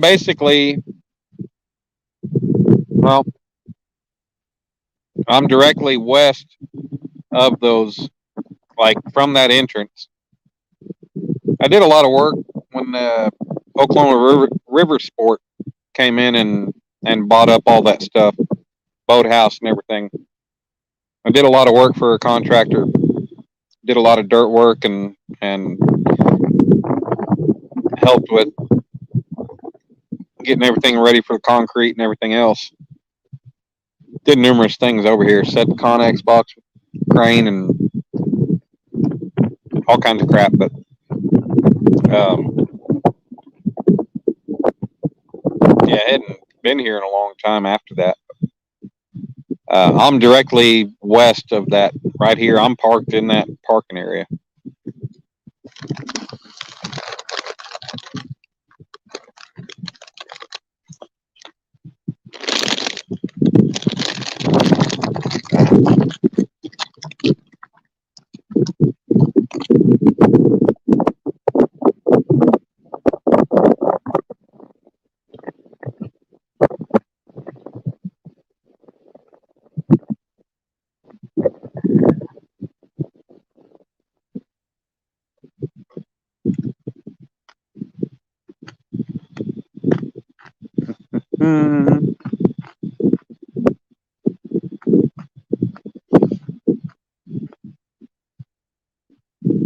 Yeah, flathead. I get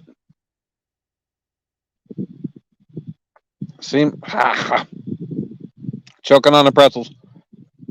Seems like a lot of bites that I have gotten as of late have come usually between kind of midnight and like 2 a.m. and then some. Then it'll like taper off in the 3 and 4 o'clock hour, and then they'll hit like 5 and 6, 7 o'clock in the morning. But I honestly do not plan on staying out overnight. I pulled enough all-nighters. I got stuff I got to do tomorrow before I go get my son tomorrow afternoon.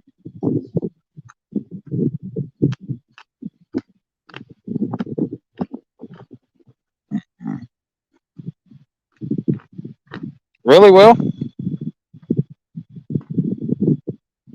Hell, I'd like to catch a good-sized flathead over here. I've caught a few blues over in this side, basically in the same area where I'm at right now. The same spot, pretty much. But nothing of any good size. I mean, good eater size, but nothing of, any kind of bragging rights.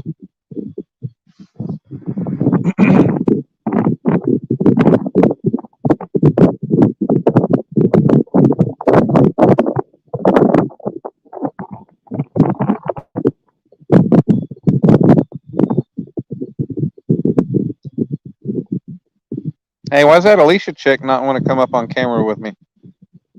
Why she not want to come up on stream?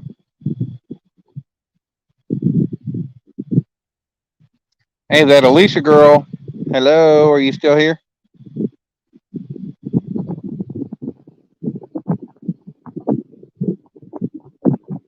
All right, so hey, Will, where are you at what part of Texoma are you at? What was that? What point or that area that you were showing me? More medicine. Oh. I'm sorry.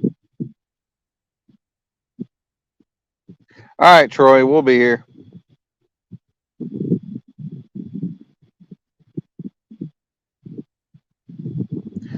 Yeah, Flathead Junkie. I get my son every other weekend. He's just about to turn 5 at the end of this month, and he likes to get out fishing, but he doesn't like to spend time fishing. If that makes sense, he likes to go when we go fishing, but he likes to go to the dock that we often go to, and there's often other kids there when we go during the day, which means there's kids that he can play with. So trying to keep him still to hang out. Uh-oh, cops going after somebody, I think. Maybe that's not cops. Nope, it's not cops, but no. He doesn't like to sit still. He doesn't ruin a fishing trip, he just makes a fishing trip difficult. Because if there's nobody for him to play with and nobody to entertain him, he starts getting a little upset and difficult, especially if we're out at night. So it's kind of hard. And I can't force, he asks about going fishing. Last time he asked if we could go fishing, I took him fishing. He didn't actually want to fish. He never touched his fishing pole except for later on in the night to try practicing casting out into the water. And when you're under a covered dock and you got a 4-year-old slinging a fishing line with a lead weight on it, it's going to be hitting all kinds of stuff. But he doesn't like to focus on one thing, so it makes it a little difficult.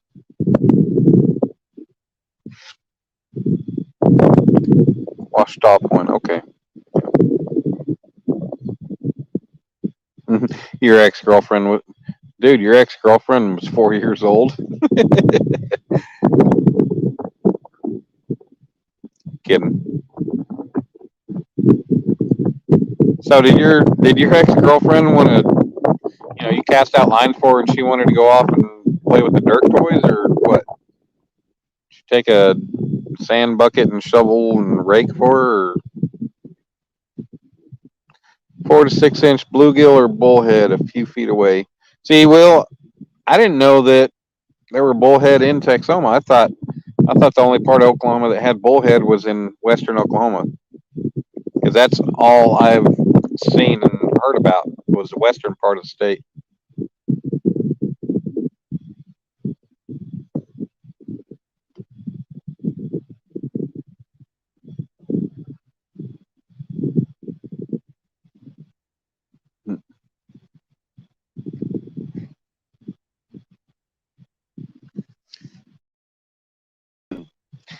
She wanted all your attention when you're trying to play with the big, well, I guess you didn't make it known to her when things come about that fishing was a major love of yours, and when you're out fishing, you want to be fishing and not sitting there kissing her butt.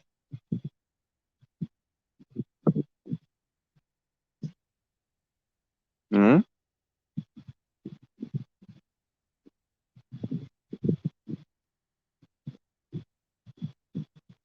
Well, Will, you're trying to say that there's bullhead in Overholser? Because I've never heard of that, but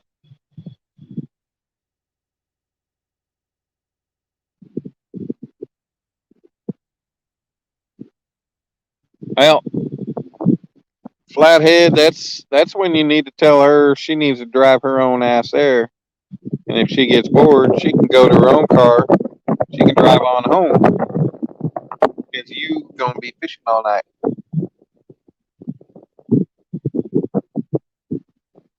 Ain't your fault she showed up and knew she was gonna get bored. She obviously knew what catfishing was.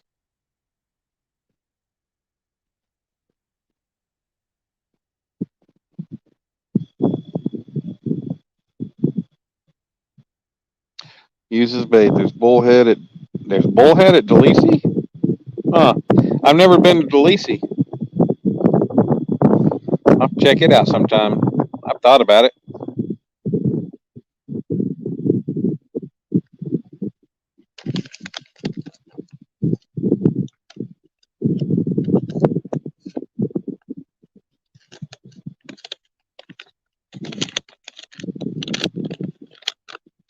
Well, I like crappie as my live bait.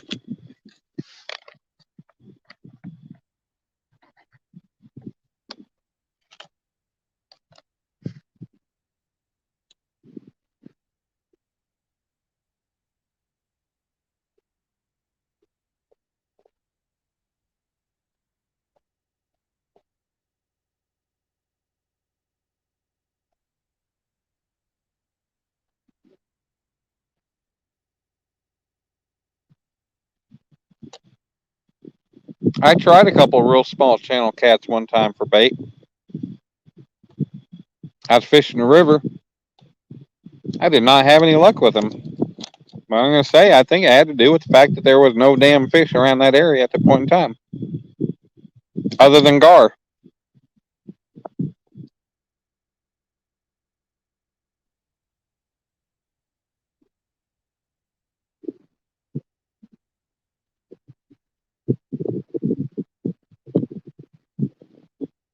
Yeah, it's hard to talk about fishing a certain area when there's been multiple decades difference in time,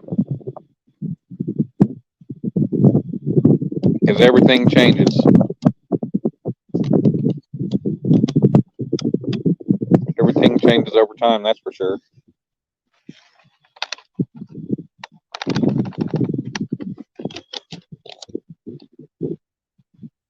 Really?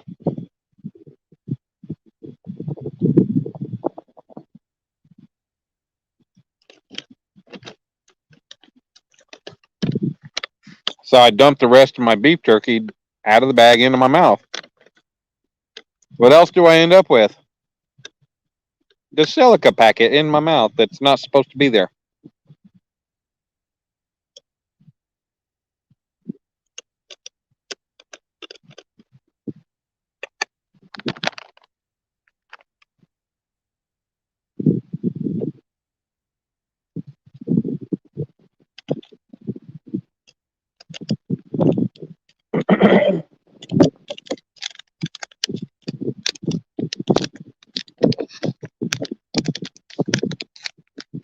Yeah.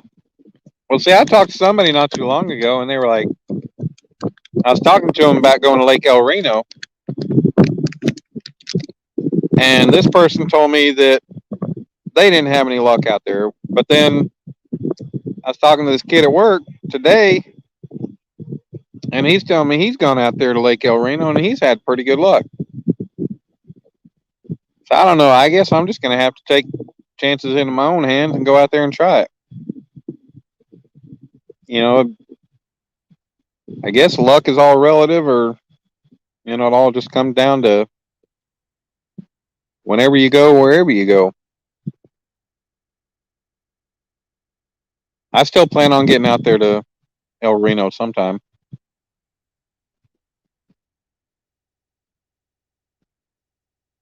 And probably where Lori was talking about up there at Guthrie Lake. Want to get up there sometime too.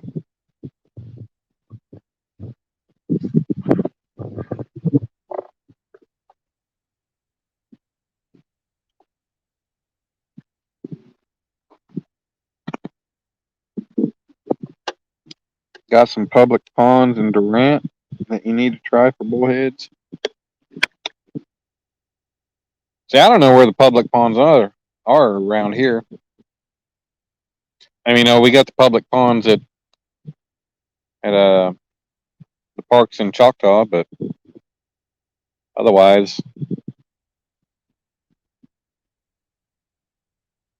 I do not know. I should have said screw it and just gone to the little lake up in Jones and caught fish, and I'd have probably already had some fish tonight. It might not have been big, but it would have still been fun just catching some fish, having bites. Rice Trapping Mr. Coyote says, my wife made me some freeze-dried food that I have from last year's hunting, and she added the water but forgot to take out the dry pack.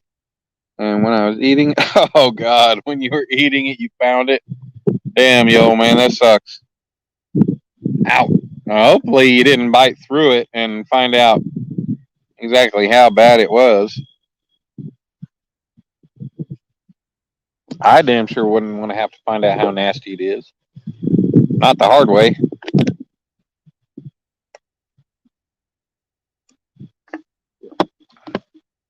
I'll be right back, kiddos.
What a miss. If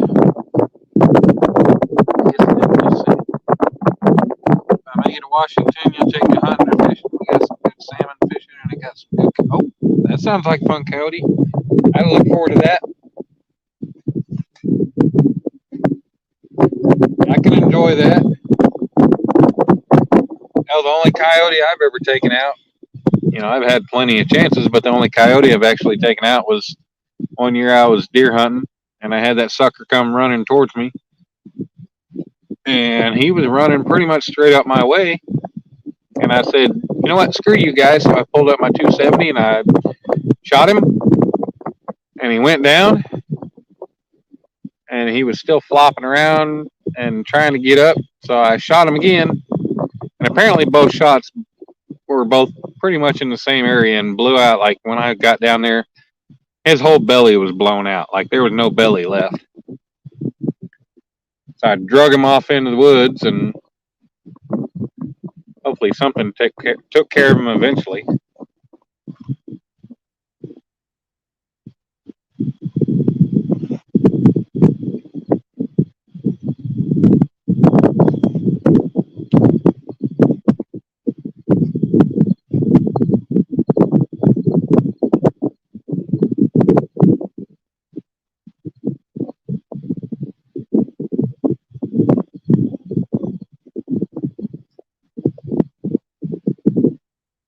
I'm going to check this one that the fish hit earlier, or that something hit earlier.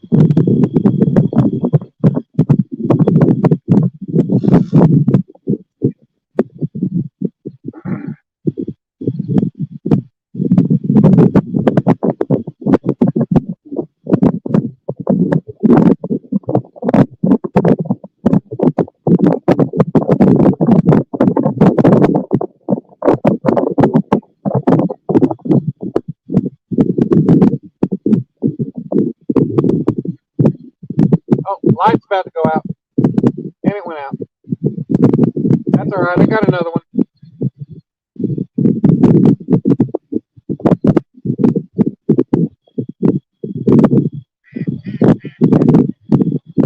Yep, my bait is still there.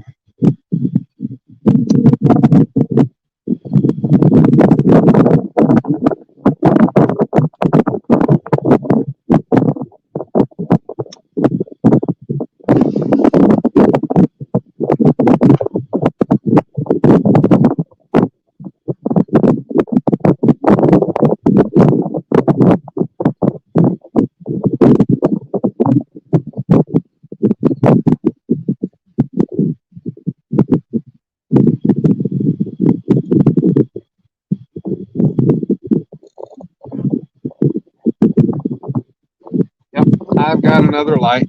Right here.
Well, we got that one recast.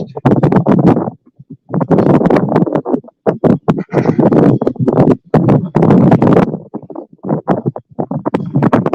know if I'm going to worry about recasting the others at this point in time. Man, I'm gonna put my hood on from my hoodie. That wind on the back of my head and my ears is a little cool. Hopefully, I'm going to go on my hunting trip next week for 1.5 months. You're going on a camping trip? Holy hell. Well, I hope in a month and a half you got time to make some animal noises and record them. Just bought 2 Alonzi camera lights from Amazon this week. $7 rechargeable. Well, the ones I'm using, which the one that just went out, that's a $15 rechargeable light from Walmart. Uh, it'll run for 4 hours on low. Not a lot of time, but decent enough. But the one that I put out there right now is one of my dad's that I'll borrow. It's the same. It's a Walmart light as well, but it's apparently discontinued because you can't find it anymore. But it was only 15 bucks at the time too. Only that thing will run for 9 hours. I can't figure it out, but it's a hell of a lot better than one that I got.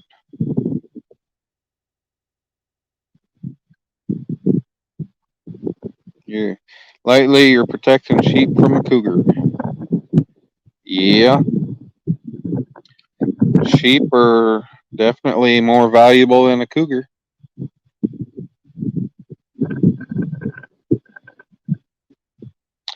Randy would enjoy watching you hunt them. Hey, coyote, I can make more than 80 noises. I can go. I can go.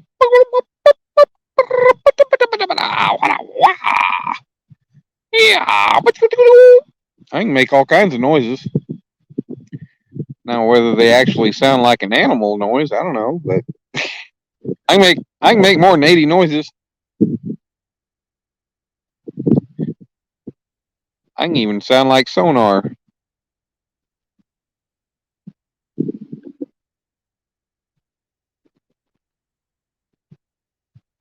do.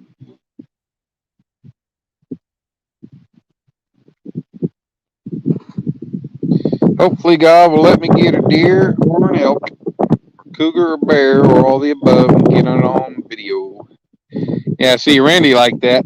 Randy likes the fact that I can make noises. Sheep are about $3,000 each. Damn. Shit, I need to get into breeding sheep if that's how much they're worth.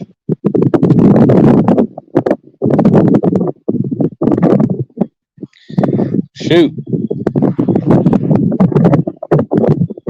I'll get Kelly Bullock over here to start helping breed them sheep.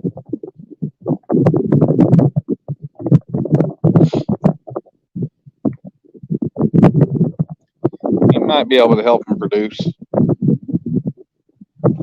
I know he's not here to defend himself, but I'd still make the same joke in front of him.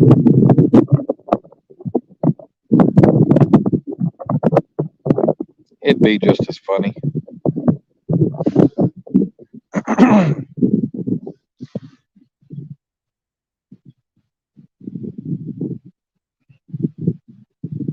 I am so tired of all these nights coming out fishing and not catching anything.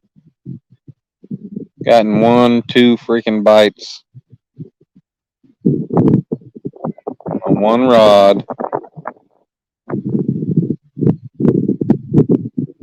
Like, I'm half-ass tempted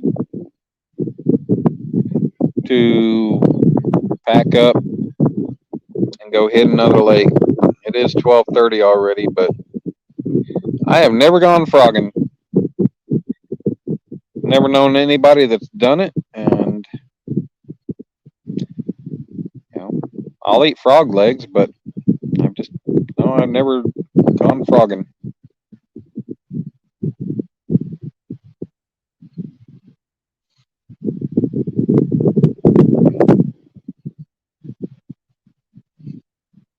It's bad enough when I come out here and I get skunked when I'm by myself or with my dad or whoever else. It's bad enough getting skunked. Even worse when I got other people around the country sitting here watching, hanging out, and hoping and wanting me to catch fish, and I can't do it because I just can't find the fish.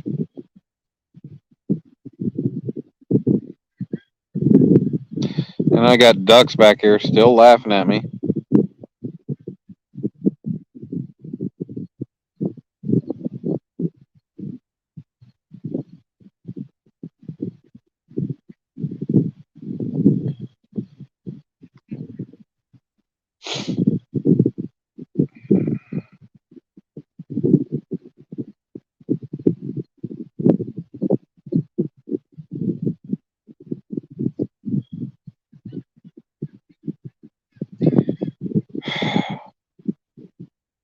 Hell, even from 200 yards away, the damn ducks are still laughing at me. In the dark. How pathetic is that? Coyote says, but up here in Washington, we only get them, being frogs, for about 3 months out of the year.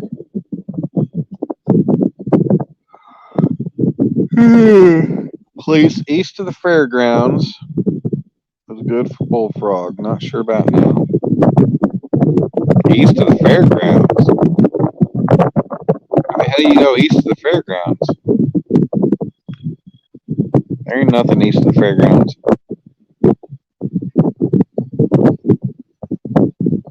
You got nothing but industrial area over there.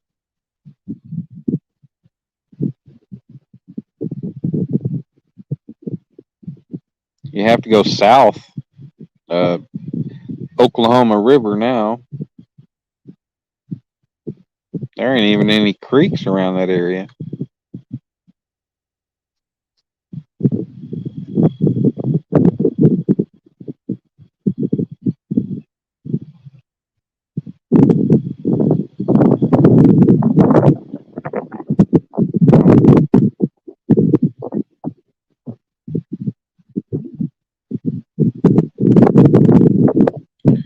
I'm gonna recast Uncle Lou's rod here in a minute.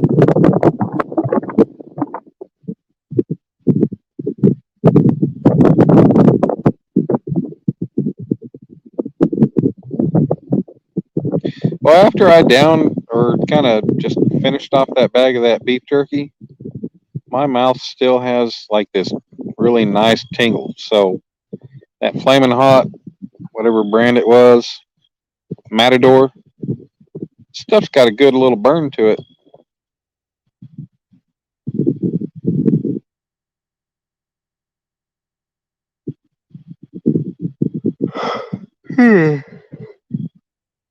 General Pershing Boulevard. There's a creek. I don't know where General Pershing Boulevard is. There's a lot of side streets and stuff downtown in that area I'm not familiar with.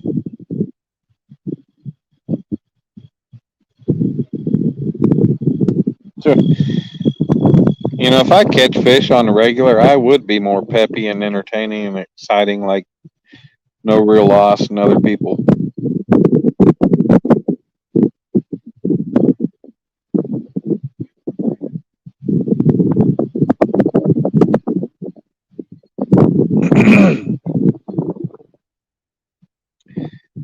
Kind of heartbreaking. I spend the time that I do doing this and don't get jack shit for reward or return for it.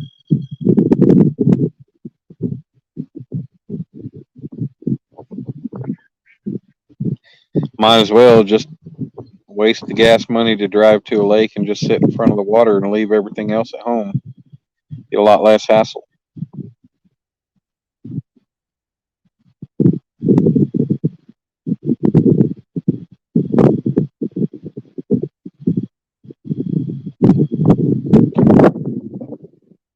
I don't think so, Alicia. Not unless you missed the bite that I had earlier.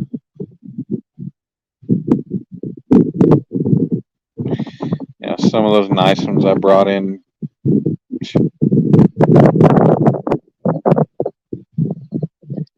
And how many hundreds of hours have I spent fishing just to catch 2 8-pounders and a 7.8 pounder and a 6.3 pounder? How many hundreds of hours have I spent to do that?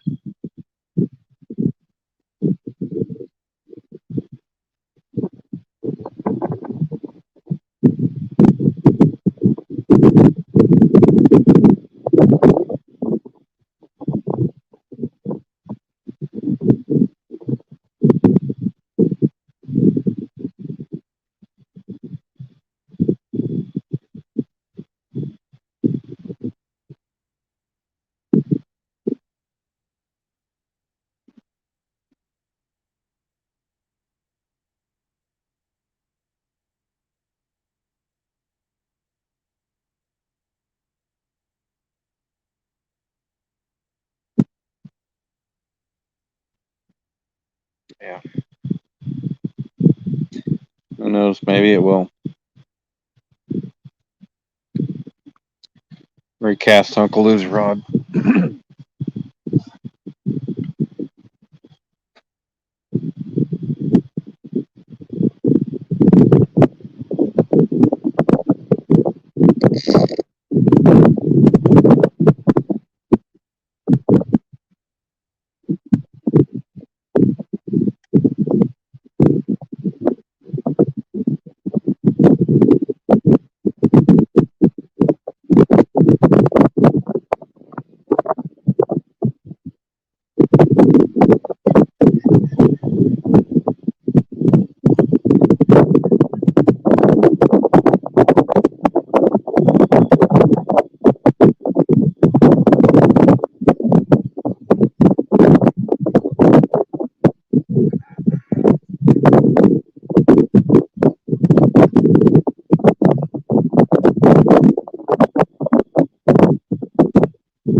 Welcome back, Froggy.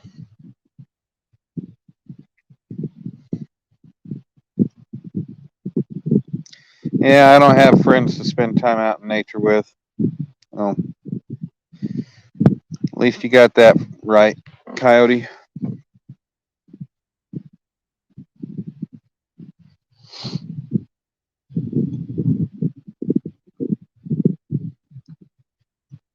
Glad you get to enjoy your time out in nature.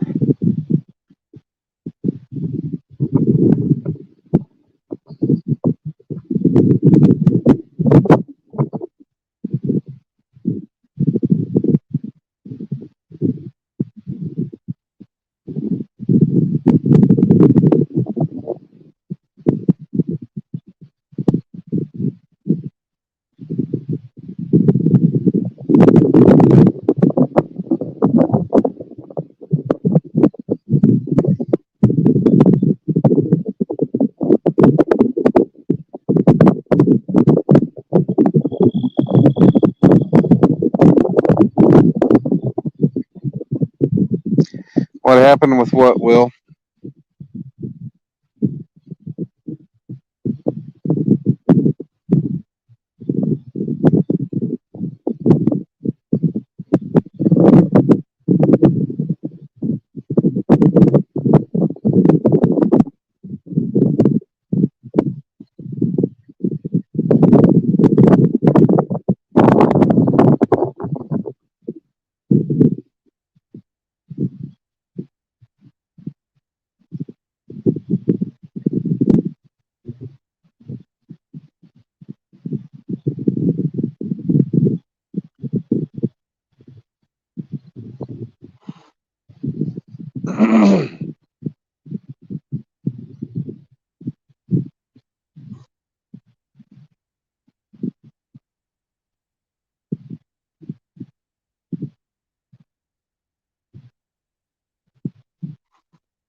You're right, I wasn't very happy because a fucking piece of shit 808.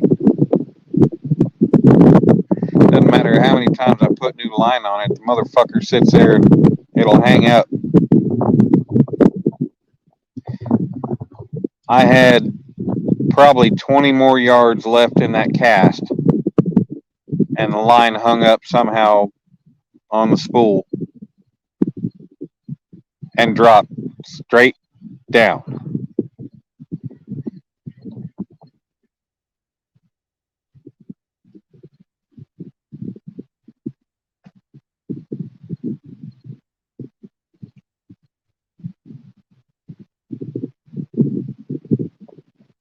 Yeah, it's looking pretty useless at the moment. Yeah, that's all right. Just like the other two.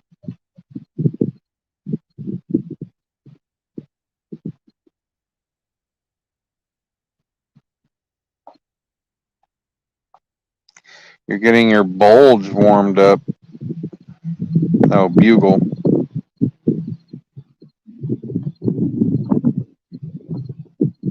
Alicia, I have taken the rod, I've taken the reel apart, I've cleaned it, and I've greased it.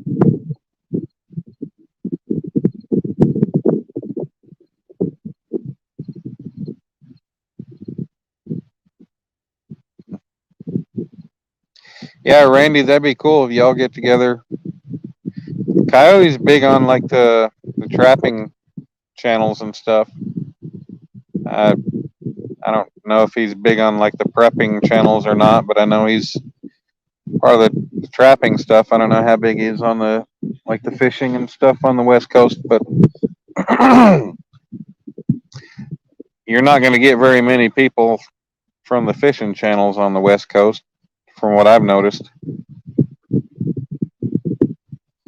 But Kaidu seems like a pretty cool dude. Been live with him in the past.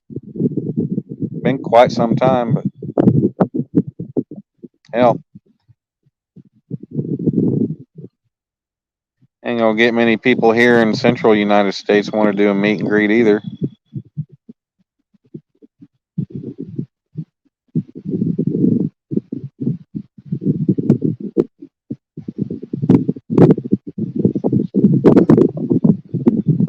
Hey, Steven. What's going on, man?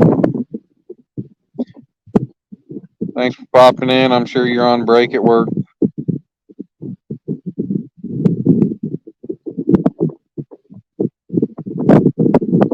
Yeah, well, Will, they make a bow fishing 808.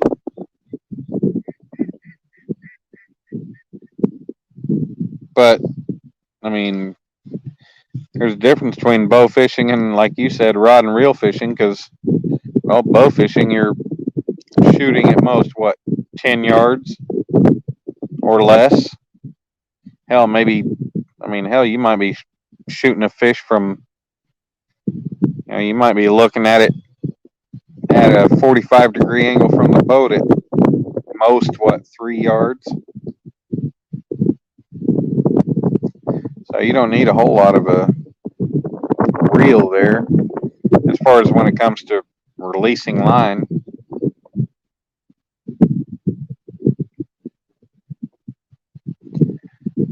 Coyote, you can come up on my panel if you want. I don't care about your background.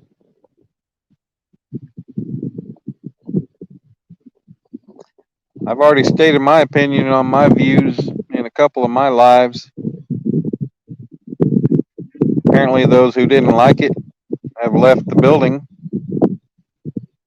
Those who didn't care or who didn't see it are still here, so.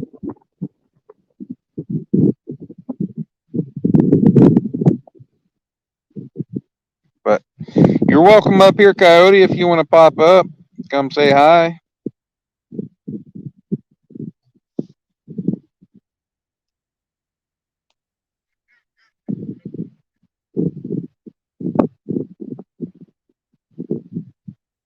Freezer Bound, what's going on, man?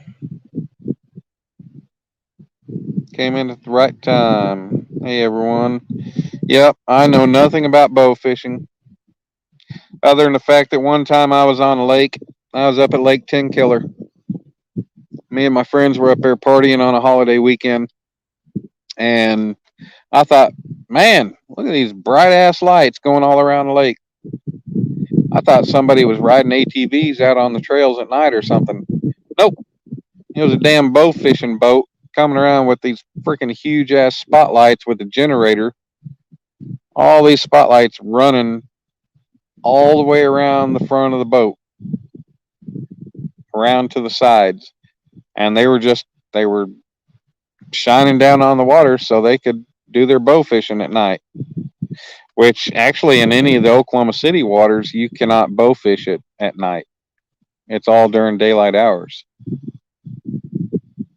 But yeah, up there, yeah, they were, I don't know if they were looking for the carp or gar or what they were after, but they were doing it, and they had one hell of a light display going on.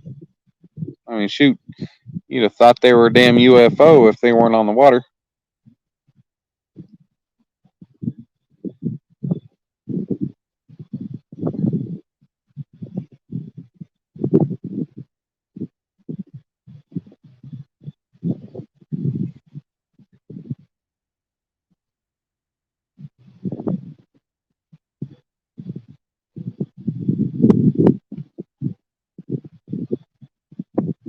Well, thank you, Froggy. Yeah, I kind of look at it too as, I like to look at my time out when I go live.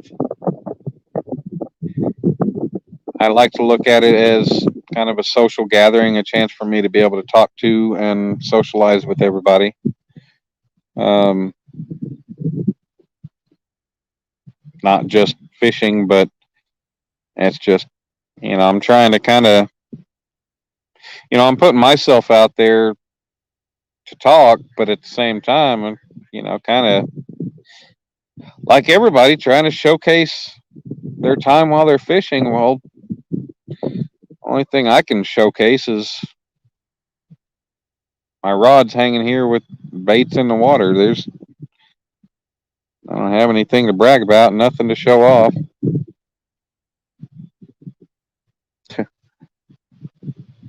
If I deleted all the lives that I've had that I didn't catch fish in, you know how many watch hours I'd have on YouTube?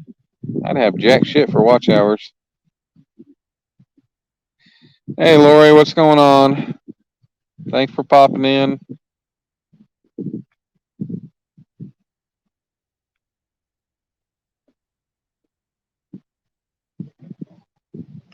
Good to see you. We have had not one bit of luck. Had one bite earlier. Use your fish garden fertilizer. Well, that's a good place for them. That's what I've heard. That's what I've seen from self-sufficient me. Right, time to shift my butt. Morning routine about to start. I'll leave you on. All right, Froggy, I appreciate it.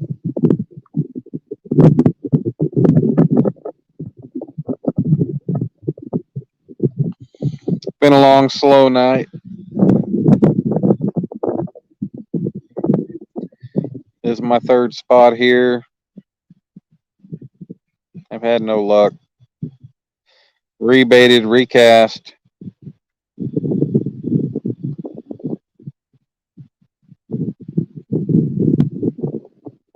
Yeah, Lori, I understand that. And I appreciate all the company. That's a big part of why I do this. Because it is kind of the majority of my social life anymore, and I enjoy everybody coming in to hang out and talk. Not just with me, but seeing everybody socialize with each other.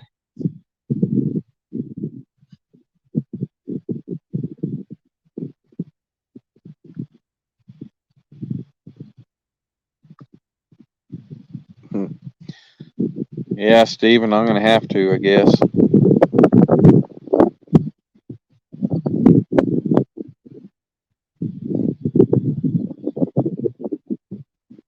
It's kind of like one of those things, though. It's disheartening when you go out by yourself to do it, but then when you got others watching you do it,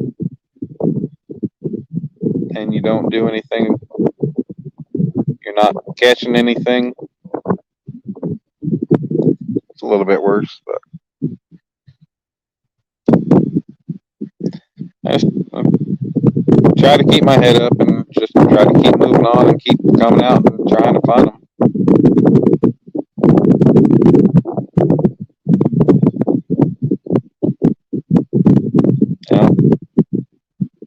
I could keep going the same place, but I'm not like the Potomac River or James River or some of these other places where everybody just constantly keeps catching fish at the same exact spot and they never have to move, never change the scenery, never nothing different. No, but I don't have that luck. I just got to keep on busting my ass, moving around, trying different spots, hoping to find something.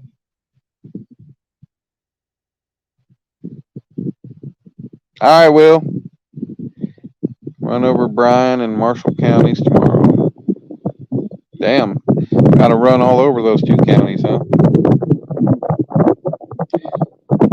Well, if you didn't get all those fines and tickets and everything else and court costs and court dates, you wouldn't have to go run all around those counties.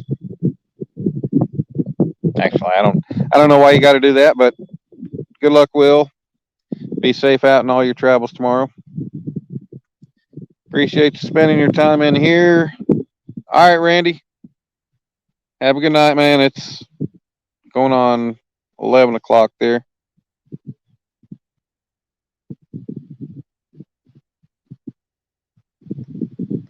Blown up not too long after it was built. Well, it probably before my time.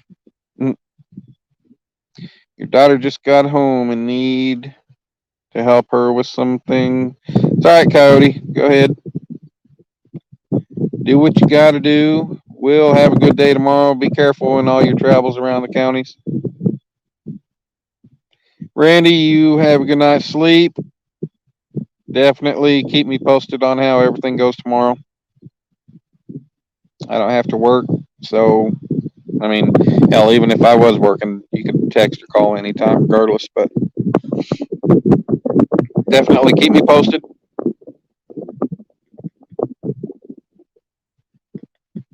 Old hand crank telephone.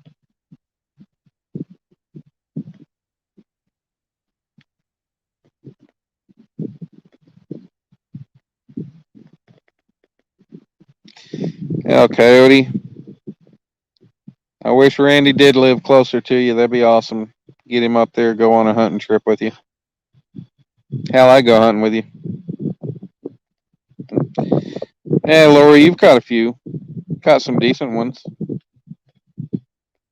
I mean, I'm not saying I've never caught fish.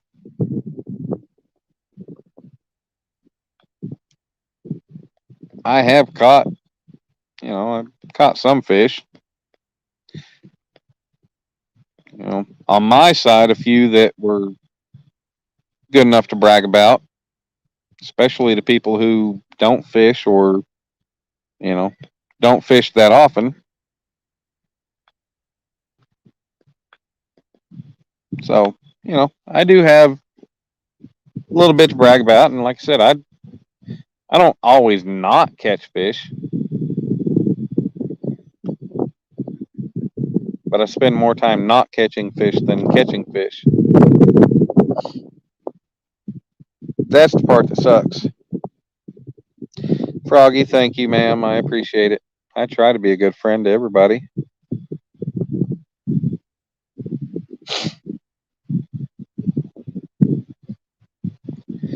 Sometimes I have differing opinions or thoughts on things, but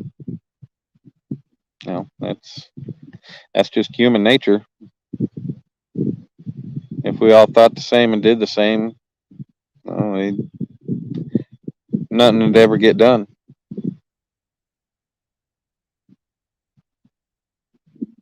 I had to actually tell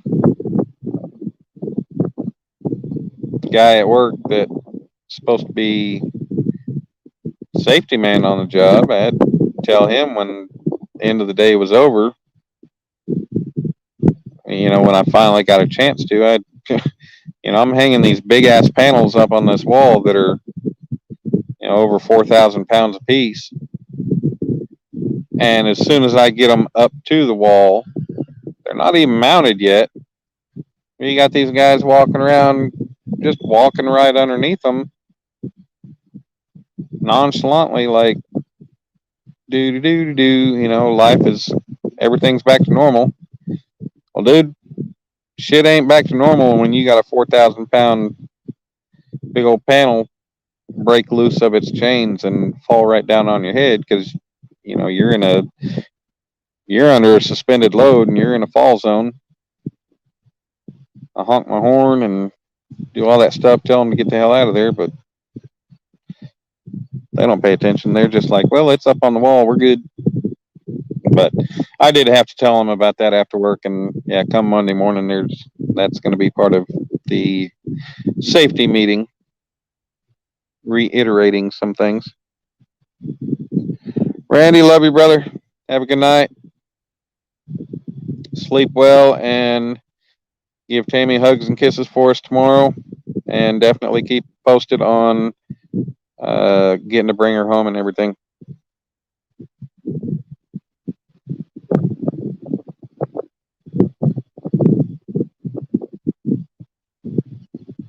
And if I don't hear from you, I'm going to bug the hell out of you until I do.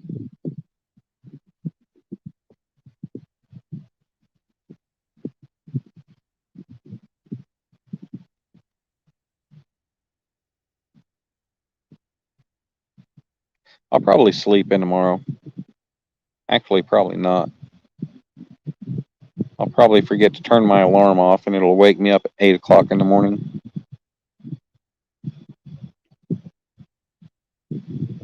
Then I'll have the sunshine shining through the blinds, and then I won't be able to fall back asleep.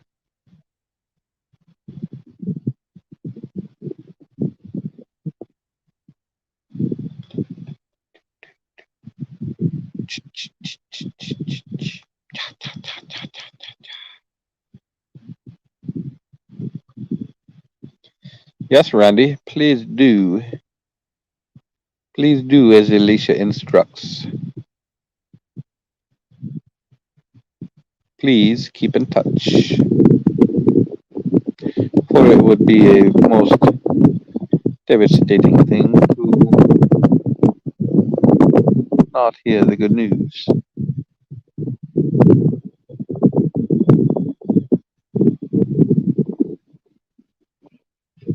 Shall I read you a bedtime story?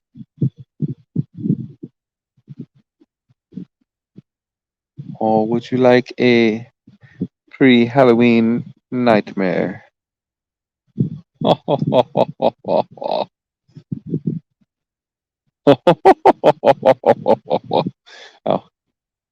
good thing y'all couldn't see my face when I did that.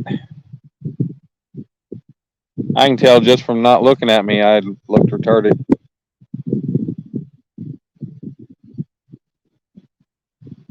Sorry for using that word for those politically correct people.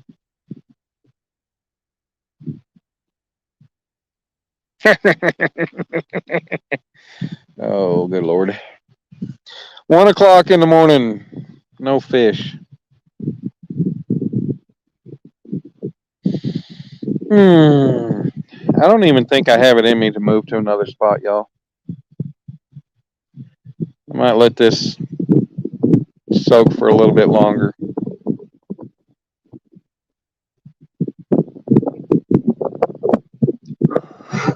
Yeah.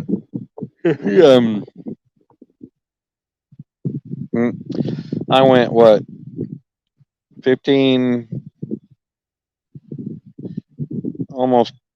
probably almost 20 years living on 4 hours a night sleep. Go to bed at 2 in the morning, get up at 6 in the morning.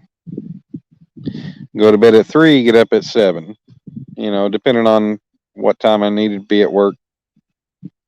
Actually, go to bed at 2:30, get up at 6:30, take 10 minutes to get ready to leave for work.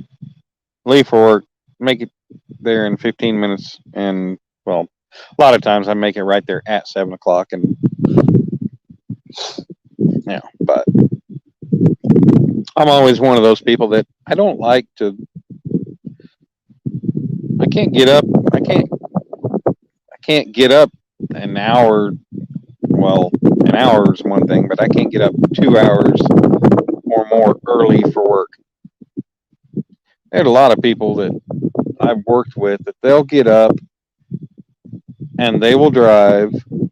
They'll get to work and they will get to work an hour early just so they can sit in their damn car or truck in the parking lot for a freaking hour before work and drink coffee and listen to talk radio. I'm like, you know what? I'd rather get my sleep and then get up and get my butt ready for work and then drive and get there just before I got to work, and then everything's good because I got all the sleep I needed or wanted to get anyways. Screw all that, wasting all that extra time, losing sleep, just to sit in the damn truck and drink some coffee. I guess that's part of being old. All them old people do that. What sounded a little evil? I don't know what you're talking about, Alicia.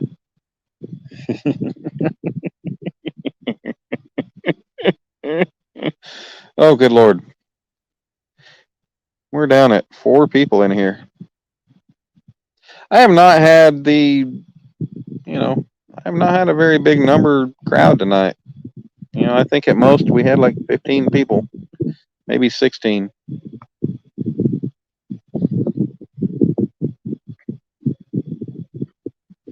That's pretty crazy because, well, I actually scheduled this half an hour in advance. A lot of times I schedule it like 10 minutes in advance, and well, we'll get better. If I build it, they will come, correct? Dad sits in the break room scratching lottery tickets and watching TV. See, that's what old people do.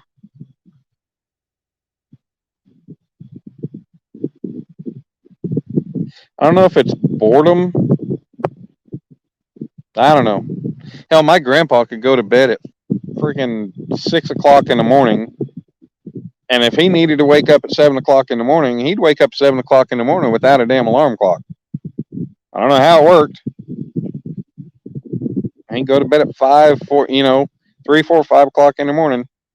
If he needed to get up at 7 or 8, he was up at 7 or 8, no alarm clock. It worked that way. I guess when you do that same thing for years and years, actually decades and decades, it works out. That was weird. Thought I saw a damn spotlight come through the parking lot. But I turn around and I see no cars. Oh, yeah. Well, that's all right.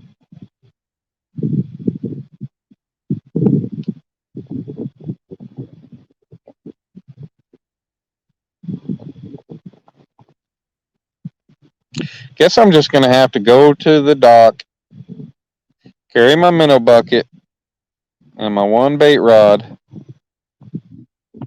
and just go live, just continually catching crappie. One after the other. Say, hey, I caught 30 fish in one night.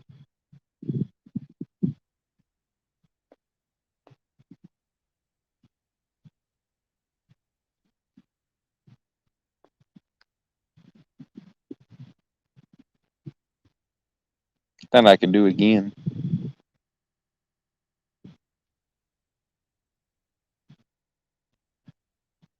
Yeah, but those were all early, Alicia. Yeah, it died down. At least from what I can tell.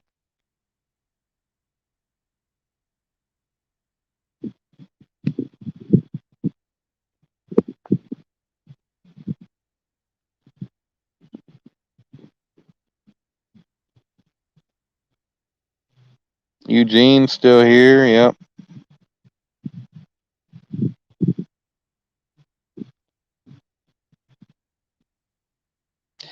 Well, yeah, Alicia. You're Alicia and your girl, and yeah, they love when you do that.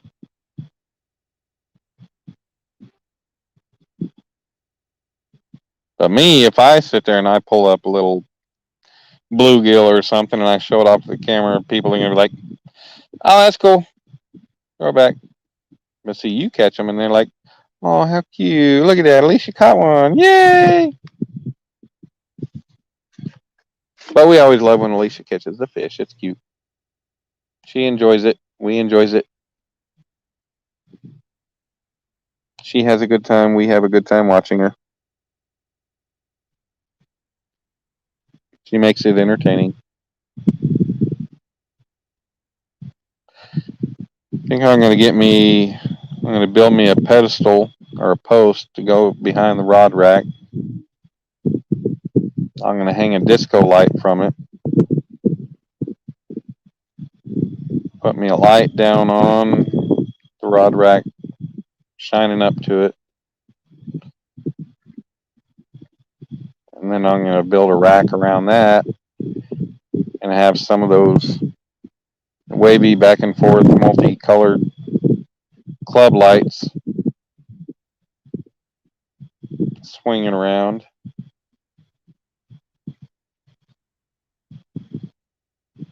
Then I think I'm going to get me one of those laser light setups. Or maybe I'll program it in to where it'll write messages on the water when I'm fishing.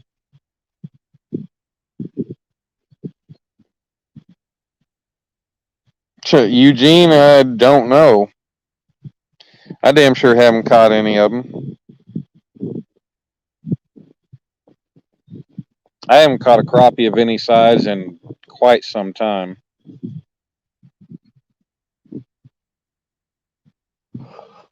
The last good size one I actually caught, I should have thrown back, but I was fishing for bait that night and could not get a second bite after that first one. So I kept it and I cut him up as cut bait. But he was definitely filleable. I would have taken him home and eaten him had I gotten more than just him. But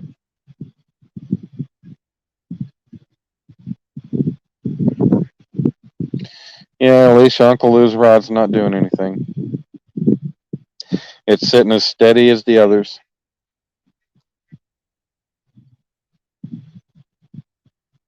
Eugene, where are you at? I don't remember that, sir.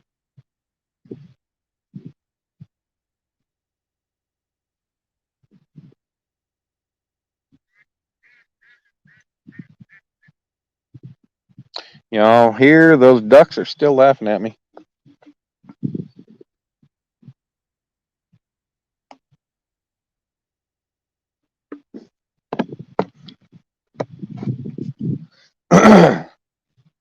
Well, Alicia, that's what happens when the wind is blowing the line. I mean, it's been moving.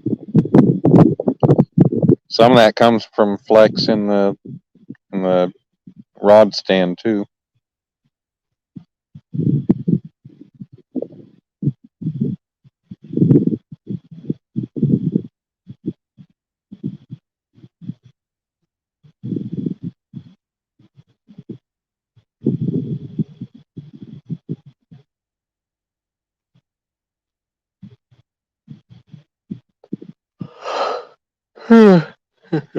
Yeah.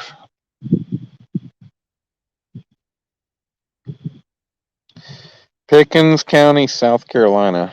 I have no clue. Why do people tell what county they're in? What I mean, is there a city near you, or are you that far away from any kind of major city that?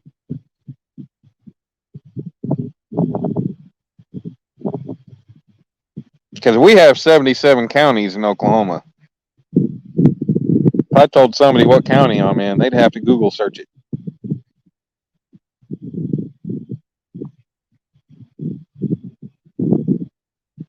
So I have no clue where Pickens County is. Is that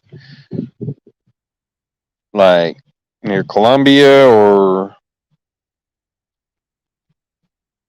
any other big city?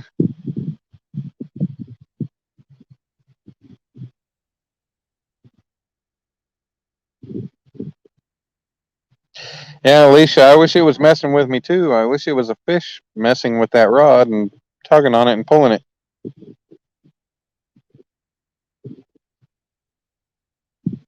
Sad thing is, some of the nightmares I've been having lately involve fishing, and that sucked.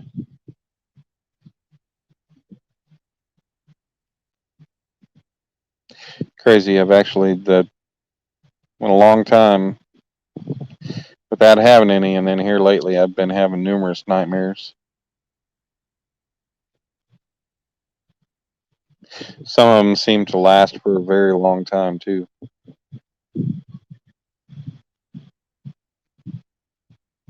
Greenville.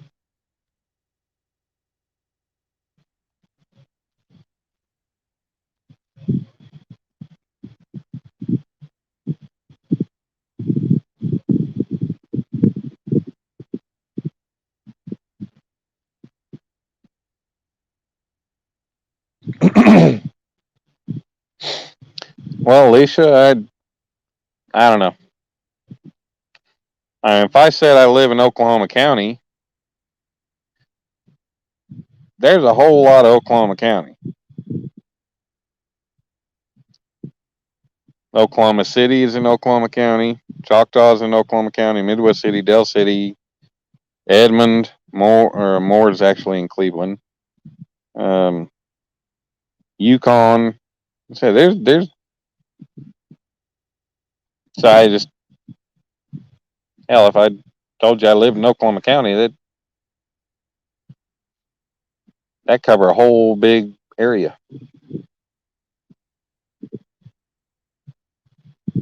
But I guess that makes sense for people that live not close to anything major.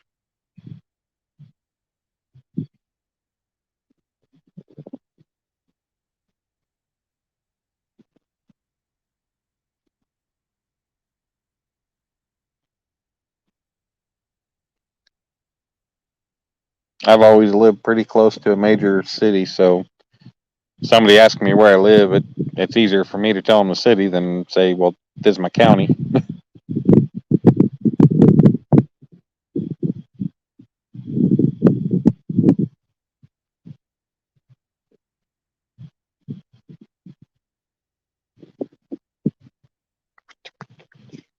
Yes, Alicia, I know you're living a nightmare.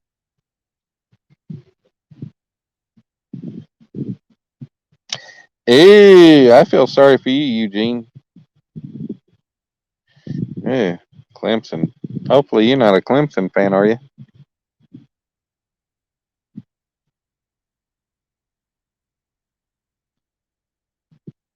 Well, okay, Alicia, seriously.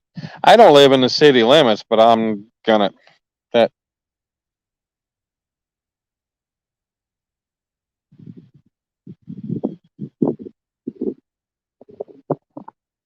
somebody on the internet asked me where I live. Never mind, I'm not gonna moving on, another conversation. Ain't caught a fish yet.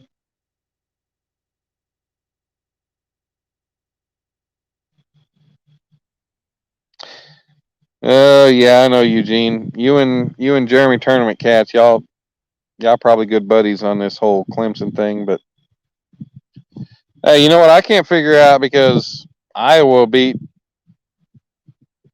an unranked team and somehow ended up in freaking third, or ranked third right now, and Oklahoma's OU Boomer Sooner, baby. We're sitting at number 6. Penn State's ahead of us. Screw all that crap. Iowa ain't nobody. Iowa's going to go down here pretty soon. No, Lisa, no luck. Think I'm going to be packing it in here in just a few minutes.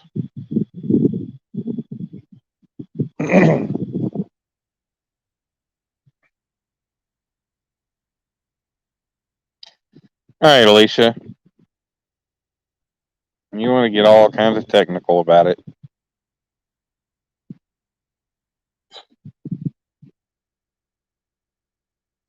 Next time somebody asks me where I live, I'm going to tell them I live in the Northern Hemisphere in the United States of America. And then we'll go through the 520 questions for all the specifics to find out the general area in which I live.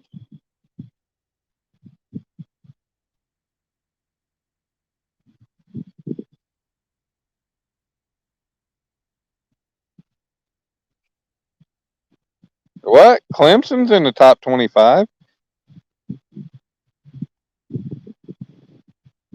Clemson's in the top 10, I believe, or number 11. Thank you, Lisa. I'm trying my best, but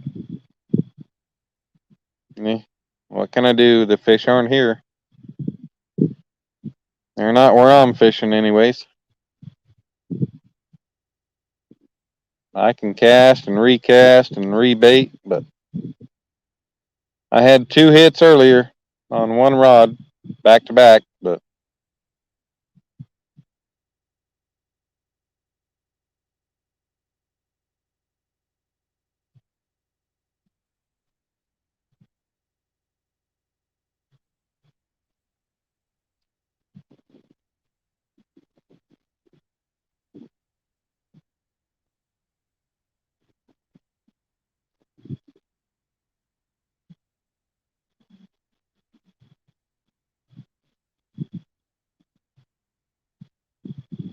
well, if Clemson got knocked out of the top 25, that's awesome.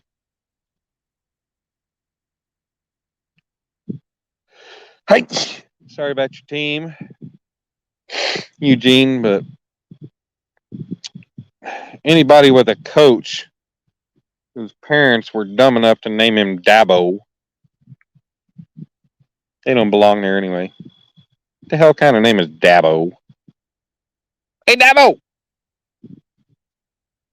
It's kind of like watching the movie Friday. Hey, Debo!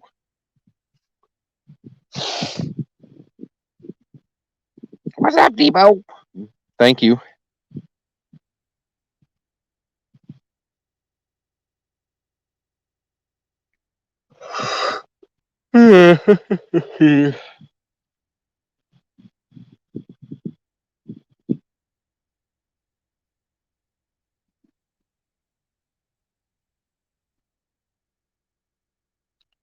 Bow, chicka, bow, wow. Chicka, chicka, chicka, woo. Okay. More fish dumping over here off the bank. All right. I'm going to adjust my rods one more time, and then we'll hang out for a few more minutes.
Wiggle it just a little bit.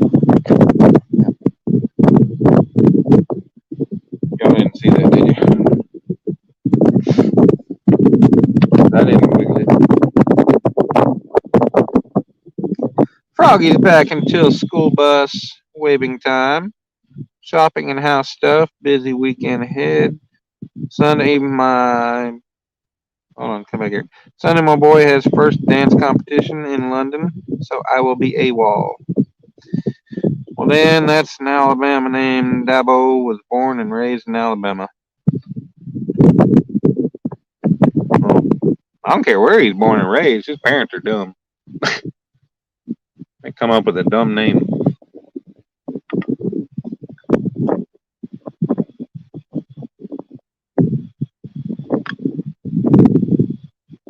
I didn't say his name came from South Carolina, but South Carolina did hire him. Or Clemson.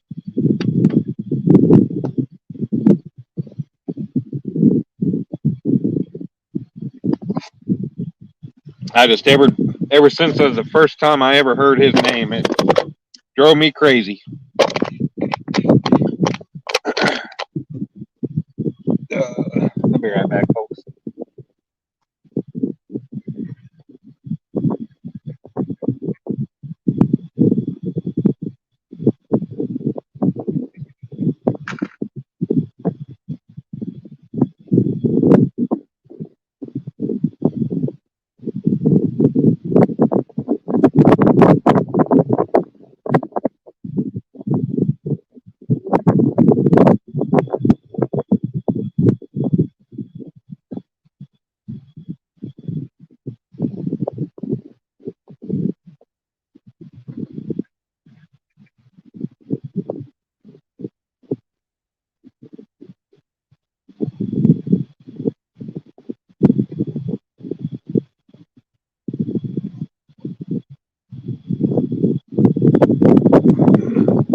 Okay, so I have a question.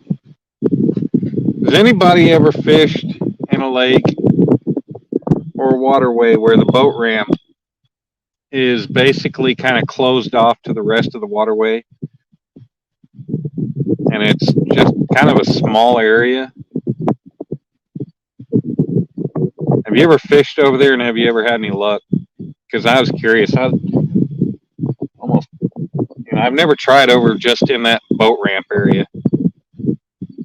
I was kind of curious and thinking about trying it sometime. On the left coast.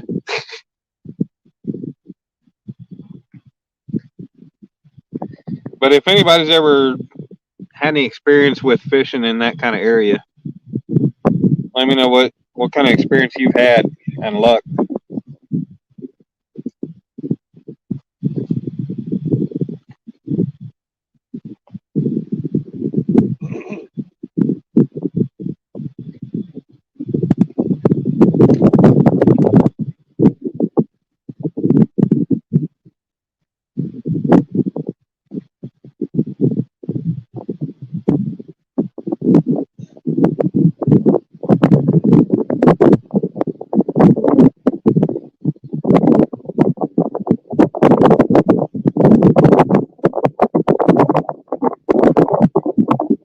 What's up, Sean?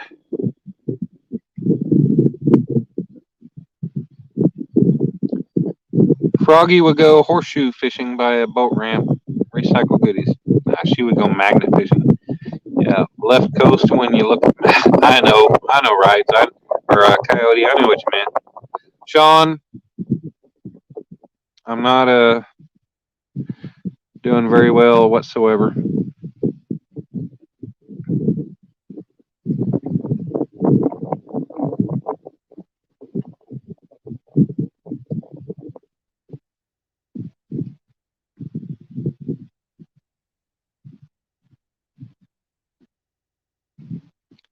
I am not. I've had one bite in this 5.5 hours I've been out fishing. I'm sorry, Lori. It's just 1:30 in the morning. I've been up for a long time. I put in a full day at work. Well, I say I put in a full day. I sat in the truck for half the day. But it's been a long day. I'm tired. And I've been trying my ass off trying to catch some fish and can't catch any. Or just can't find them. I'm not trying to be negative.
Yep, at least I'm out here. No, I'm not giving up.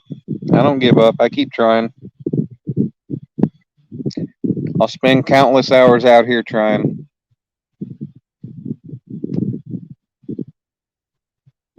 Froggy got to change out of her snuggly PJs. She might put on her onesie fishing gear.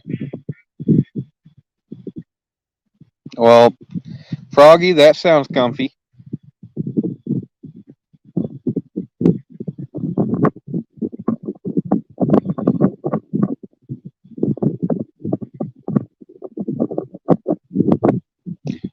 So nobody has any experience with trying to fish in kind of a canaled or a closed off boat ramp area. What's going on, George Ray? How you doing? All right, Sean. Appreciate you popping in. Thanks for coming to check it out. Over your PJs? Froggy, you're right.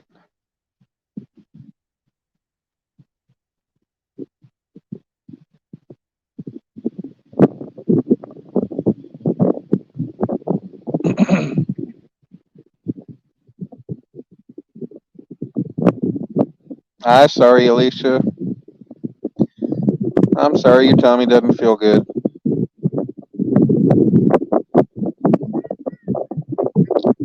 I wish we could make it go away. I bet you haven't eaten, which is probably a possible reason why it's not feeling very good.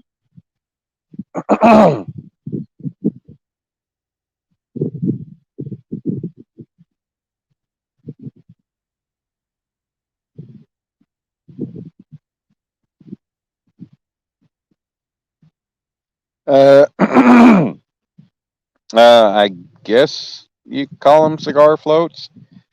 They're whatever Austin KY Outdoors or KY something, KY Fishing and Outdoors or whatever Austin's channel name is. Whatever he sent me, out of the goodness of his heart, he sent Alicia and I both a number of them.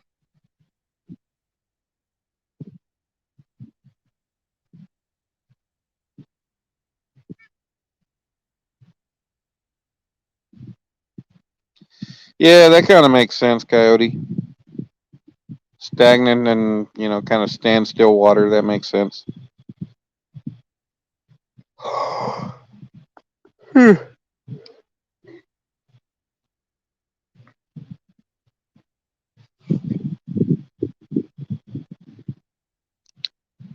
You don't fish boat ramps at night. Too many crazy people around these ramps. Yeah, Eugene, there's actually not a soul on this lake right now. And if there are, it's people fishing around the banks and other parts of the lake that I have not seen. So, you know, I have not, I've been fortunate to not have to deal with anybody other than the yahoos that drove down the gravel road too fast and blew their dust all over from in front of me or all over me. But yeah, Justin, those peg floats. Those are, yeah, pretty much, yeah, same thing. They just don't have rattles in them.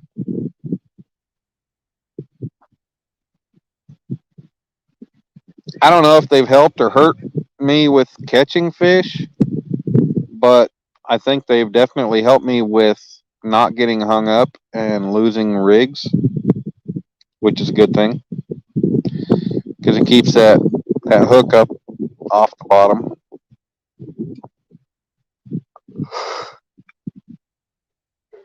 And I'm sure when I'm reeling in, when that sinker is pulling, it's causing that weight, that hook to go down towards the bottom anyway. But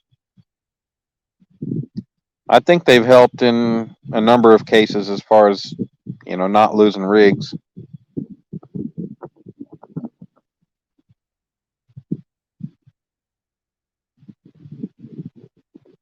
So I can't say one way or another whether using the floats and floating my bait up off the bottom has been beneficial over not, because the amount of fish action I've had, there's just no way to really say for sure.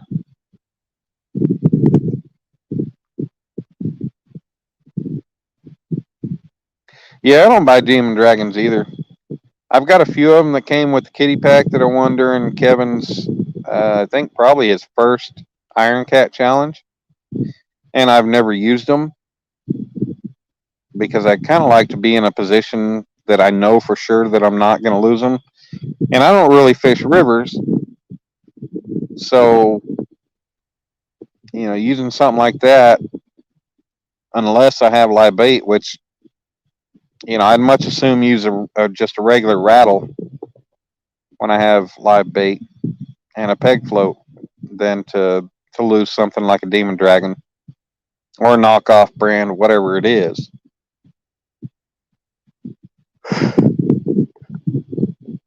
But I got them, and then I have a couple more that JTC, Jeremy's Tournament Cat, sent me. So, eventually I plan on using them. eventually I plan on using a lot of tackle that I have, but a lot of it consists of crappie jigs and some bass stuff. I picked a lot of stuff up at estate sales that, shoot, some of the stuff might be older than me, and hell,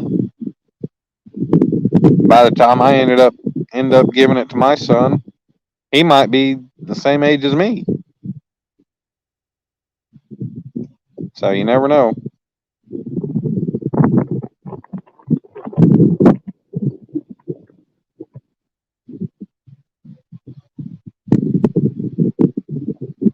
Yeah, Eugene. Well, pretty much. I mean, that's all a demon dragon is a bass lure without hooks on it. People say that's basically, no, that's not basically what it is. That's exactly what it is. It's a bass lure without hooks on it.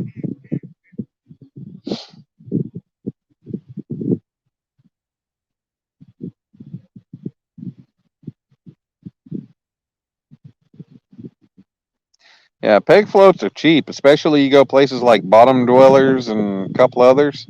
I mean, you can get a 100 pack. You can get a 50 or 100 pack for, next to nothing.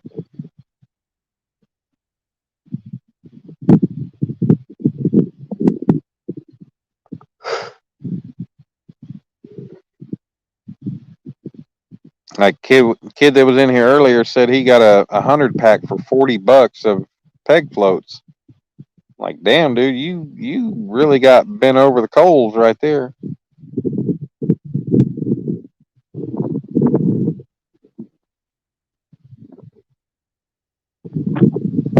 Because there's some of these places you can get those peg floats for,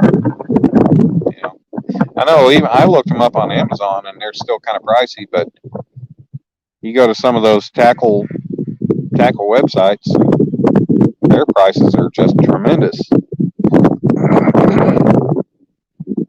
Dang, we're up to 11 people in here now. The later we get, the more people we get.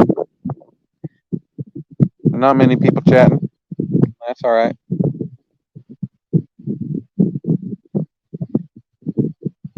We are still sitting at 0 fish. Almost 6 hours in. I've tried and tried. I've done all I can do. It's after 1:30 in the morning. I think I'm about to reel it in.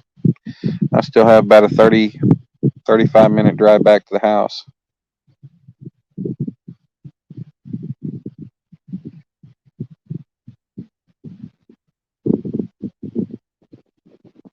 And I'm going to be tired.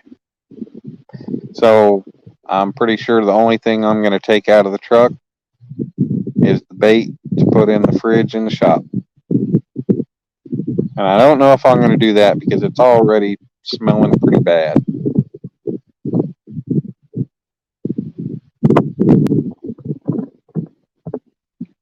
Yep, I hear you, Eugene.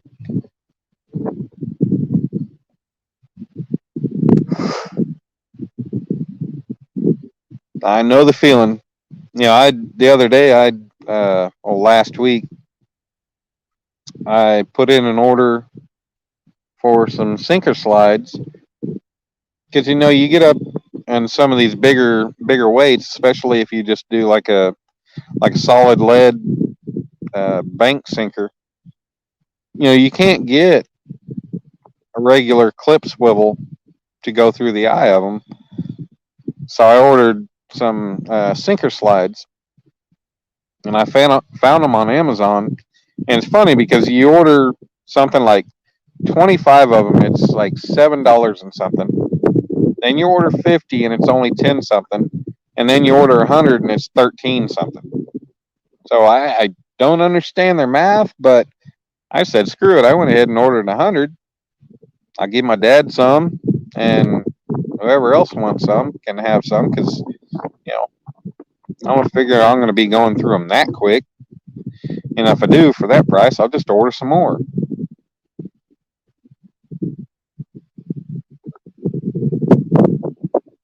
You know, you can get things like that pretty cheap.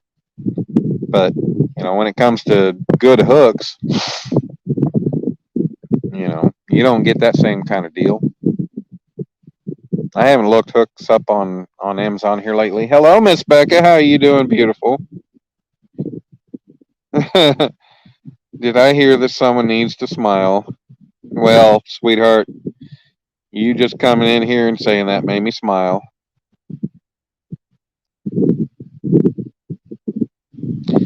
You know, somebody was asking about you earlier today, wondering where you'd been because you hadn't been around in a couple days.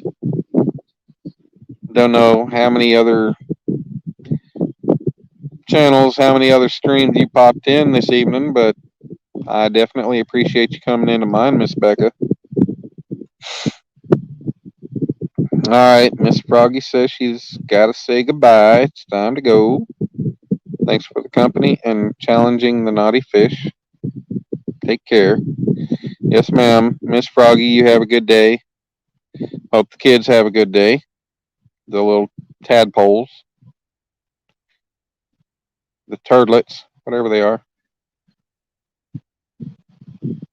Beck, I'm always in need of a smile.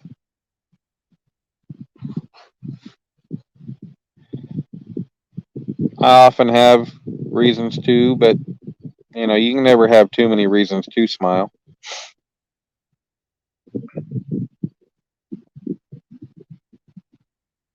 All right.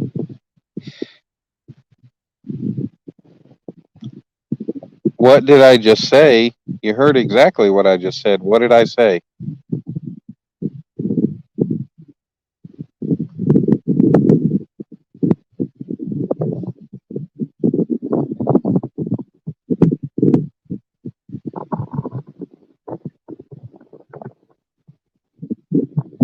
Oh, turdlets.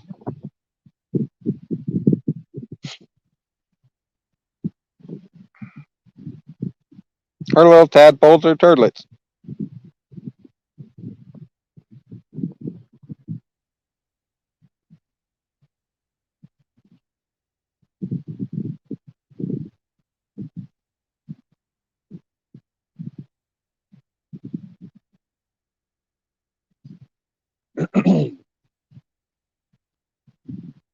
Yeah, we're 5 hours and 48 minutes in.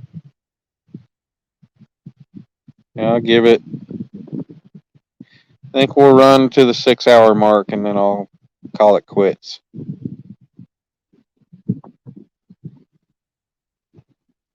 Yes, turdlets.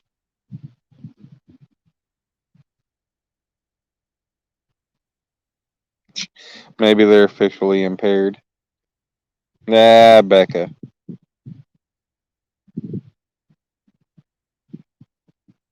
Yeah, I think that's what it is. I think they're visually impaired.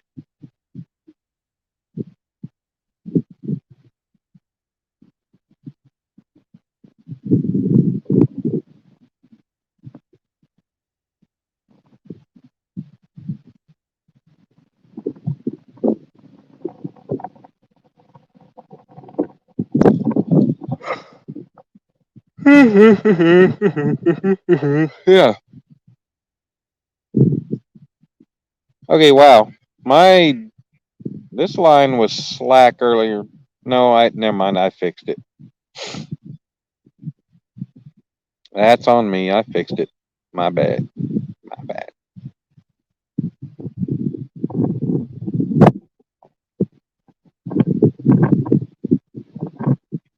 Come on, fishies. Something to bite. I want to end this thing on a bang with a good fish.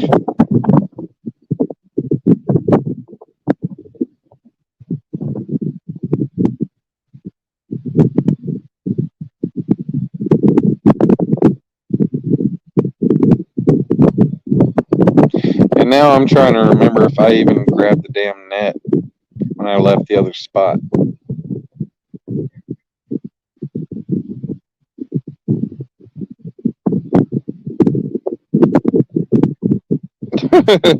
Coyote.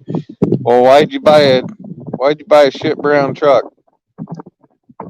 Why'd you buy a turd truck?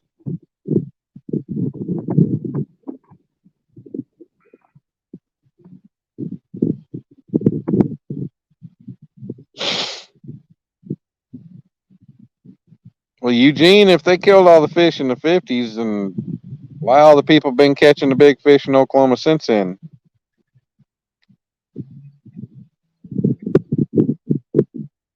Hell, look at the size of the flatheads that people catch while they're out noodling.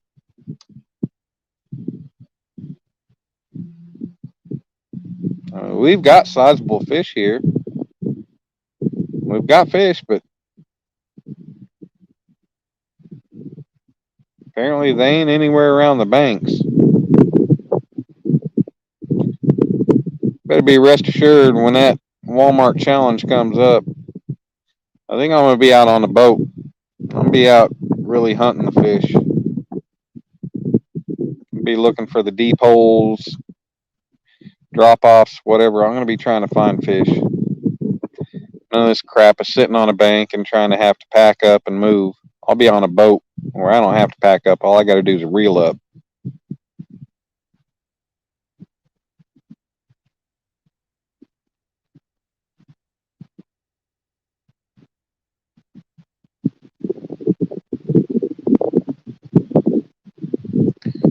Good price and got 10-year warranty on everything on it. Wow.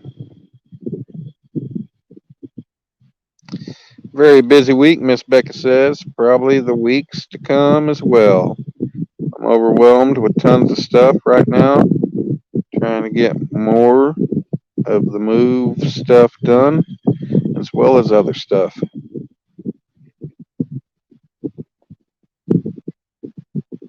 And Wright says it will pull his camper. Awesome. Can't beat that. I should learn to noodle. No, I'm gonna be smart and not have to learn to stick my arm in a hole underwater that I don't want to find something in.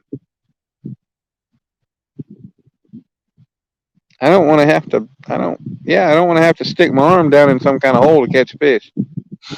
Hey, yes, sir, Eugene. Yes. 2015 F-150 88th. Well, that's not bad.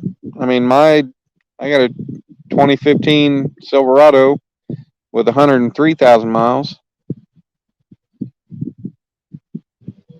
Alicia doesn't want to play with my noodle. Oh, Alicia said she's not going to go noodling. Sorry.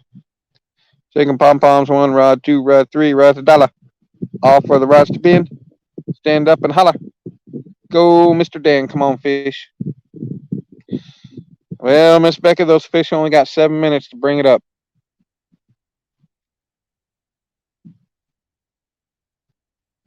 Mr. Dan is about kaputs.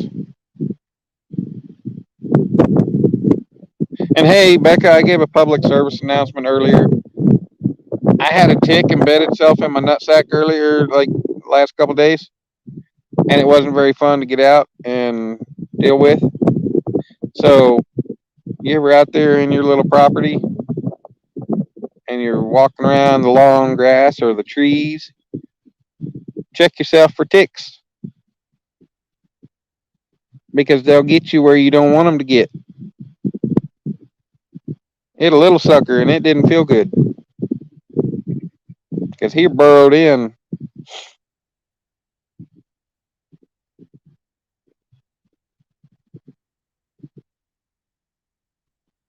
Yep, here we go again. Hey, good Lord, Alicia, I'm not trying to bring attention to my nutsack. I'm just trying to bring up the attention to the fact that they'll get you where you don't want them to get. Yes, check your titty bits for all your ticks.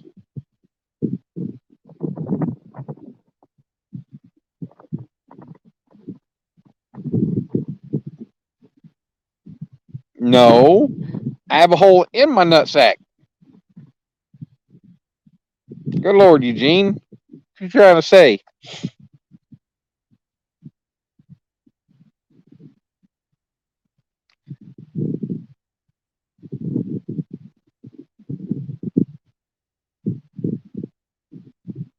think Eugene's throwing shots right there. That's kind of harsh. I thought I liked this guy.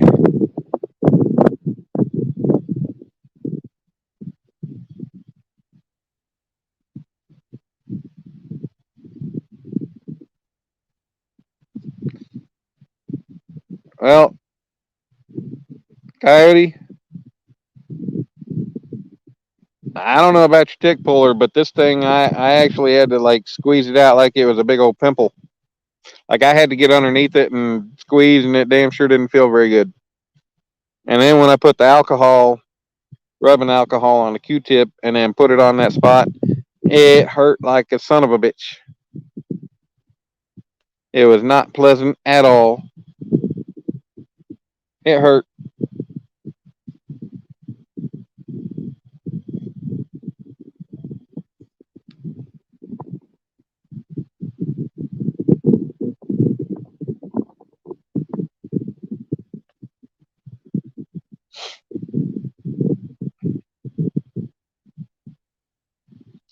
All right, guys, we got 3.5 minutes left.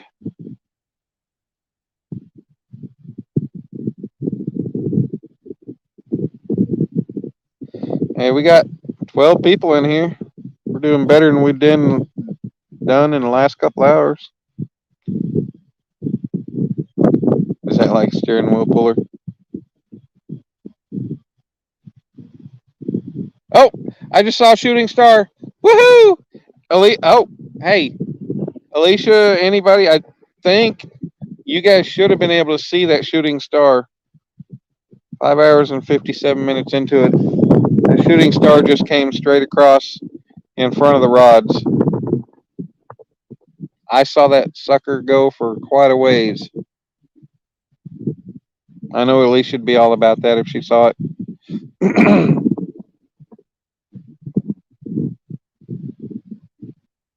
Yep, my ex-husband had one attached on his love shaft that I had to get off with a light. What? With a lighter? What the hell wrong with you? It's called a cotton ball with alcohol, woman. Never use a damn lighter near that thing. Good Lord. Jesus. You were fired.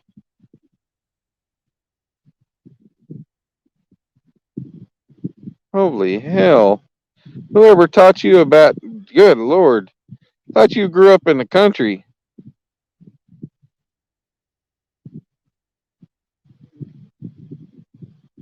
No better than to use, good Lord.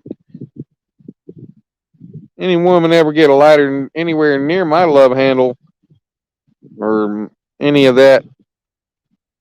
And I'm not talking about the love handles above my hips. I'm talking about that love handle. Anybody get a lighter near that thing, they're going to get smacked.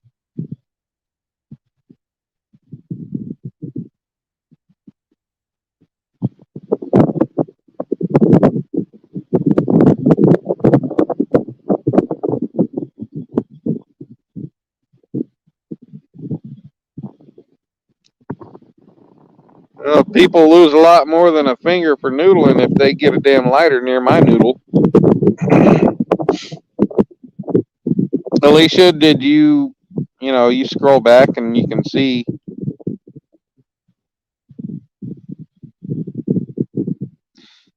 you should probably be able to see that shooting star coming across the screen. And it went from the right of the screen to the left. So from Uncle Lou's rod side towards the other rods.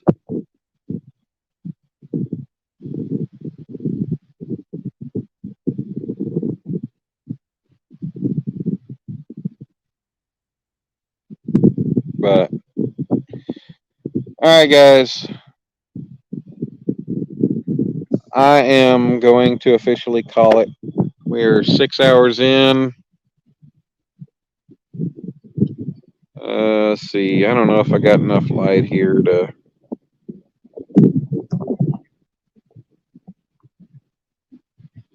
try to do my usual goodbye.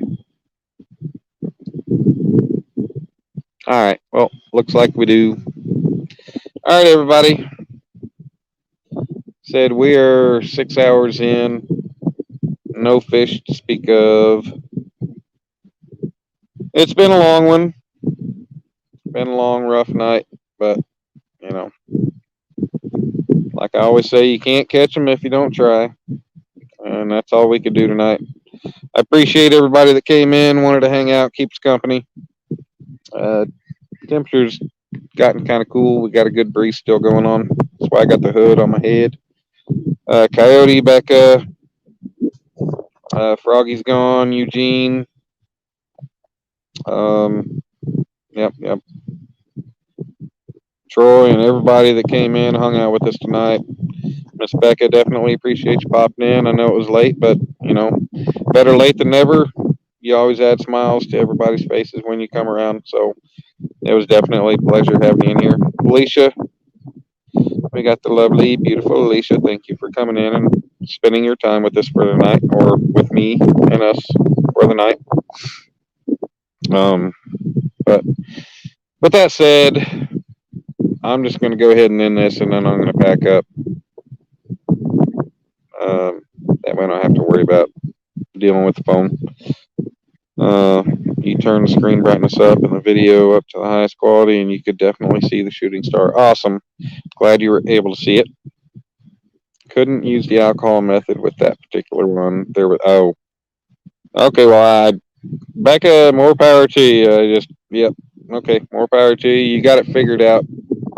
That'll work. There was also petroleum jelly method. That probably would have worked too. But yes, Alicia, I did. I saw your last comment. Yes. You turn the screen bright. I read your last comment. Turn the screen brightness up. Yes. Glad you had fun in here. Hope everybody else enjoyed their time. Yeah, that was a good shooting star. Well, I wish I could say it was going to be a good luck star, but hey, maybe it's a good luck star for the next outing. Maybe that's what it's meant to be. Maybe that was my call sign to shut this one down and be ready for the next one. Anyways, everybody. Oops, I deleted a message about turning up the brightness. And no, you didn't, Alicia, because I already read the whole damn message. I read it out loud. I read your message. It said, I turned the screen brightness up and the video up to the highest quality, and you could definitely see the shooting star. I already read it out loud. Yeah, down by the reels, yeah. Yeah, it was like between the reels and the first eye. It was pretty cool. I watched it come. Okay. Anyways, with that said, I'm going to end this. Everybody have a good night. Thank you so much for coming and hanging out with me. Sorry I didn't catch anything for you. Chrissy, good night. Didn't know you were in here, but glad to know you are. Don't know if you have been, but glad to know you're here now. Anyways, everybody, if you are out and about, be careful. And if you're not, well, just be careful. Don't stub your toes. Get into bed. Walking in a dark house. Love y'all. Good night. And I'll talk to you soon. Bye-bye.